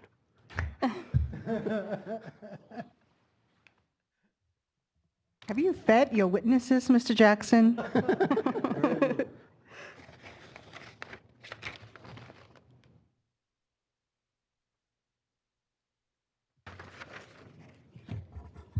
I believe on page 19 of your testimony, you provided an opinion that reduced pumping in the South Delta under the Waterfix can be expected to reduce the flow of water throughout the South Delta channel and cause greater dissolved oxygen than would occur under the no action alternative. Do you recall that? It's in the report. Yes, we didn't get into that today. We didn't have time. I understand. Do you present any evidence in your testimony analyzing the impacts of alternative 4A of the California Waterfix in comparison to the no action alternative? I did not get into a review of the various alternatives other than just in general looking at the no action alternative as an example, and the others would not make, I mean, they'll make a difference, but it's not the issue of concern.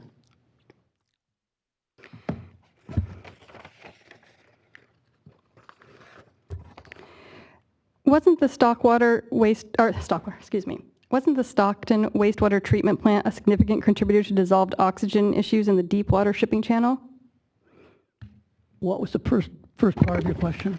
In your testimony, you discussed dissolved oxygen levels in the deep water shipping channel. Is that correct? Yes, I did. And I don't recall seeing in your testimony any mention of the Stockton wastewater treatment plant. I don't know that I specifically mentioned that, although I'm very familiar with it. Wasn't the Stockton wastewater treatment plant a significant contributor to dissolved oxygen issues in the deep water shipping channel? It used to be when it had high ammonia discharges.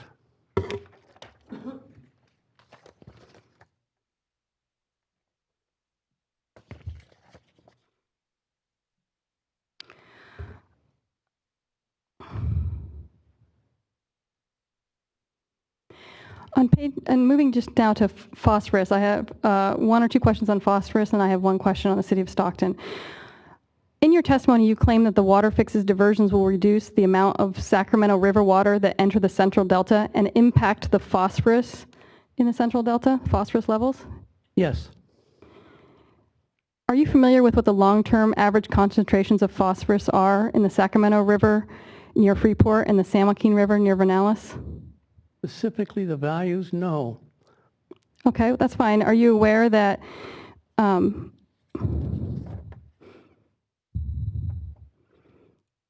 recent studies by the Central Valley Regional Water Quality Control Board found similar concentrations between the two rivers? I'm sorry, I don't understand. Are you familiar with a recent study by the Central Valley Regional Water Control Board that measured total and dissolved phosphorus concentrations throughout the Delta? No. Okay. So you're not aware that that study found that concentrations are comparable at Hood on the Sacramento River and Vernalis on the San Joaquin I'm going to River? object and move to strike the question. He answered that he wasn't familiar with it, and now she's reading it into the testimony. Is he familiar with the... I'm sorry. Hold on. Let's finish your question, Ms. Ainsley. Okay. I kind of lost my thought. So regardless of whether you're familiar with that study, are you familiar that there has been findings that that concentrations of total phosphorus and dissolved phosphorus are comparable at Hood on the Sacramento River and Vernalis on the San Joaquin River, and actually Turner Cut on the San Joaquin River. I'm not familiar with that study. Then finally, in your testimony, you state an opinion that the intake of the proposed water fix on the city of Stockton's intake should have been evaluated. Do you recall that? Yes, the DWR and USPR should have evaluated the impact of proposed moving the intake to the tunnels around the delta and the impact of this on the delta water quality. Okay. I'd like to ask you specifically about your testimony about the city of Stockton's intake. I think I might have said something incorrectly. So on page 22 of your testimony, you state that the impact of the proposed water fix on the city of Stockton's intake should have been evaluated. Is that correct? Yes. And in my testimony today, in the verbal testimony, I specifically pointed out the location on the Deepwater Ship Channel just downstream of Station 4 that DWR uses in their monitoring of the channel. And would that station be Buckley Cove? I don't know it by that name. I just know it by the DWR location in there on the map that I showed of theirs. I don't know by name. I might not have gotten the name correct. So you were not aware that the environmental review for the California water fix did indeed assess water quality in locations upstream and downstream of the city of Stockton's intake. I think I heard something about that, but I have not seen a proper evaluation of that issue by them. I believe I have no further questions. Thank you. Thank you for your patience, Dr. Lee. And does that complete your cross-examination? All right, state water contractors. Well, you have said, Ms. Sheehan, that you do not have any cross-examination. Mr. Walter, any additional cross-examination?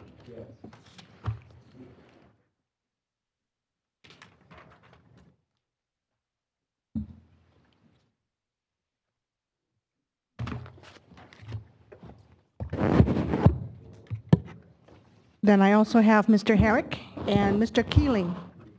Yeah, okay. No? I didn't know. I'm sorry? 5 minutes.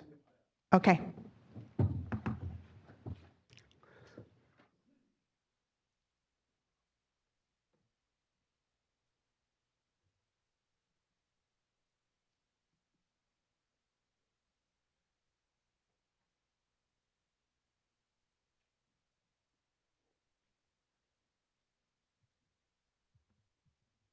Okay, good afternoon again. Hans-Peter Walter for the San Luis and Delta Mendota Water Authority. I just have some questions for Mr. Jennings. Let's see. So, Mr. Jennings, you have testified that CSPA owns 14.53 acres of land at Collinsville, correct? That's correct.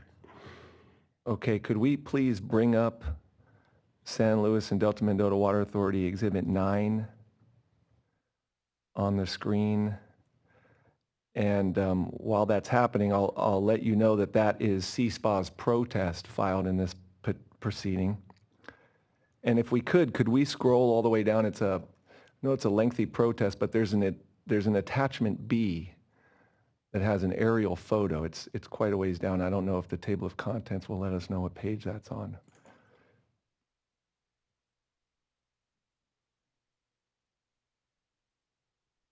To the very end.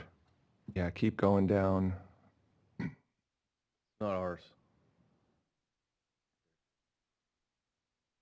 No, is that San Luis 9, the for my, which was on the flash drive I gave you guys this morning, or? Yes. Oh, well, sorry, 10. Let's go to 10 then. Yeah, that was a different protest. There's so many.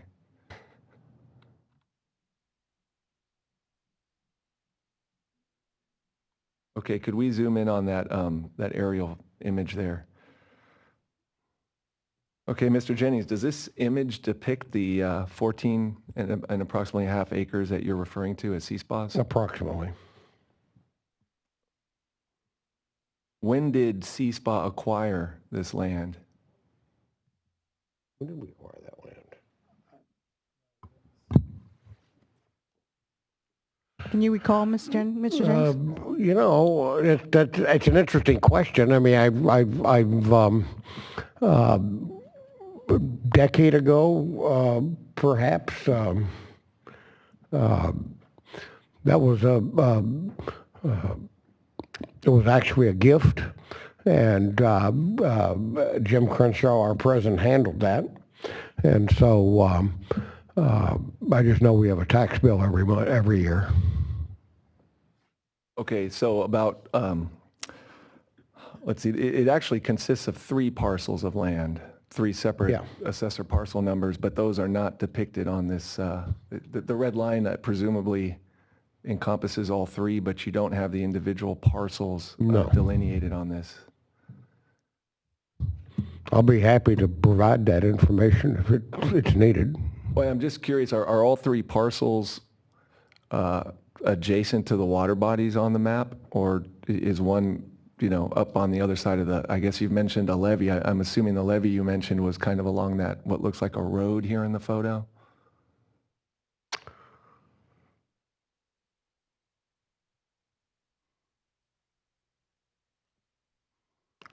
I can't answer that. I mean, in the sense that the road, Collinsville Road, extends down so that DWR can have access to their Collinsville gauge. Okay. But okay. Well, Mr. Crenshaw, when he gifted it to CSPA, were there any requirements or restrictions or purposes for that gift that he attached to the gift of the land? No, Mr. Crenshaw is my president, and he handled. There was a lady, the estate of a lady that provided that. And as I understand it, there are no restrictions on that land. Okay. Do you know when Mr. Crenshaw came into ownership of, I guess, the three parcels? Well, Mr. Crenshaw, as president of CSPA, the CSPA it doesn't own it. The organization owns it. Right, but I thought you testified that Mr. Crenshaw gifted it to CSPA. No, he handled the negotiations that the transfer was made. So, okay, so somebody gifted it to CSPA though? Yes, and I think I mentioned that I can't remember the lady's name that did. Okay.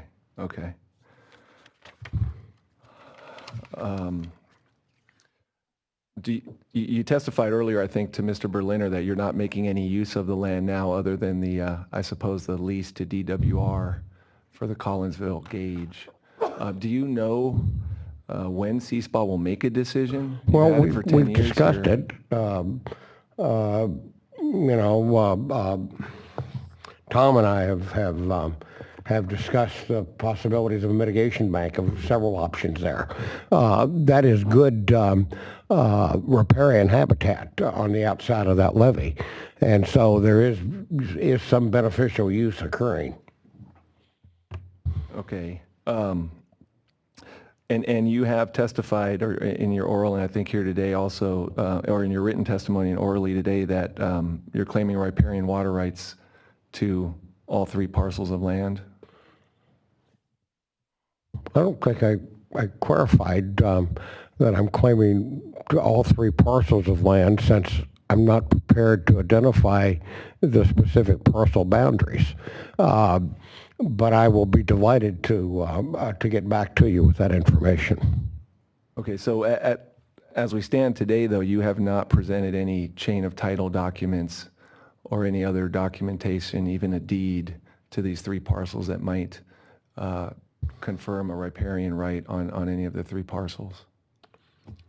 Well, I'm assuming that since we own the 14 acres and since they're against the water, at least some part of that does abut the water, which would carry with it riparian rights. Okay. I think my final question then is, Well, let's just make sure I heard you accurately. Currently you're not using any water, you're not exercising any claimed right to water on any of those 3 parcels. Is that correct? We're not diverting. I mean, obviously there's a riparian benefit on the outside of that levee, but we're not actively diverting at the location yet. And you have no diversion structure at that location. Is that correct?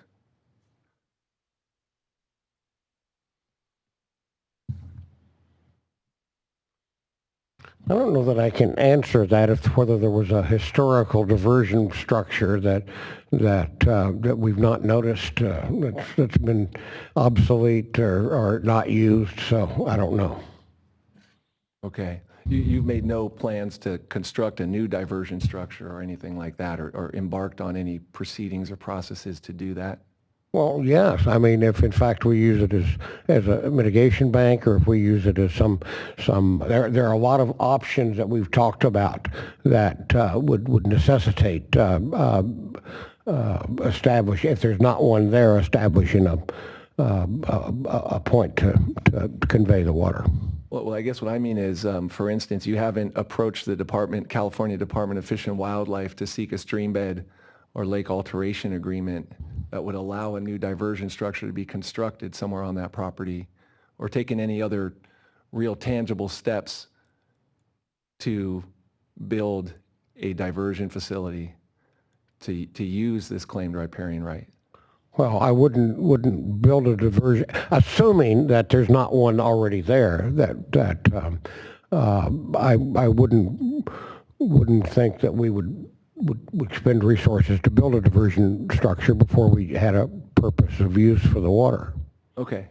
Well, and the only reason I'm asking all this is just to be very clear in my understanding of the alleged injury that CSPA is claiming in this Part 1.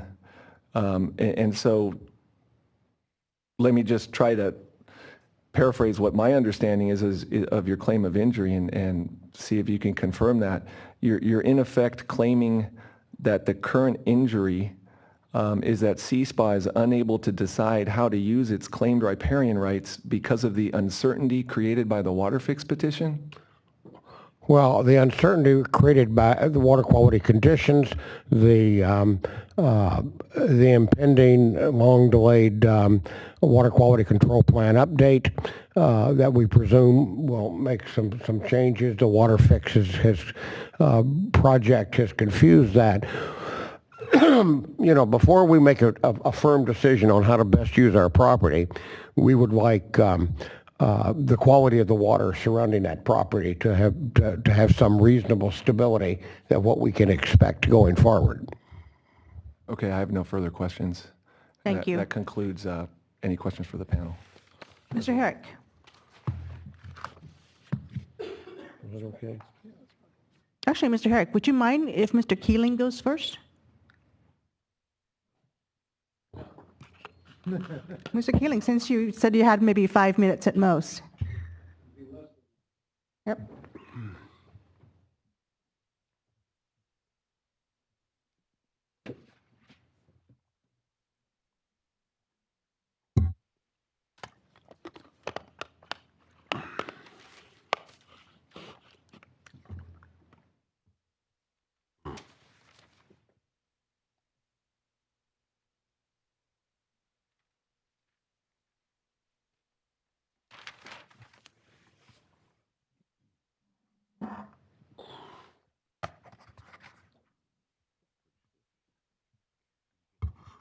My only questions are for Mr. Jennings.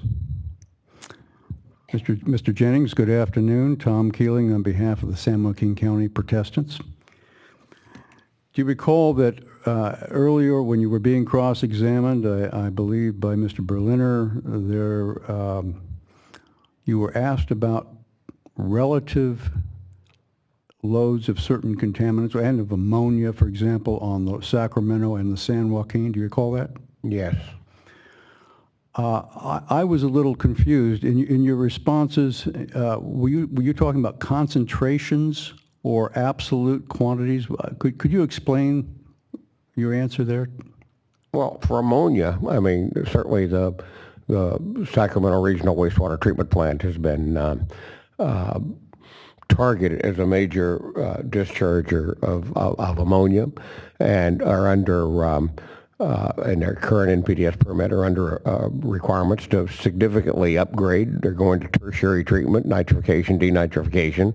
That should greatly, if not completely, resolve that problem. Does the question of concentration of these contaminants take into account the relative quantities of water flowing from the two rivers into the delta? Well, but it would you would have to look at the concentration and the load, but and so I'm not sure right now off the top of my head what the concentration is. You were asked by Mr. Berliner about specific constituents where the question was, isn't it, he had asked you if these were not heavier in the Sacramento flows than in the San Joaquin flows. And I want to go back to your statement about cleaner water, in effect, from the Sacramento. What types of constituents were you talking about where the constituent loads or concentrations would be heavier from the San Joaquin than the Sacramento? Well, I mean, the San Joaquin receives runoff from the irrigated runoff from the west side of the San Joaquin Valley. And so that's been a problem. I mean, in that there's not much of a connection between the San Joaquin River upstream of the confluence with the Merced. And so the tributaries, primarily the Stanislaus, has to provide dilution flows to try to dilute the salts, the selenium, boron that is discharged by west side agriculture. Okay, besides selenium and boron, can you think of other constituents that would be heavier in concentration from the San Joaquin than in the Sacramento typically? Well, I mean, salts, in general. I mean, arsenic, a lot of arsenic's coming out of the leaching out of those soils as well. I have no further questions. Thank you. Thank you, Mr. Keeling. Now, Mr. Herrick.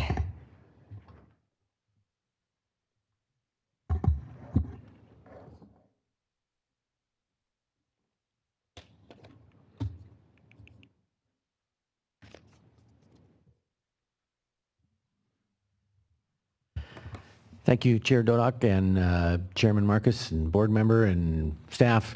John Herrick for South Delta Parties. I will be as short as I can, but it will take 20 minutes or so maybe. I was going to start with Dr. Whitelaw, so I won't. Oh, I'm sorry. I released him for a moment. I'll go get him. That's no problem. When he comes back, it'll be fine. I'd like to start with Mr. Schutz, please. Mr. Schutz, your testimony deals with carryover requirements for various reservoirs on the Sacramento River system, correct, in general? A lot of it does, yes. And pursuant to the questioning, there are certain biological opinion requirements that deal with such carryover, is that correct? On the Shasta River, on the Shasta Reservoir, yes. Do those, in the past, have those carryover requirements been sufficient to allow the projects to meet their downstream obligations? In some cases, yes. In other cases, not. And do those carryover requirements require any amount of water and be carried over in order to meet a Western Delta Ag standard? It's not my understanding that they do, and it's not my understanding that they look any farther than, in an absolute sense, than the existing year. And those requirements may also require that Those requirements may mandate a meeting of an X2 in some times of the year, is that correct? Correct. But those requirements don't specify any carryover in order to meet that X2, do they? They do not.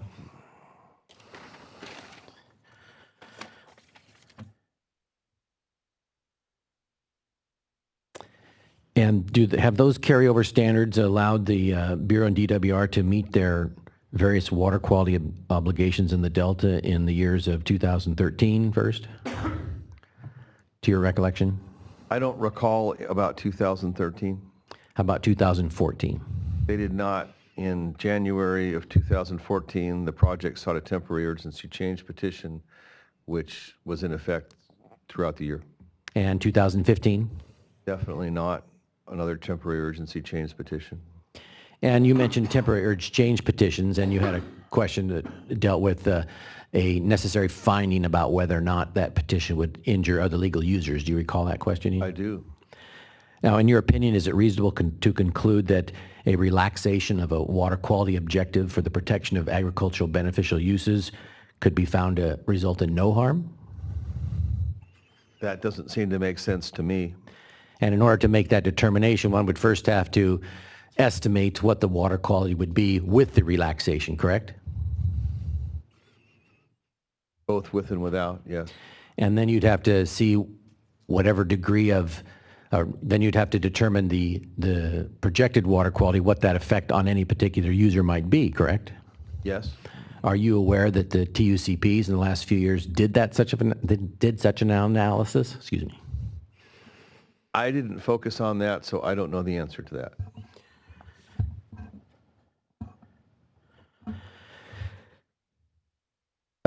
Mr. Schutz, you acknowledged that CalSim 2 is purportedly used in a comparative mode, not really a predictive mode. Is that correct? That's correct. So if in this proceeding we only have a comparative analysis, do we or do we not have any analysis that predicts what storage might be? What storage might be. With the project, sorry. I don't think that we really have a sense even on a comparative basis. And in order to determine whether a certain amount of carryover storage harms a legal user, don't we need to know what that carryover storage would be in any particular circumstance?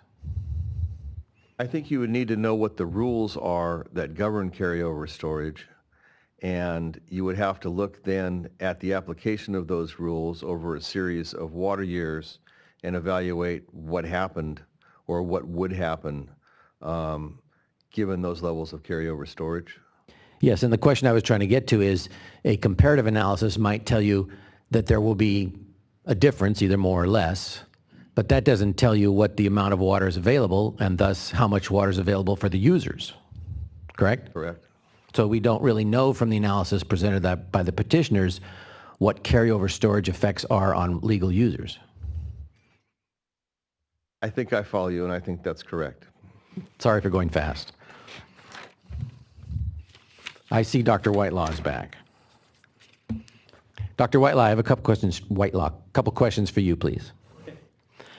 Very briefly, I don't think it was covered well enough in your oral presentation. Would you please explain the difference between a risk-adverse farmer and a risk-neutral farmer in the Delta in this situation? Let me take it away from the farmer and just give you the general, and then you and I together can try to apply it back to a farmer if you want to. So let's say you have a game of chance and you're risk neutral. You will be indifferent between winning $10 and losing $10. If you're risk averse, you won't be indifferent. You don't want to lose.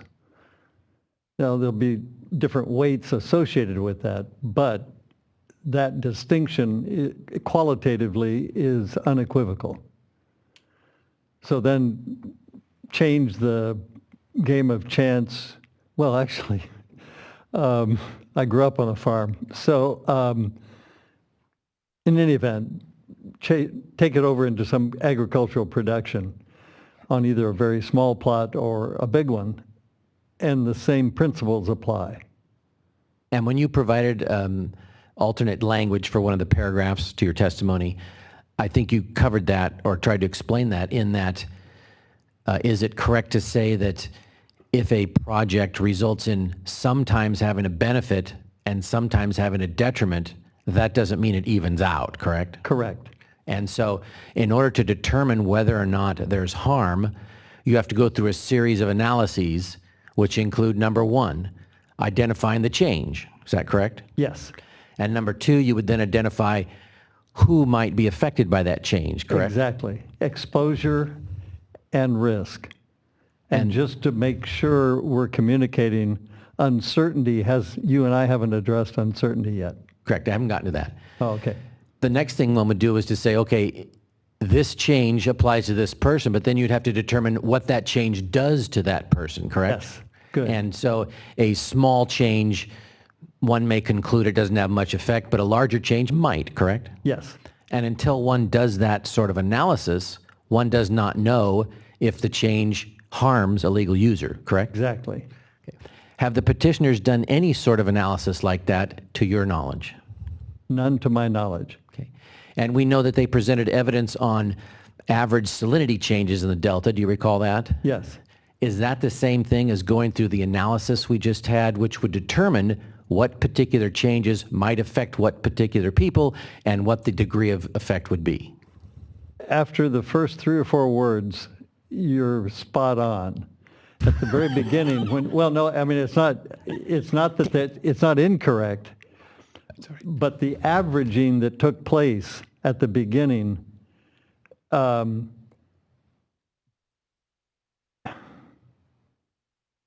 let me, just a quick sidebar. It's not a joke. So if you're at a temperature of, say, 30 degrees, and you have a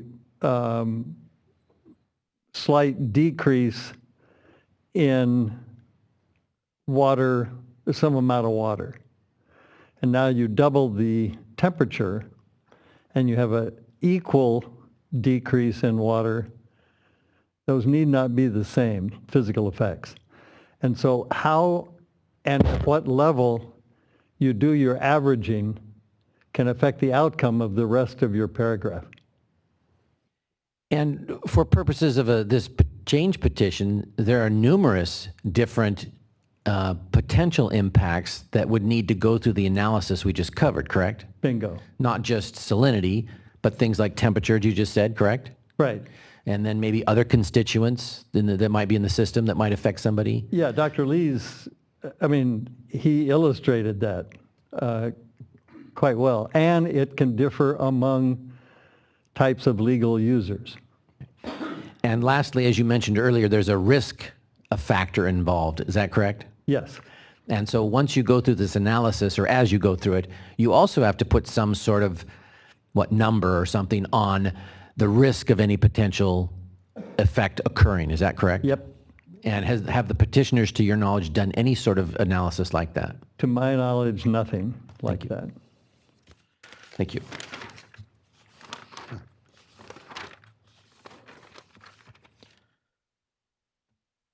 This is for Dr. Custis, please.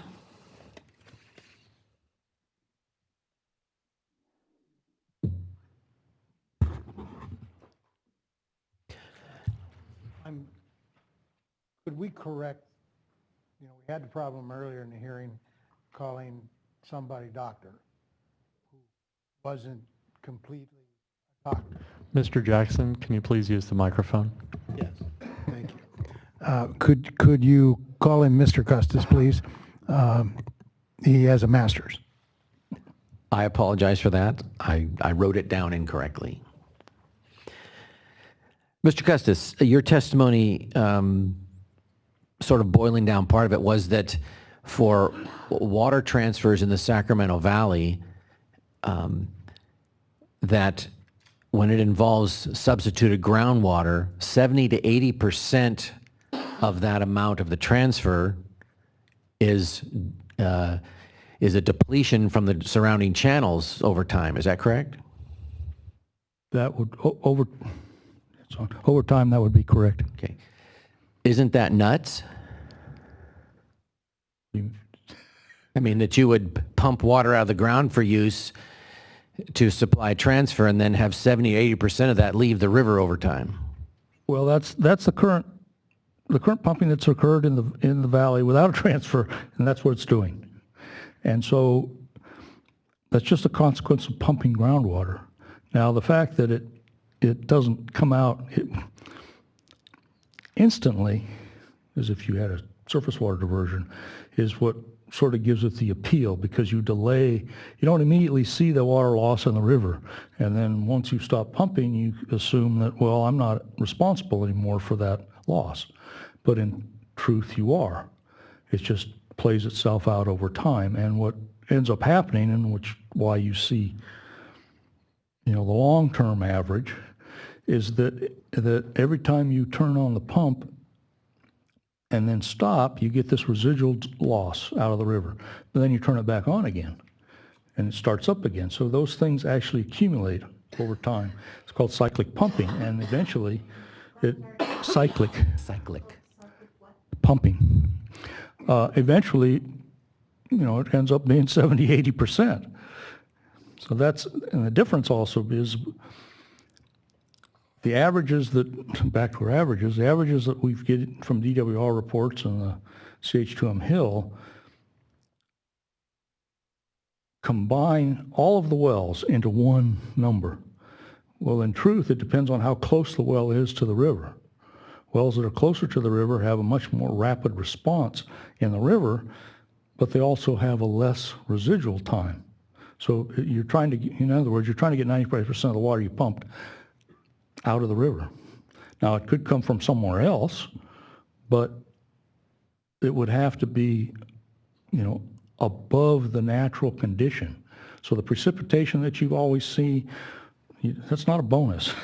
It's not like it suddenly gets to fill that hole, or you lose storage. And that's what you're seeing in the valley, is 300,000 acre feet a year in storage loss right now, at least. And so for any particular transfer that involves such groundwater substitution, there's actually a net increase in water use. It's not just the substitute water being transferred, but then there's water being lost from the channel also, correct?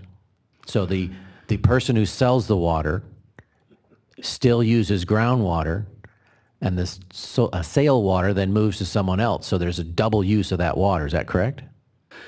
I think you could say that. One of the interesting things is that if I pump groundwater without the transfer part of that water goes back into the reservoir, goes back into the ground. So my consumptive use is just the part that the plants use. But the problem with the transfer is that I used to irrigate.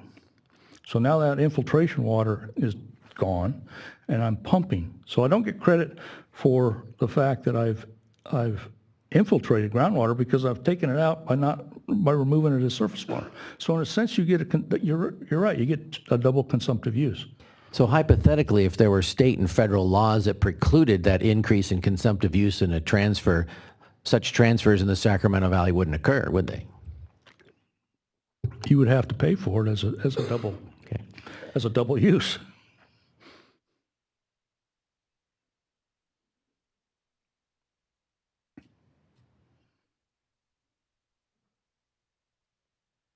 I had one more that's escaping me. Excuse me for 1 second.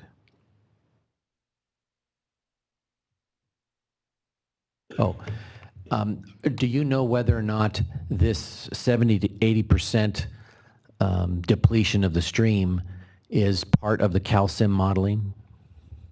No, I don't know whether that's part of it. Okay. Thank you. That's all the questions I have for you.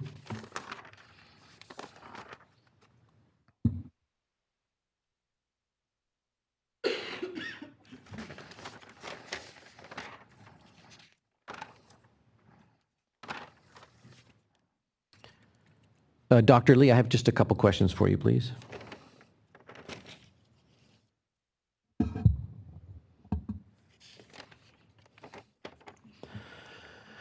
You were asked a few questions about the relative concentrations of constituents in the Sacramento River and the San Joaquin River. Do you recall that?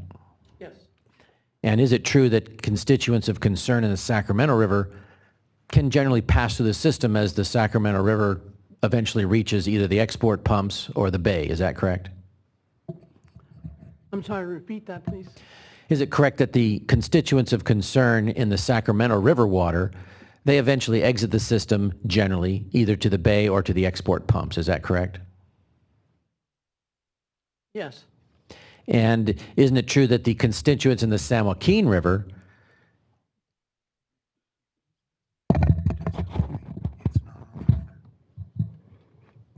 The answer to my previous question was yes. Go ahead. Thank you. Isn't it true also that the constituents of concern in the San Joaquin River either collect in the South or Central Delta or are exported by the pumps generally? Yes, I'm not sure how much collection there is, but there are certainly impacts within the Central Delta and would be exported to some extent through the South Delta pumps. But one of the problems in the South Delta is that there are stagnant zones without net flow. Is that correct? I'm not familiar with that. Okay, I won't go into that then. Thank you.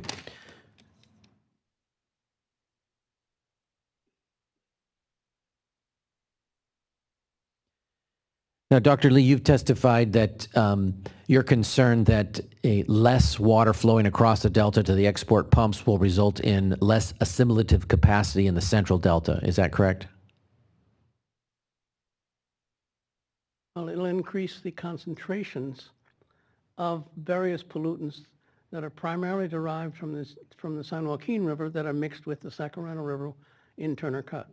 And that's because there's less Sacramento River water mixing with that San Joaquin water. Is that correct? That's correct.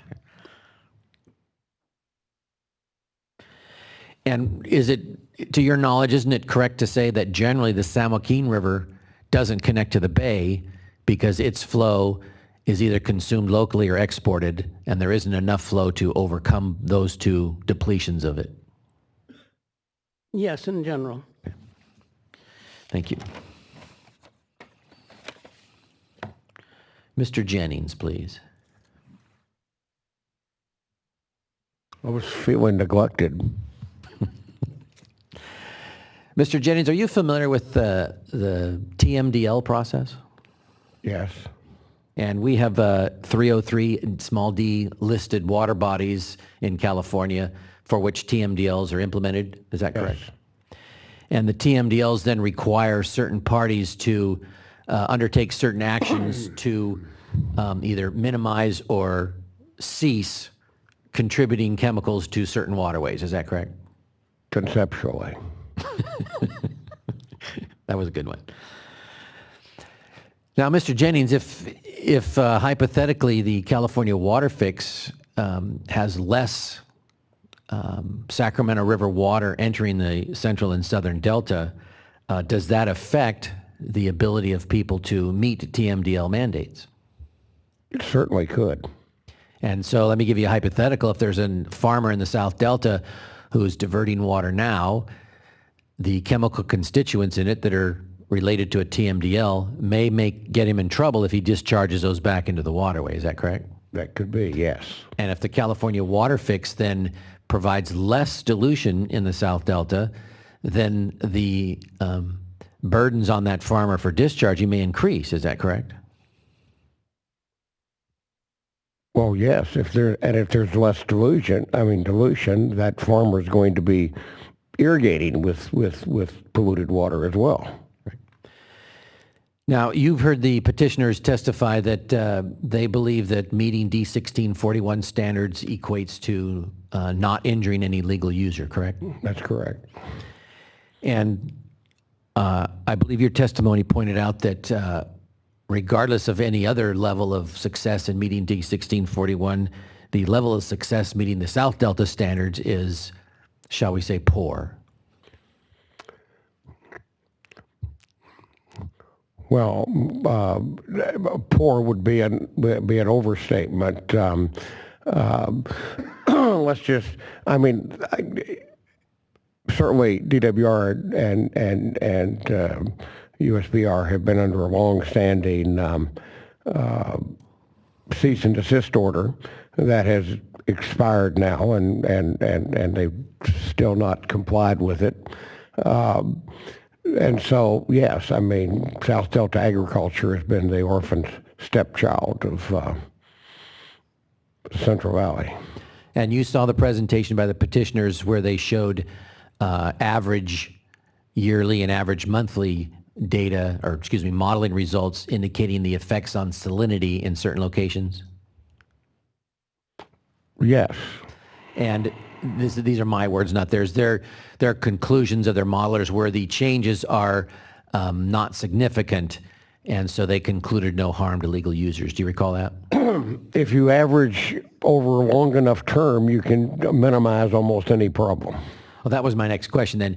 The averaging of data on salinity in the South Delta, does that allow you to conclude whether or not there will be effects on diverters in the South Delta? No. And the reason I ask you that is based upon those TMDL mandates. If certain diverters have requirements to limit their discharges of salt, whether concentration or load, does the petitioner's presentation tell us whether or not the California Waterfix will exacerbate or harm them? No, and for example, I could find no discussion of mixing zones for in the environmental documentation. You know, and if you are approaching or exceeding a water quality standard, I mean, you know, you may need a mixing zone. You may not get that. In fact, for a municipal discharger, if salts are exceeding a standard, they're technically not allowed to discharge. I mean, they're operating right now under temporary variances granted by the board, but conceptually, you can't, you know, once you reach a summative capacity of a constituent, there's no more room for anyone else to add to it. And if the petitioner's modeling results that show averages, you know, show small differences, does that allow you to determine whether or not that's an actual impact? Well, certainly not. And keep in mind that for many standards are in 1 hour or 4 days or whatnot. I mean, they're not real long-term averages.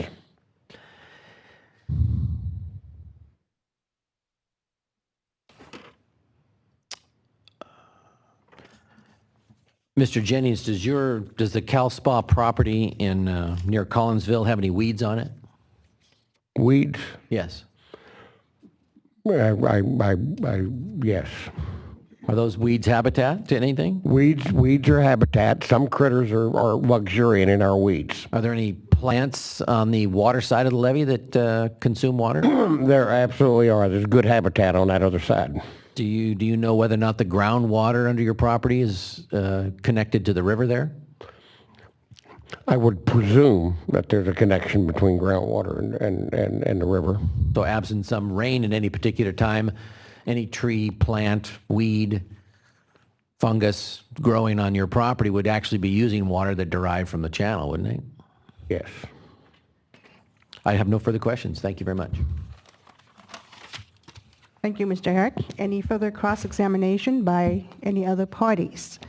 Not seeing any redirect, Mr. Jackson? No. All right, then I thank you all. And Mr. Jackson, we will expect your list of exhibits with correction as appropriate by noon next Thursday. Thank you. We did this in one day? They did this in one day. We would have gone on for days. Okay, let's do a bit of housekeeping before we adjourn for the week, I guess. We finished sooner than I thought. You know, I do not like to have free days, but unfortunately, we do not have any parties lined up for tomorrow. So I trust you all find something to occupy you. But looking at next week,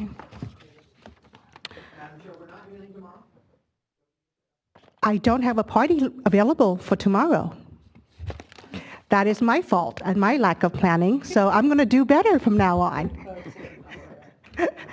All right, next week we are reconvening on December 8th and continuing December 9th. We will have Mr. Herrick presenting his last witness. Then we will have Restore the Delta, Group 32. Going down my list, after Group 32 is Group 38, PCFFA, and then Group 37, Ms. Deirdre Jordan. I have nothing in the record to indicate their inavailability those days, so I will expect them to be available. It's also possible that we might get to Group 39, North Delta Cares, and Group 41, Snug Harbor as well. For 39 and 41, hopefully you are listening to this, North Delta Cares had requested 1 hour and I believe 40 minutes for their witnesses who are not expert witnesses and who, based on my review of their written testimony, could be a lot more succinct in presenting the summary of their statement. So I encourage you to work on that because you will not, in all likelihood, get 1 hour and 40 minutes for your witnesses. Likewise, Ms. Seward, group number 41, you have requested 2 hours to present what is essentially 6 pages of written testimony and a 6-page PowerPoint. That is also not efficient, and I encourage you to cut down your time tremendously and streamline your presentation. With that, again, all those parties are on notice that they may be called upon next week. That is Mr. Herrick's remaining witness, Group 32, 38, 37, 39, and 41. Starting on December 13th, on Tuesday, we will begin with Group number 43, Clifton Court, with Ms. Womack and her witness. Then this is a heads up to Group number 10 and 27. The City of Brentwood and the City of Antioch requested that they postpone their case in chief pending some negotiation with the department, with petitioners, I should say. They are on notice that unless they manage to reach a settlement, I expect them to present their case in chief the week of December 13th, if they still wish to do so. And then finally, we have group number 17 remaining. I believe we will get an order out, a ruling, on the motion filed by the department next week. So we will address that issue as well. As you can see, my expectation is we wrap up the cases in chief by the week of December 13th, with our last hearing day being December 15th. That way you may all enjoy your holidays and be prepared on, we will also be issuing, I believe within the next week or two, some rulings regarding rebuttals. I appreciate all the suggestions and all the comment and input that have been provided. We will provide you some guidance on that before we convene on December 15th. All right. Any question? Not seeing any. All right. Have a good day off, everyone, and we will see you next Thursday.